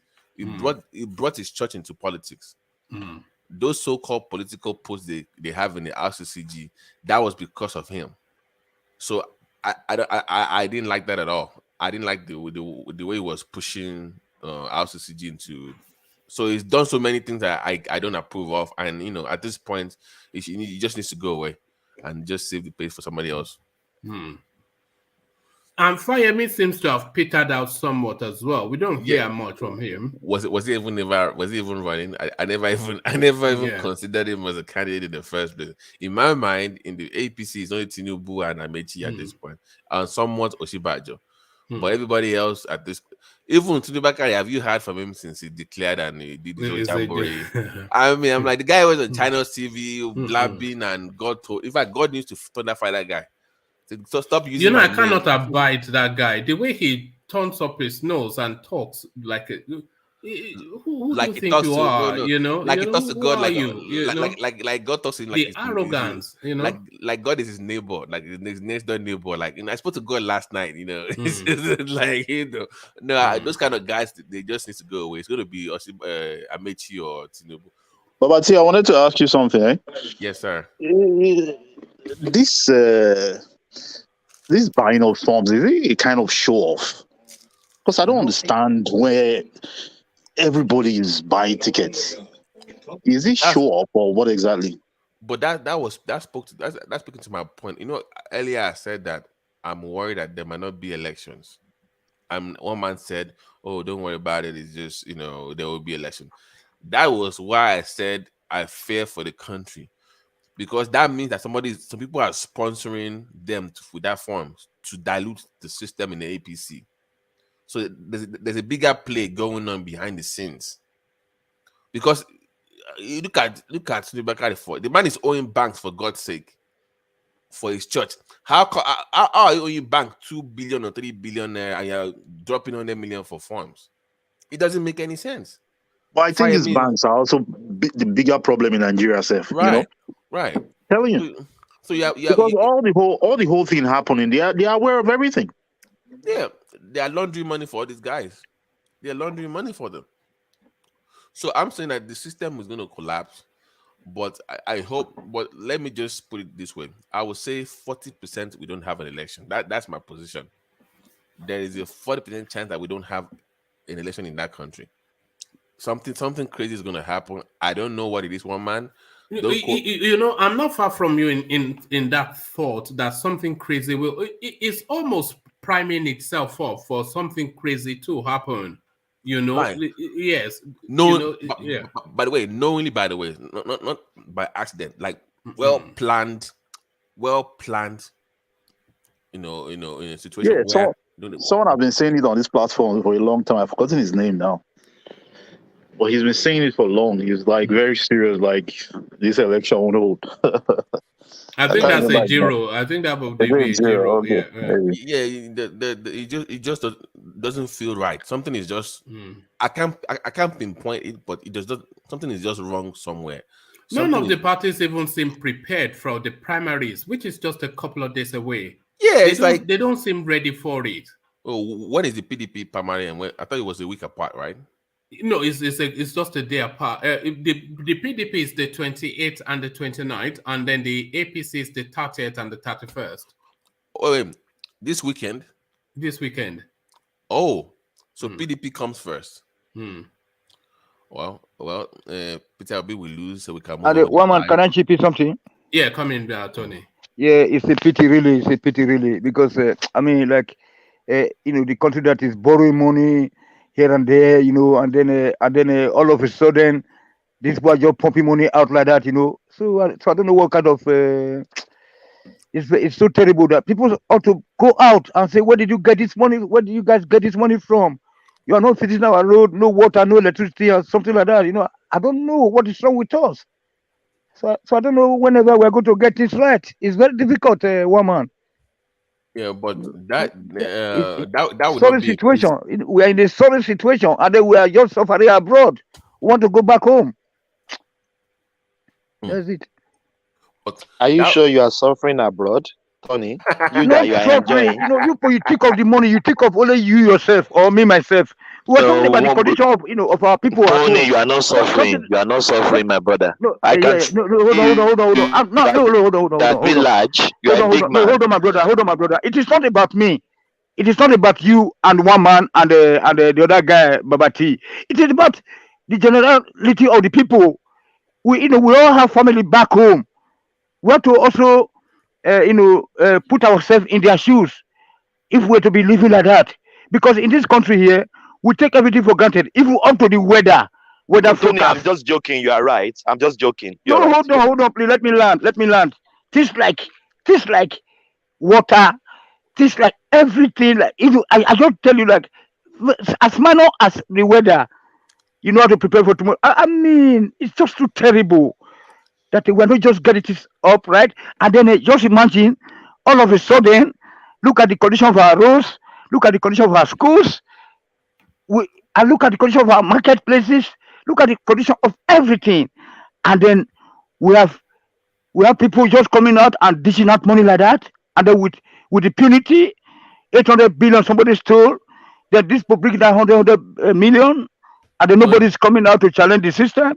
Tony, I hate to break it to you, but don't let me say too much. But having been around these guys both home and abroad, 100 million naira is something they spend on the weekend in a golf course in Texas. It's no money. But compared to African situation, no money is no. Hold on, my brother. I know that you guys here, most of you are billionaires, in dollars. I'm not a billionaire. No. Yeah, because my brother, one man is setting up this show. Don't look at, you have to feel sorry for this guy, and then the other Nigerian bloggers that are trying to contribute their quota, towards making the change. And then when I hear people coming out to say that, 100 million is just $200,000 or whatever, because you can, we can buy cars for $50,000 or $100. No, but look at they said, price of egg is now 100 naira. Tony, I said those people that they come abroad to spend more than that. Your politicians, they come abroad to spend more than that in America. I'm not saying me. The way they spend money, that 100 million naira is nothing to them. I'm not myself. My brother. Do you know that a normal human being can just employ, let's say, village to village, start to tell them to declare the bush, either they are building rail line or they are grading those roads, local government roads. But in our country, we have no local government chairman. We have no this thing. We have no election office like INEC. We have none. We have no military. No military. We have now, Tony. We have, but they are not. But they're not functioning. We have. It's equal to zero. Yes, when something is not functioning, that means we have not. So, yes. They died in. So most of you here, when you come here, try to give praise to this guy, one man show, and some other platform that are just putting on the effort. Just imagine to be coming out twice a day, and then even we that are just the onlookers, we are getting tired. Sitting man, let's digress a bit. For 4 hours. What about this guy? Hold on. This guy will come out in the afternoon. Hold on, sir. So this guy will come out in the afternoon. He will do like 2 hours or 2.5 hours. Then in the evening we do another 6 hours. Hold on. Don't feel sorry for me. I'm doing it of my own free will. I'm not, I'm not obliged. I know, but it's a great contribution as well. Great impact. You are creating, sir. You are creating a great impact, because I know that people might listen to you. People that are so important, people that are and the people who listen they are yam heads. You tell them to thumb up, they don't thumb up. All these freeloaders, now they talk your ego was to go capture their fouls. The people that follow this platform, they are the sort of people that will go into a supermarket and change the label to a cheaper price. These are sort of the elements that we have. It's really bad. It's very bad. What will it cost to just push the like button? Yeah. Even there are some channels I don't like, I just push the button. Even this Pakistani channel, Indian channels that I used to watch or whatever. What are you doing on the Pakistani channel? Do you speak all? No, I like their guests sometimes, the way they dress. Sometimes they will dress this thing. I have some of their guests here now. They are this thing. They man, you can't do without doing in this platform. They are TOTO good though. They are TOTO the good well. One man, let's digress a bit. Have you signed your referendum? Yoruba Nation need 5 million people to sign no election. Have you signed yours? Thomas. Well, that's not my politics. I'm not saying no election. That's my politics. Now me before they ask, Thomas. Not be one man you would ask. Thomas, have you signed yours? Yeah. Have you signed? I will never sign. I'm not subscribed to Yoruba Nation. I'm one Nigeria. Everybody know me. And make you not forget to where we get her, I will pursue you. Yes, let's wait till then. Let's wait till then. Maybe we'll get them. Where is this going on? I wasn't aware that this was going on. Yes, they just rolled it out like 2 days ago. Yes. Didn't they have one? They want 5 million Yoruba to sign no election come 2023, like a petition. That's not an effective strategy. They keep going through these routes that are not effective. It's just go to the court. They are do working. the right thing. All this petition. They are shooting themselves, in their own feet. No, I bet me not to discourage them. They are working hard. Hold on. There's a case in the court right now already in Ekiti, right? Yeah, for referendum. Yeah, they just went. Was it 3 days ago? Yeah, they went a few weeks ago before. I remember. Sorry. Yeah, to what end? To what end? What's the objective? What? No. They're there for two things. They're there for two things. Number one, they want to declare that the current constitution we have is illegal. They want that constitution to be declared illegal. And number two, for us to have a referendum to come down, to sit down and fashion a new way to move the country forward. So that's why they're in court. Sorry, hold on. I meant the referendum. What's the objective? To what to end? opt out of Nigeria or whatever? Hold on now. Thomas, answer the question. To what end? Yeah. What do you say, woman? This referendum, if they get that however many signatures, what will it achieve? To what end? So they can push it to the international community that we have gotten the endorsement of the people of Yoruba land. They need 5 million people so that they can push it to the international community, so that maybe international community will use that one as the yardstick to say they should have their nation. That is what they are fighting for. But that is just what I think they are fighting for here. That would be more effective post-election. We need to wait to see how the election turns out first. If once that happens, then I can buy into it. But for now, pre-election, no. The one that is going to work is the one that is in the court right now. That the northern youth took the eastern region. The southeast to the court. They are asking the court to give them referendum, that if they want to leave Nigeria, that the court should give a referendum so that they can leave. Then the Ijaw Nation also joined, and I think Afenifere also joined, that they also want a referendum. So I think that. But my brother, do you know there is no referendum in Nigerian constitution? No, they are there to declare the current constitution illegal. The constitution is wrong first. The constitution is wrong. But I know constitution is wrong. My brother, let me just land. Let me land. I know the constitution is wrong, but currently now there is no referendum in Nigerian constitution. You have to put what they call that English. You have to put the referendum. Yes. Amend. Yeah, you have to assert the referendum in the constitution before we can go for referendum. Yes. That's what they want the court to. That's why they're there in court to do that. Yeah. But the court has to declare that constitution illegal first. Once that constitution is declared illegal, then you cannot go and go forward with a referendum, because there will be no constitution technically. Do we know when the verdict is coming in? No. That one was 3 weeks ago now. That was 3 weeks ago. That was 3 weeks ago now. So has there been a judgment on that? Go ahead. They can just amend it and put referendum into the constitution. That's what they will do. Or it forces them to do. It forces. But my brother, who will amend it? These people that are collecting $20,000 or $30. If the court persuade the house to do it, they will do it. But you still need political will. I tell you. Who's going to move the motion, though? Somebody has to move the motion in the House or in the Senate. And, politics will come into play here. Because if it's from the Southwest, they will say, TINUBU, see your people. If it's from the South, you Biafra people are there again. But is it not that brought this now? No. Yes. I was discussing, 3 weeks before now, the Pakitoye group also, they went to court. The Leonard Duas, they went to court also. They wanted to stop the elections as well and declare the constitution illegal. So you have multiple lawsuits going on at the same time. I think they should allow the election to go on. Don't stop the election. But my people, did you notice another thing again? Yoruba Nation, they are fighting for money. Real fight. No Mayegun Diary. negativity. No, that is what is going on. You have to be honest. We have to be honest, my brother. Sorry, Tony. Where are you getting that from, Thomas? Yeah, where you getting It's there. It's on the space. They are fighting. What's the fight about? Talk about money. I know, but what's the backdrop? What's the narrative? One man and it's only like you know what you had. One man, don't you know what I'm saying?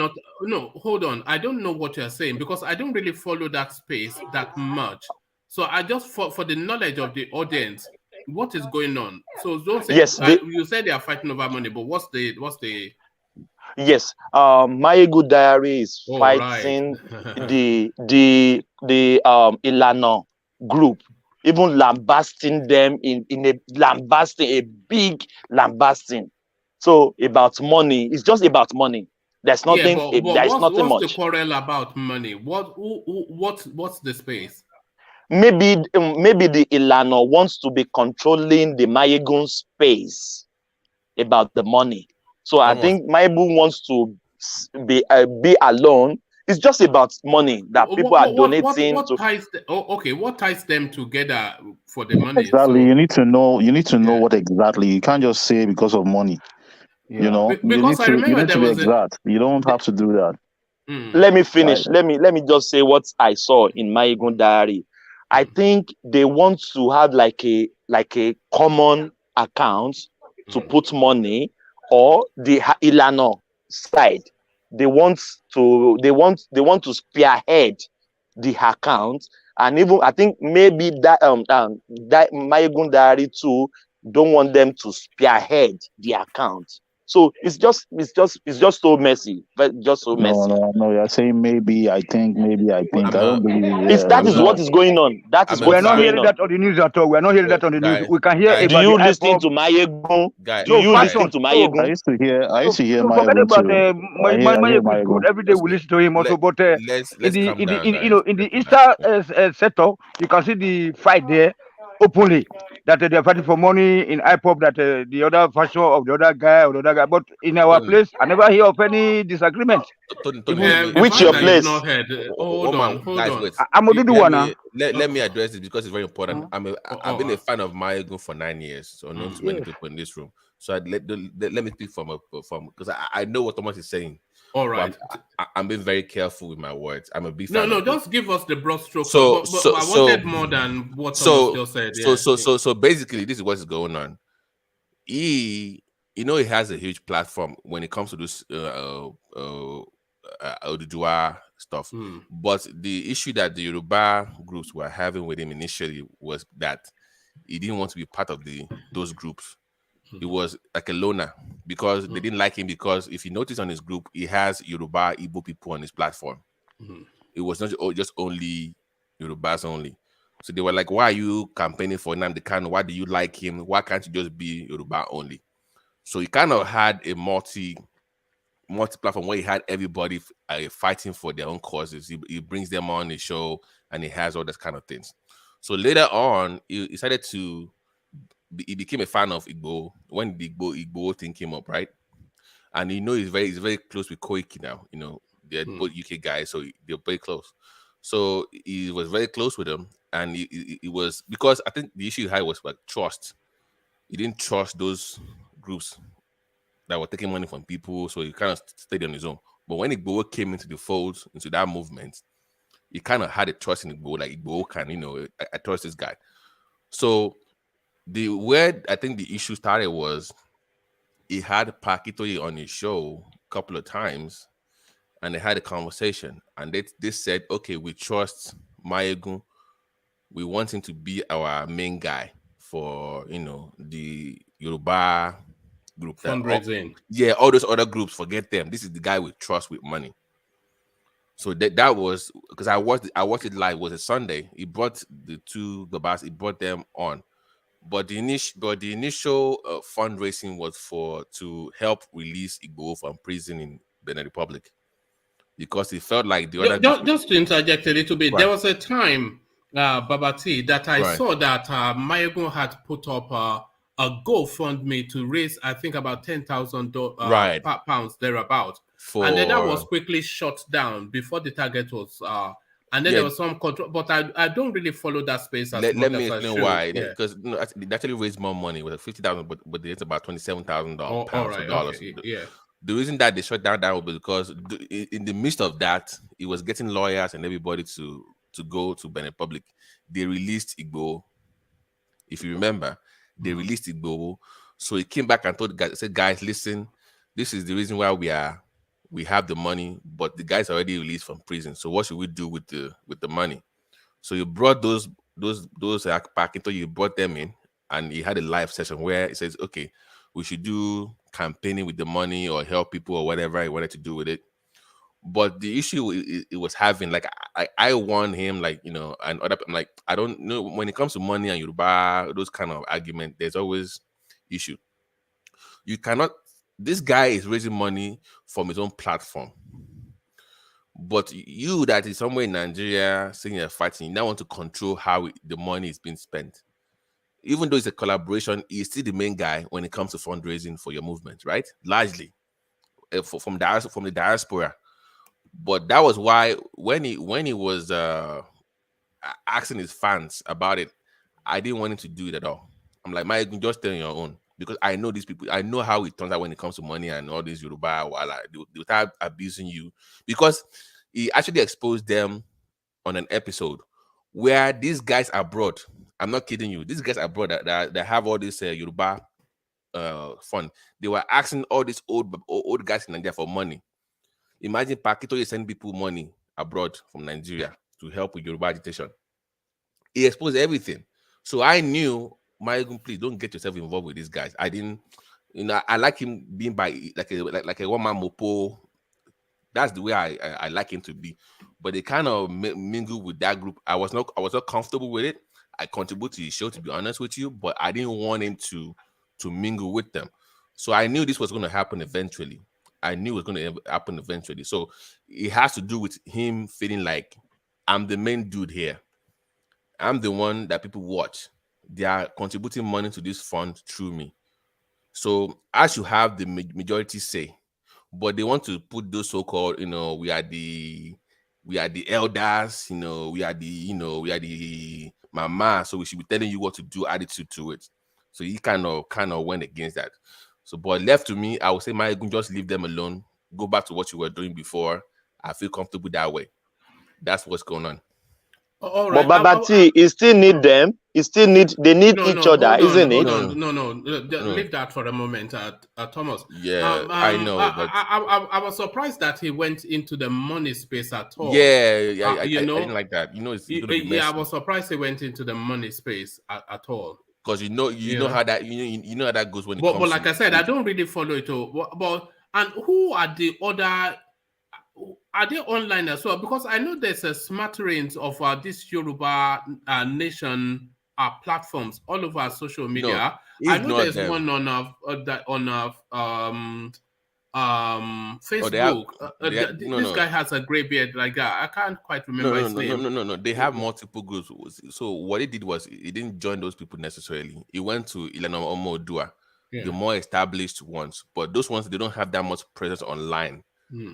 They are more ground, based, work. I've never seen them online that much, but they have like a UK chapter, I guess.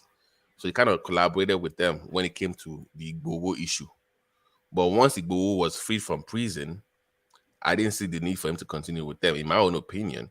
But they came up with a new program or rescue fund and all these funds, multiple funds. I knew, man, if you go to, it's not going to end well. I didn't feel comfortable with him doing it, but hey, I'm a fan of his, so we have to just watch it. Once But you go on that road, then yeah, you know how that goes. Because They say, how dare you spend this money? You the small all boy. of them. What do you know? You know this kind of attitude. So I knew it was not going to end well. I already knew. I'm like, man, bro, don't do that. That's my number one fear on having somewhat of even if it's a small online presence. My number one fear is that money space.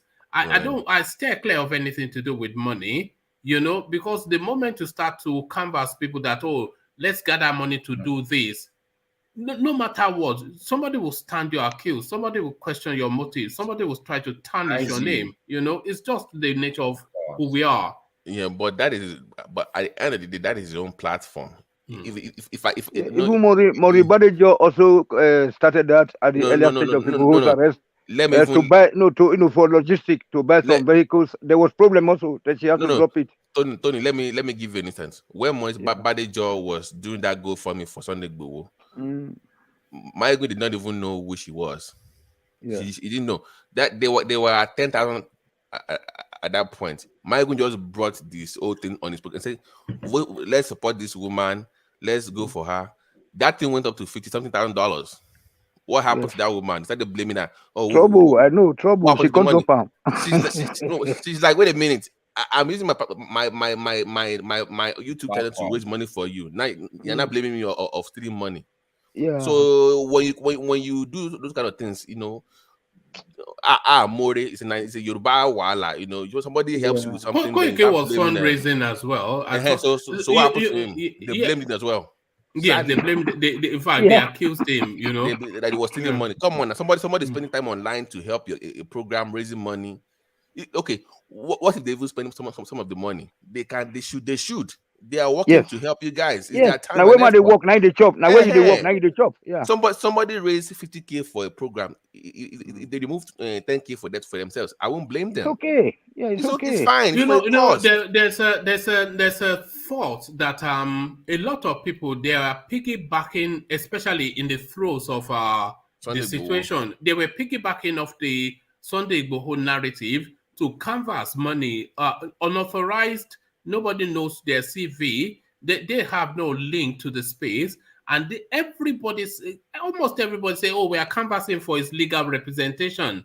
And they were just throwing GoFundMe all over social media. Woman, that was the reason why my gun stepped in, because he said all those money never got to that guy in Benin Republic.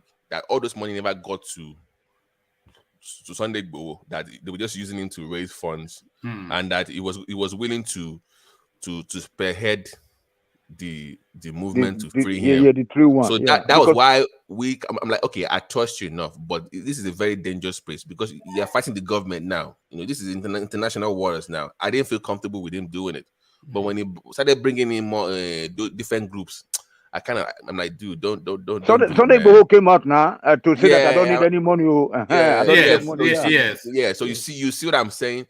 But if one man raises money on this platform, for instance, and I say, oh, I was there to help him raise the money, then I should be able to see how much the money. You can also see the like now. When we say push the like button, push the like button. Wait. You don't see this like button. I will say push the like button. They know they push. They know they push. No, hold on. You see the like button now, 200 watching, you will get 30 or 50 likes. What is that? It's just like that. It still boils down to that. No. I don't know. You don't. I mean, people don't want to consume. Wait. I'm saying that if one man raises funds on his platform for a cause, not trouble. And we all support him. Yeah. Then we cannot tell one man how he has to spend the money, because you don't have to. The trust we have in him is the fundraising in the first place. Yes. The only fund that I will ever raise will be for my own selfish interest. Yeah, but to buy my Tesla. But you will not. I know you are joking. You don't do that. You are a good heart. You have your good heart. But Babati, some people we can still ask for accountability. That how do you spend the money? No, I mean some people. It's done. Let them do it now. Let them do it. Why they don't set up their own platform to do it then? If I give money, I know. No. If I give no. Thomas, let me make a point here. People that ask for those kind of things, they don't even contribute any money in the first place. People that contribute money don't ask, they don't complain. Yes. If you contribute money, you don't, because you trust that person in the first place. That's the reason why you give that person money. People that complain don't give money at all. They don't give money, but yet they complain online. Yes. But So, there will be a black sheep, isn't it? Yeah, but look at the MyGo thing, for instance. Now, this is what it's having. They have infiltration of all those TINUBU boys, APC in those. How do you know that? How do you know that? Oh, come on, my brother. Thomas is always here to go the other way, just for joke. He's always here to joke. Wait, we are talking something serious. Tony, wait. Yes. In those Yoruba whatever they have, I know, but I can't see it here online. I'm telling you, in those movements, they have people that they are TINUBU people. They are the one causing problems. Babati, are you being indoctrinated by Mayegun? No. Because I know people that are for those in America. I know them, but I can't put it online. Because they know my ID, they know my handle, they know who I am. So I'm telling you, trust me when I tell you, they have TINUBU boys in those kind of movements. Yeah. So that was why I was like, but why would TINUBU boys want to sabotage Yoruba nation? No. Come on. Come on. I'm saying this. I'm saying they are. Remember initially when people are asking him, why didn't you say anything about Yoruba nation? Why always keeping mute? And he said, listen, I'm running for office. If I say anything, they will see me as a tribalist. That was the issue they were having back then. So if you ask those people, I know a few of them in Canada, one in Canada and one in America here. And one of them told me categorically, like, listen, no, they have their own group now, their own Telegram group that they discuss. All the people that you see on your Facebook, they have their own group. They discuss, and they will tell you what's going on in the group there. If you are close to them, they will tell you what's going on. They have been offered money. They have been offered money. So this is not the lie. I'm telling you what's going on in their group. They have group that they discuss all those things. They offer them money. Babati, do you think TINUBU care for Yoruba nation? No, do you see him as somebody that just are you sure? I'm saying secretly. Wait until the face, then you will know. If it doesn't get the APC thing, then you will see what happens. How many people buy the narrative of Yoruba nation, even in Yoruba states? How many people? I'm saying they don't have to come out. They don't have to come out. They don't have to come out. They have to have it in their mind. It's the influence of it on their own political life. Yeah. Remember, they were trying to cut. They were trying to control Igboho. Igboho was not betrayed by Fulanis. It was Yoruba elite that betrayed him, not Fulani, not Buhari. So I'm telling you, they watch you guys on Facebook, on YouTube. They see the impact on globally. In my opinion, Yoruba are not waiting for Yoruba nation. The Igbos are waiting, but Yoruba's not waiting. I don't see them waiting for Yoruba nation. Do I say that? I say that. I'm not Jake. I'm not disagreeing with you. What I'm saying is that those politicians in the Southwest are behind the reason why Igboho was locked up. It was not the Fulani, and I'm telling you categorically, basically what I know.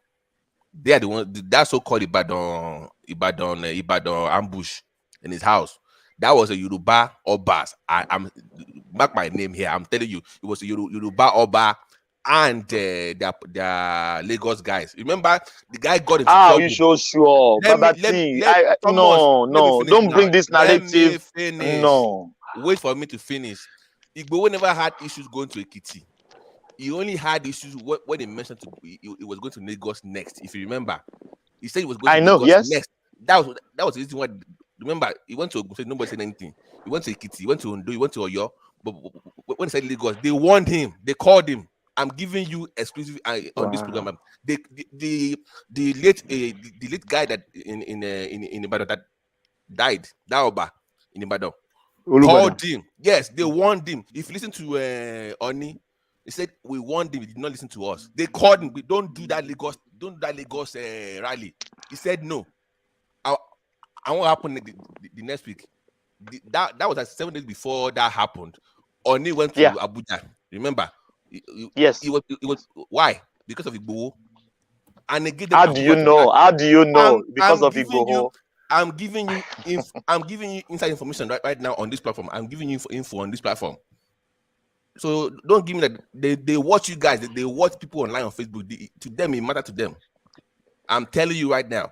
That was it was an urban and political movement to attack the guy. But by they, do you mean we? Because we have our suspicions about you, Babati.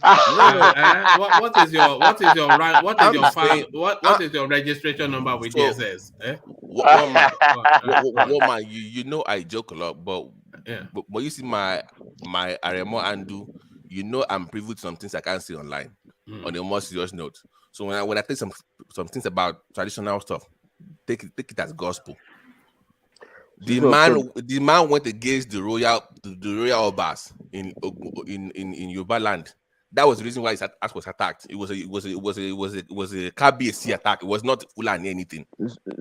So what about the killings in the Gogon then? No. The Gongo thing we are not talking about Gogon, my brother. Make I just keep quiet. Make you take a shot now. I'm saying that, but overall, I'm saying that Maegun got his hand full. He shouldn't have messed with those kind of movements. That was, you just leave them alone. Stay in your lane. One man will put in the whole collaborating with the groups. I didn't like it at all. They have too many political things going on with them. So I didn't like that. But Babati, is the money is what we are looking for or getting their nation? Why will money cause problem? It should not. That means problem. You are not serious. You guys, they are not serious. It should not be an issue. Money, yes, it's not. It should not be a money issue. They should focus on more. But those guys, money should be the secondary, not the primary. Almost. Let me ask you. Remember before Maegun and some guys got involved in that thing, they were raising some few funds, maybe $1,000, $2,000.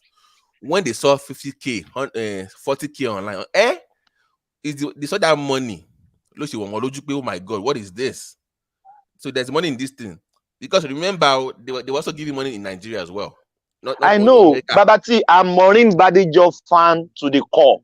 Right. You see, that lady tried, and they messed up all things. And the lady returned the money. Even I got back my money. I pay as well. That's why I'm not even buying Yoruba Nation. But she said she wants to buy a security car for Igboho. I paid. My money was returned because of all these their shenanigans. Because they saw money. Right. They never see that kind of money before. So are we fighting for money or are we fighting for the nation? Money should not be problem in any circumstances. They should not fight over money in any circumstances. Money should be a small thing to them. They should be fighting for the cause, not the money.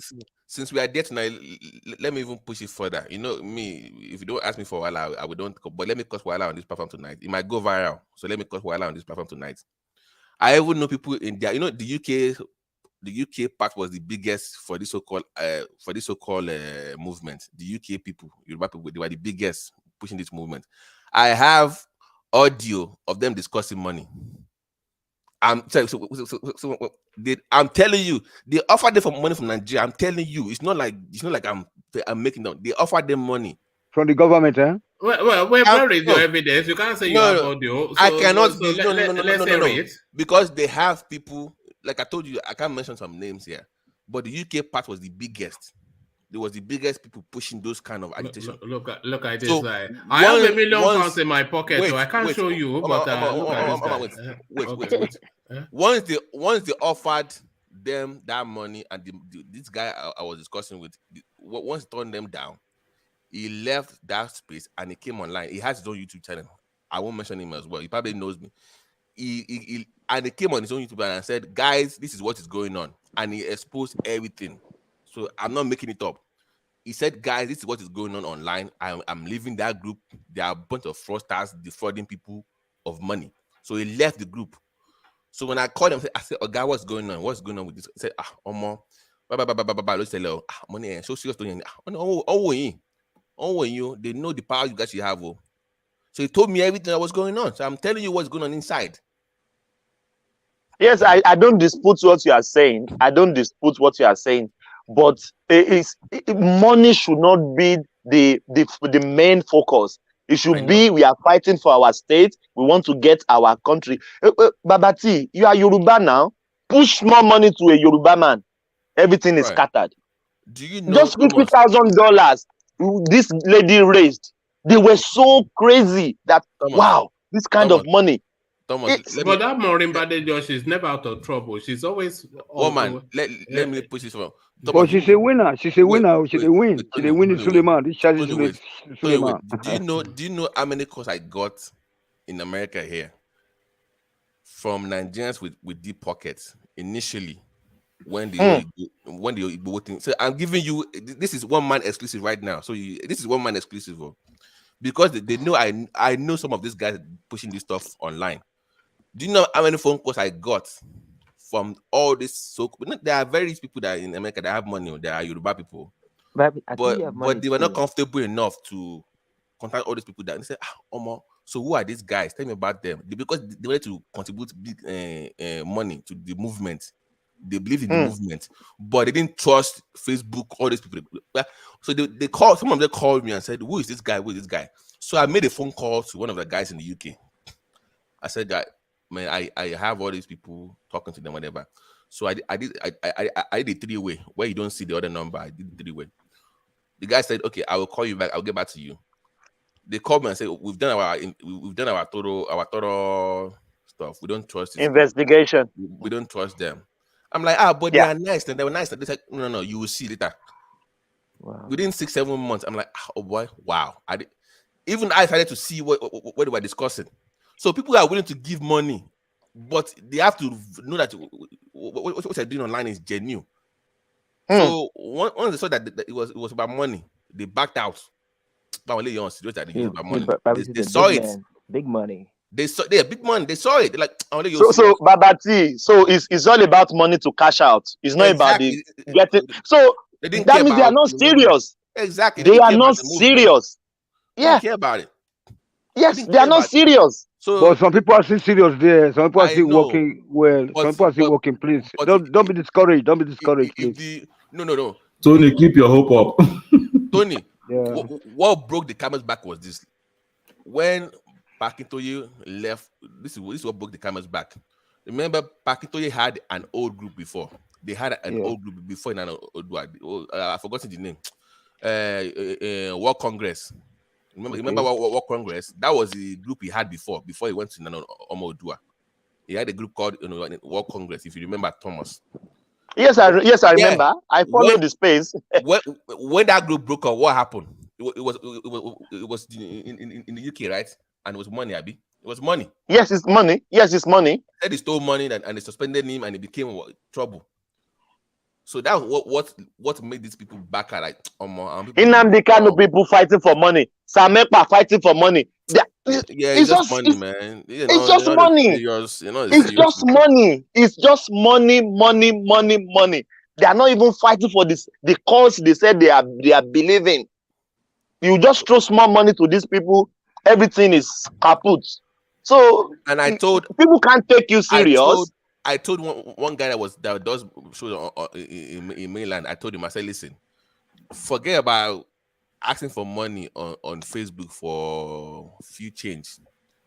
There are people that will give you $100,000 easy for your movement if you are sincere.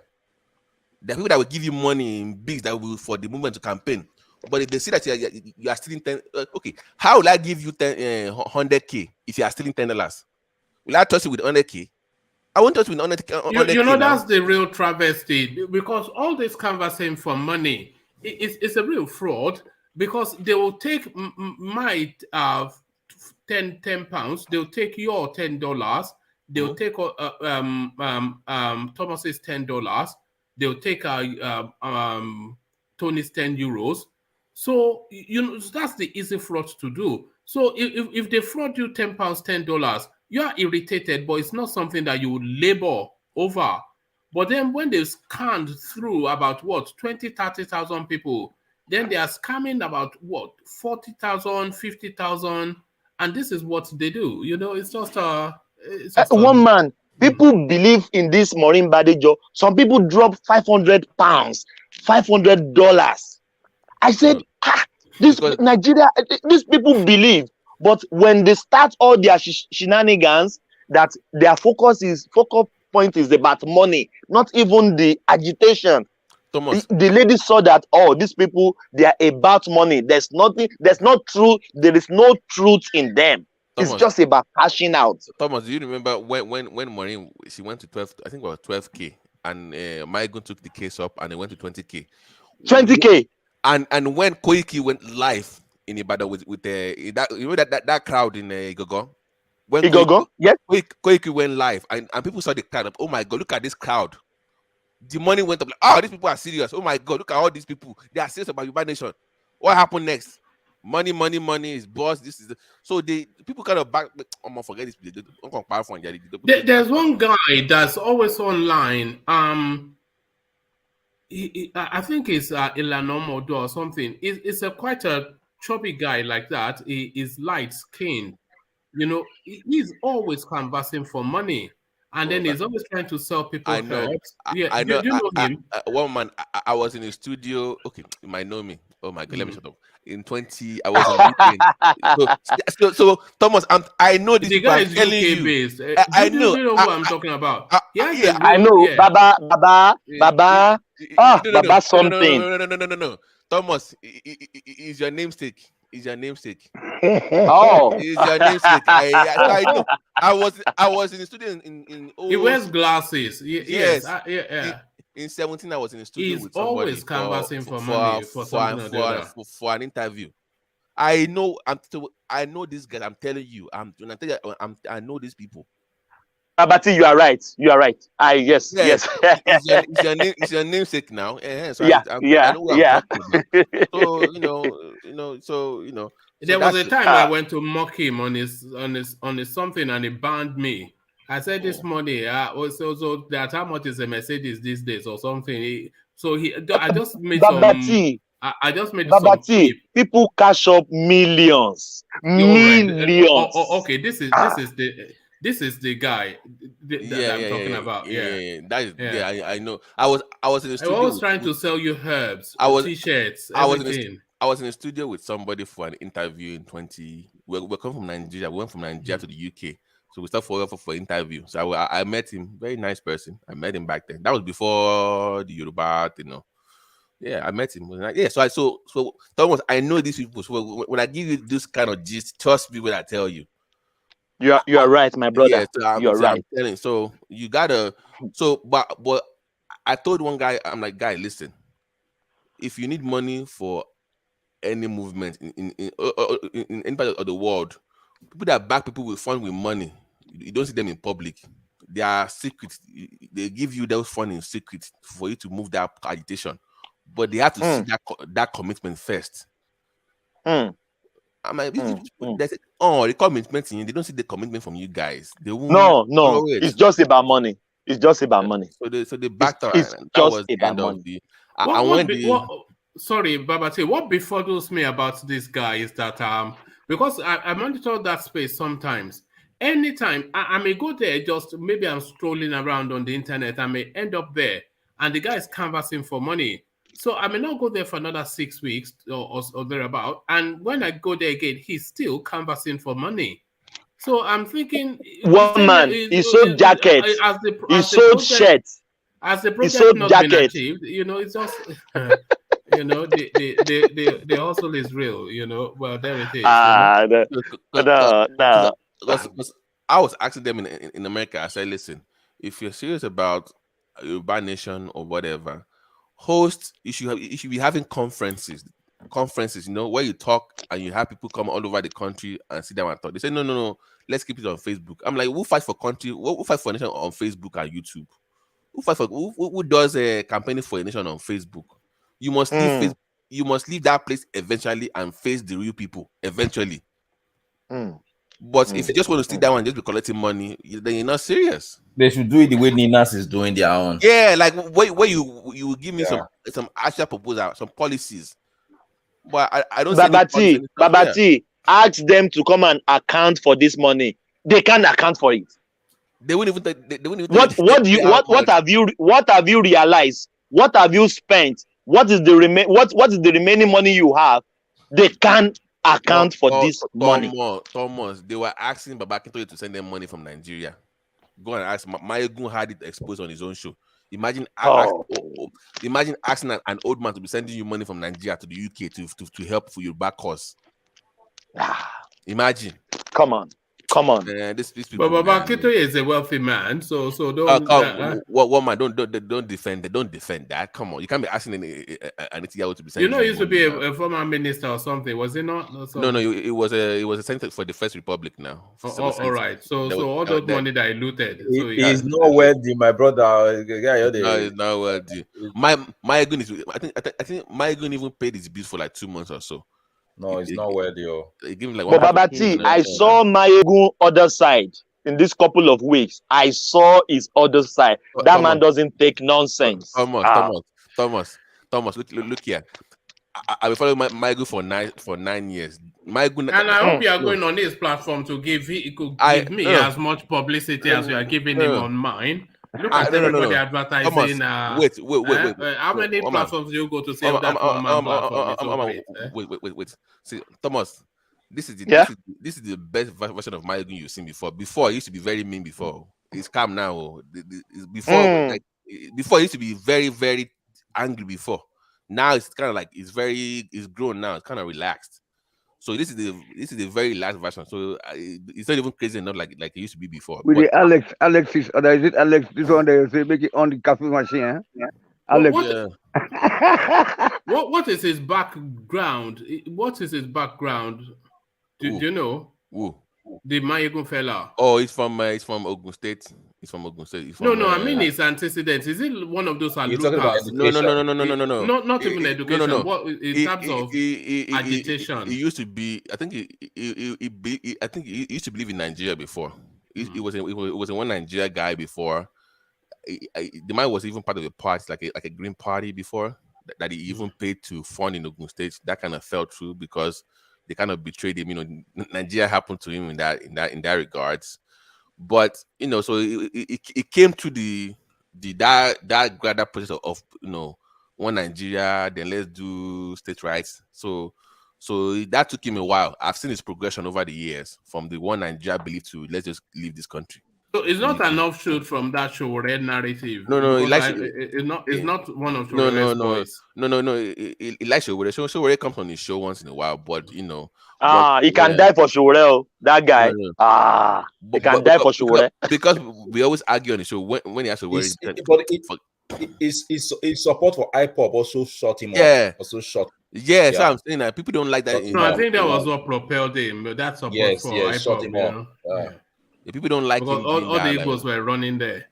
Yeah, because of course they are so plenty on his platform. It's both Yoruba and Igbo, so he catch them young. Referencing Nnamdi Kanu as His Excellency Nnamdi Kanu. How low can you go?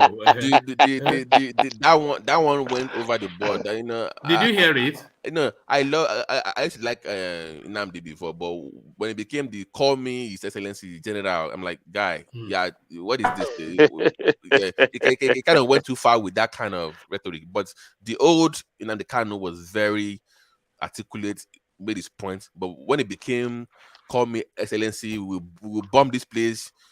I mean, and it was abusing Yoruba people. I didn't like that at all. That kind of he wasn't the one asking them to call him. Yoruba people. When was that?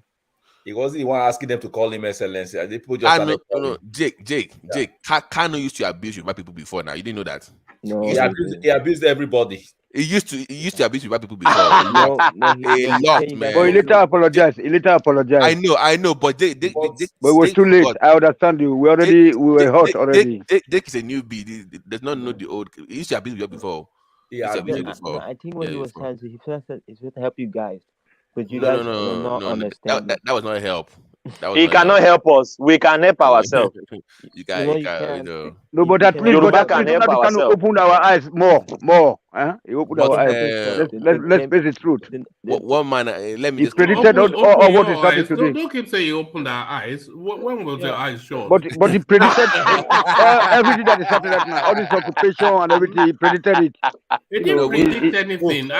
We need that already. He has a vision. What's the vision? He wants a Biafra nation which is not viable. Only that he was trying to take some of our places, but that's all. But otherwise, why I meant when I said that? no one is perfect. He said a lot of good things. He said a lot of good things and did a lot of bad things. It's just as simple as that. I know. He told us that Buhari is dead. And that is correct. That is correct. That is correct. That's correct. Buhari is alive. Bring him out to come and speak to you, like this man is doing, like Boris Johnson is doing, like Angela Merkel is doing, like all the. Let your man come out, or if it's dementia or the dementia, let him resign. Dimension. Tony. So you still believe this narrative of Buhari? Nobody say believe it is truth. Nothing but the truth. Come on, Tony. Come on. That's the law of all law. The law of all law for you to believe that. No, because look at that man. Does that man look like 80 years old? Roman, and you are still having Tony on this platform. He still believes this narrative. We need Tony. Even the IPOB space, they've abandoned that narrative. They've abandoned it. You see what I don't like. Do you know? At one point, I was actually believing that thing because when the whole thing was happening with Buhari, you just don't understand. Is this guy alive with the whole thing happening in that country? Sorry, Babati. Do you know my frustration with that storyline? You know, when they started doing that, I was absolutely convinced that Nnamdi Kanu was a Buhari agent. I thought it was a Buhari agent. I thought it was a fifth columnist because they were using that story to hold up the attention space just for years. They held the attention space with that storyline. It's in a shallow grave in Saudi Arabia. It's a clone. Hold on, Thomas. It's in a shallow grave in Saudi Arabia. It's a clone. It's this, that, and the other. Endless. Every single day. Be on that thing. I mean, it's the most ludicrous thing. Sorry, hold on. Let me mute Thomas so I can just say this. So it's the most ludicrous thing, you know, and he held the attention space. So under that ludicrous narrative, atrocities after atrocities were being committed. So we were hearing a little bit about the atrocities, but they could not break through that Jubrila Sudani narrative. So if that narrative had not been there, we would have then had that attention space to focus on the atrocities of Buhari even more. But it got a little bit with a lot, Buhari, under that arching narrative that Nnamdi Kanu created of Jubrila Sudani and a silicon mask, and is now in Cuba, is speaking in a bunker. Now they've transmuted to Yusuf from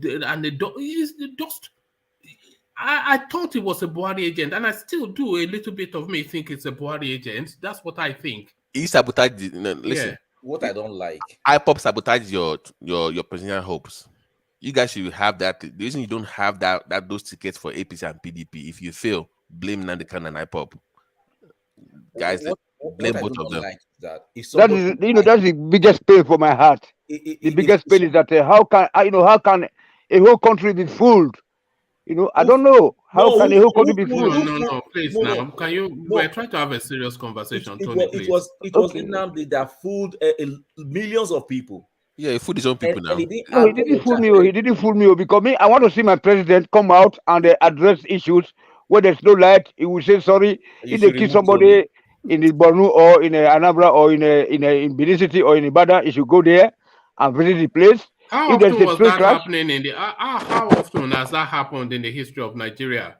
Yeah, that's what I'm saying. But if the Obasanjo was there and somebody said that it's not a real, but Obasanjo will come out and eat eba with you on the street.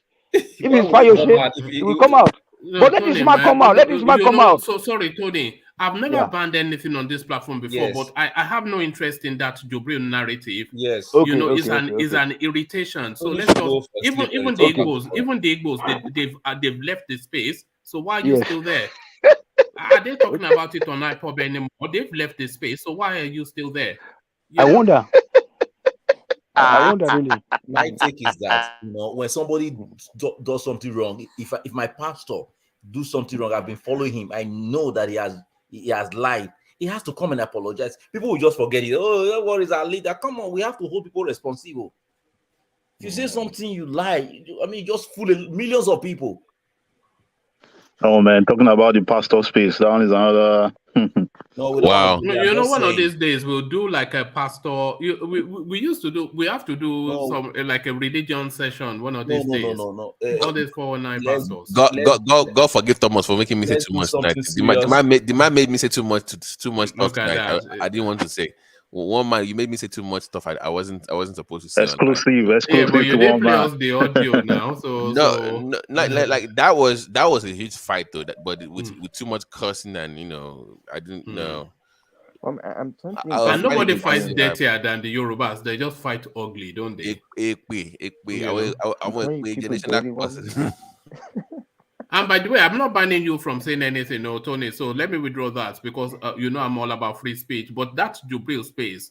Even the Igbos have left it. So why are you still there? Any Boma when you leave that space, it decrease. Any Boma when you leave. Tony, you are a Benin man now. Okay, you can Tony, stay there alone. Person. Why are you fighting for? Just ludicrous. I'm a Duduwa man. You know that already. I'm a Duduwa man. Now my father. Now my father, now he come become king for Ife. You know that. I'm a Duduwa. Right. Oh no, we've done all that. That one is Lamurudu people will complain about that one too, though. We are from the Lamurudu. Anyway, I'm a Badana. Jabu everywhere. I live my life in Yoruba land. I'm a Yoruba man. Okay. Tony, where are you from? I don't even know where you are from. It's not so important. That is, I'm a detribalized, Western Nigeria. Come on.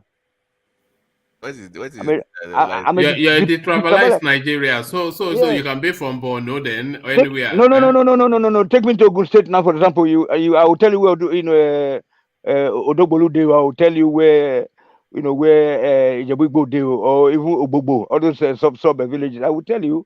I go with you. Take me to your state to everywhere. So that's my life. So and then it's my life. You take me to Lagos, so take me to Benin or Warri, or Uromi. All right. Thank you, gentlemen. We've hit the 5-hour mark, and obviously what that means. We're seeking to round off and Babati, stands in breach again for the mighty one. So we start to round off and we kick it off with let's go through the names first that I suspect are no longer with us. So DOG, we're taking closing remarks. Yeah, no, DOG, he's doing daddy duties at the moment. So thank you, DOG. So Igor, we're taking closing remarks. Yes, Igor, you could hear the sleep even in his voice when he was talking. So just hold on now. It was ready for bed already. So in CBD, obviously, if in CBD it's not saying that, but hold on. So in CBD is gone, I'm sure. In CBD, all right. So we don't have in CBD, and I suspect Brownberry may have left us as well. So Brownberry, closing remark. Brilliant. All right. Let's kick it off then with Charlie Boy, and then we take it on from there. So, Charlie Boy, you know the routine. Right, say, Beloved Nigeria. Bye for now. All right, that was short and to the point. So, thank you, Charles. So, from Charlie Boy, let's go on to Tony. Tony, you know the routine. Yeah, it was a very nice day today because today I was having too much fun to do, and then my brain was almost feeling better. Coming tonight was very nice, and then. It's a very nice. It was a nice discussion, and then without no fight today, it's very good, very nice. Thank you very much, everybody. Babati and Co. We miss Ajani Koko today. Okay, good night, everybody. Tomorrow. All right, thank you, Tony. So from Tony, let's go on to Grand. You came in late, but still a delight to hear from you. Closing remarks are from Grand. Yeah, it was a nice one today, though. Everybody had their own share. I want everyone to put the thumbs up, keep coming. We're about 200 in the show, and then we're having a low count. And then always try and see, one man is trying his best as well, morning and night. I don't know how he does it, but that's a great job from him. We should try and, do the coffee thing as well. sense of coffee. It's not for him to have a good time too and put more effort to what he's doing. And to everyone, it's been a great time today. A lot to discuss. It was good. And then I wish everyone a great night and see you guys in the morning, I guess. Yeah. All right. Bye. You are muted, Wama. All right, sir. So I was all right. Thank you. Thank you, Grant. So from Grant, let's go on to Thomas. Thomas, the routine. Yeah, thank you, one man. Babati, you really gladdens my heart this evening. Because I've been wanting to talk about this space that I open. I'm happy that at least we iron something out there. It's very pathetic.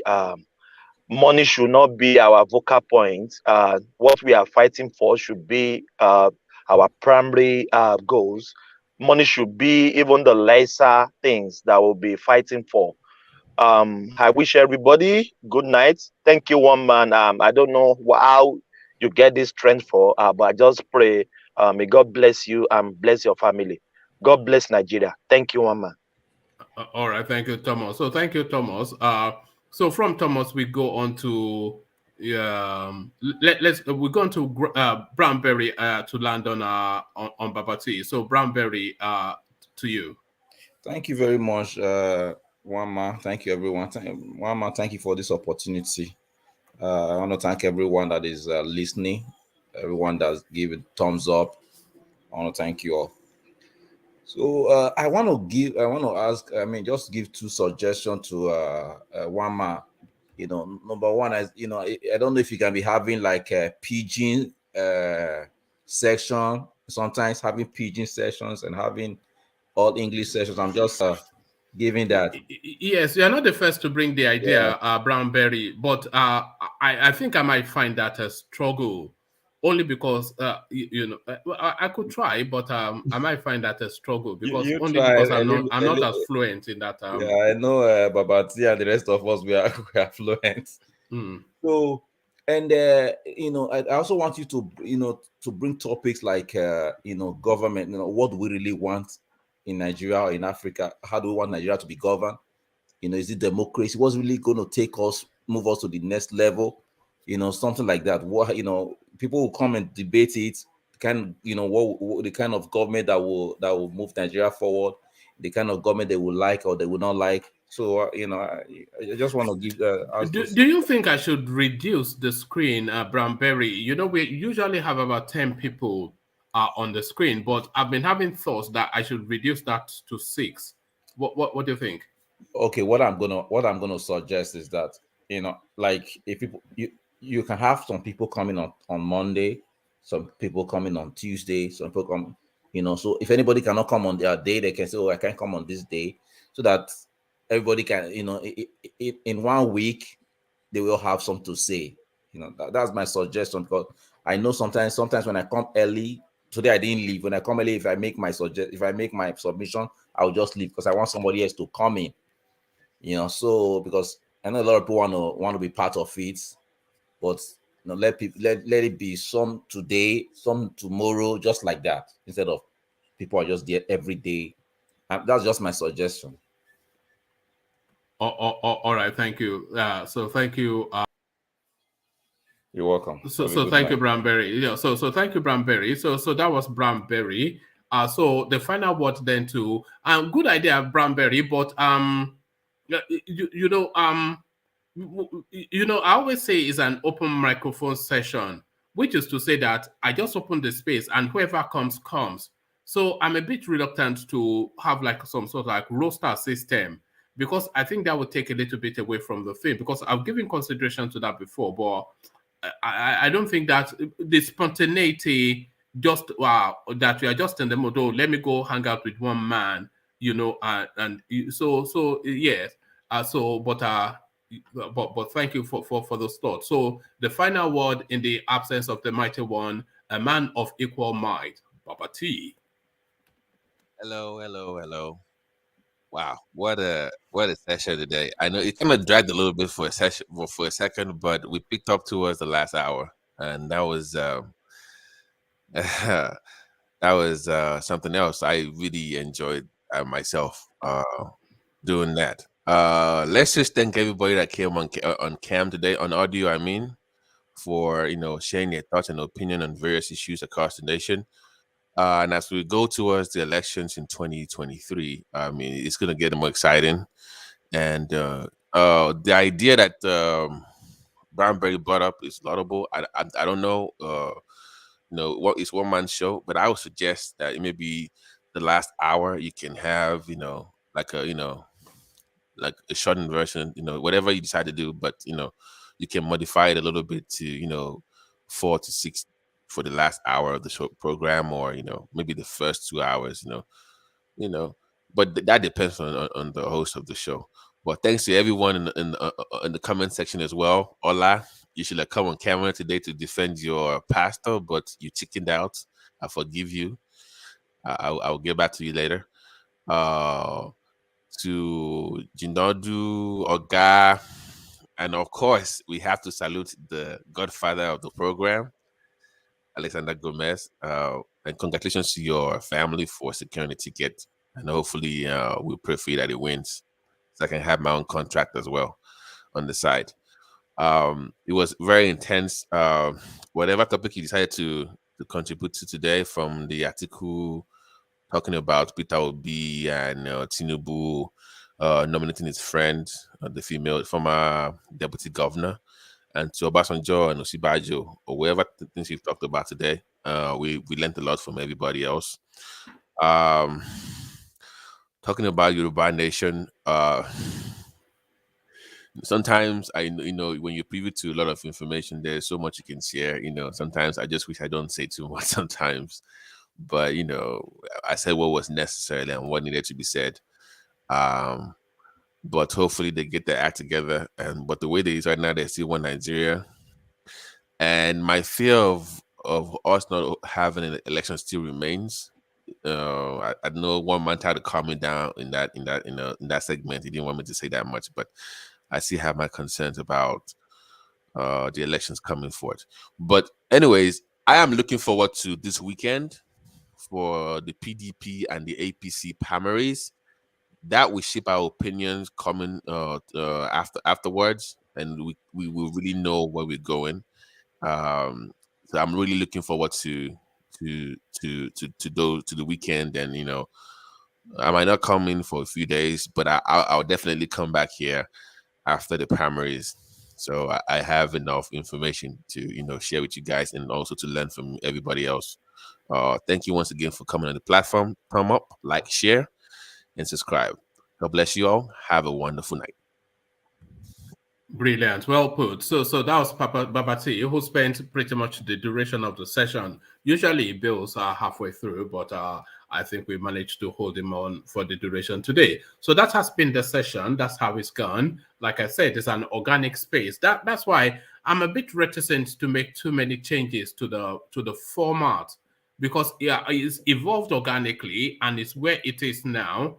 And if there's one thing I would like to do, is to reduce the hours, because it's a lengthy session, not really for my benefit, but for the benefit of the people who like to watch it on playback. So some people recoil from, they say it's a 5-6 hour session, and they think, no, I'm not going to endure that. So really, for the purposes of the playback, that's why I'm really quite keen to reduce the sessions to just reasonably easier to digest hours. But sometimes, when you have so many people on the screen and the conversations flow in a particular manner, it's very difficult. As you see, often I struggle to hold it back and to keep it steady, because I want the spontaneity of the conversation and the back and forth of the banter. But I also want to try and condense the time. So that's why I try to manage in most sessions. So that's why sometimes I can be a bit abrupt sometimes to cut people off when they, or mute somebody when they so it's nothing personal. It's just trying really essentially to manage the space and the time and the conversation. It's an attention space, this space that we occupy. So if somebody is droning on and I find it's, I use myself as the barometer for the person, the audience that is listening. So if somebody is droning on and I'm finding it tedious to listen to, and then I can imagine then that the audience are finding it tedious to listen to too. And if I start to see that there's drops in the audience number, so I might shutting you up, or so.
Okay, so as if to labor the point that the sessions do drag on for too long, the battery went off on my laptop. I don't think I plugged it in properly. So I think that's just makes the point right there. So thank you for your company, ladies and gentlemen. So we leave it there.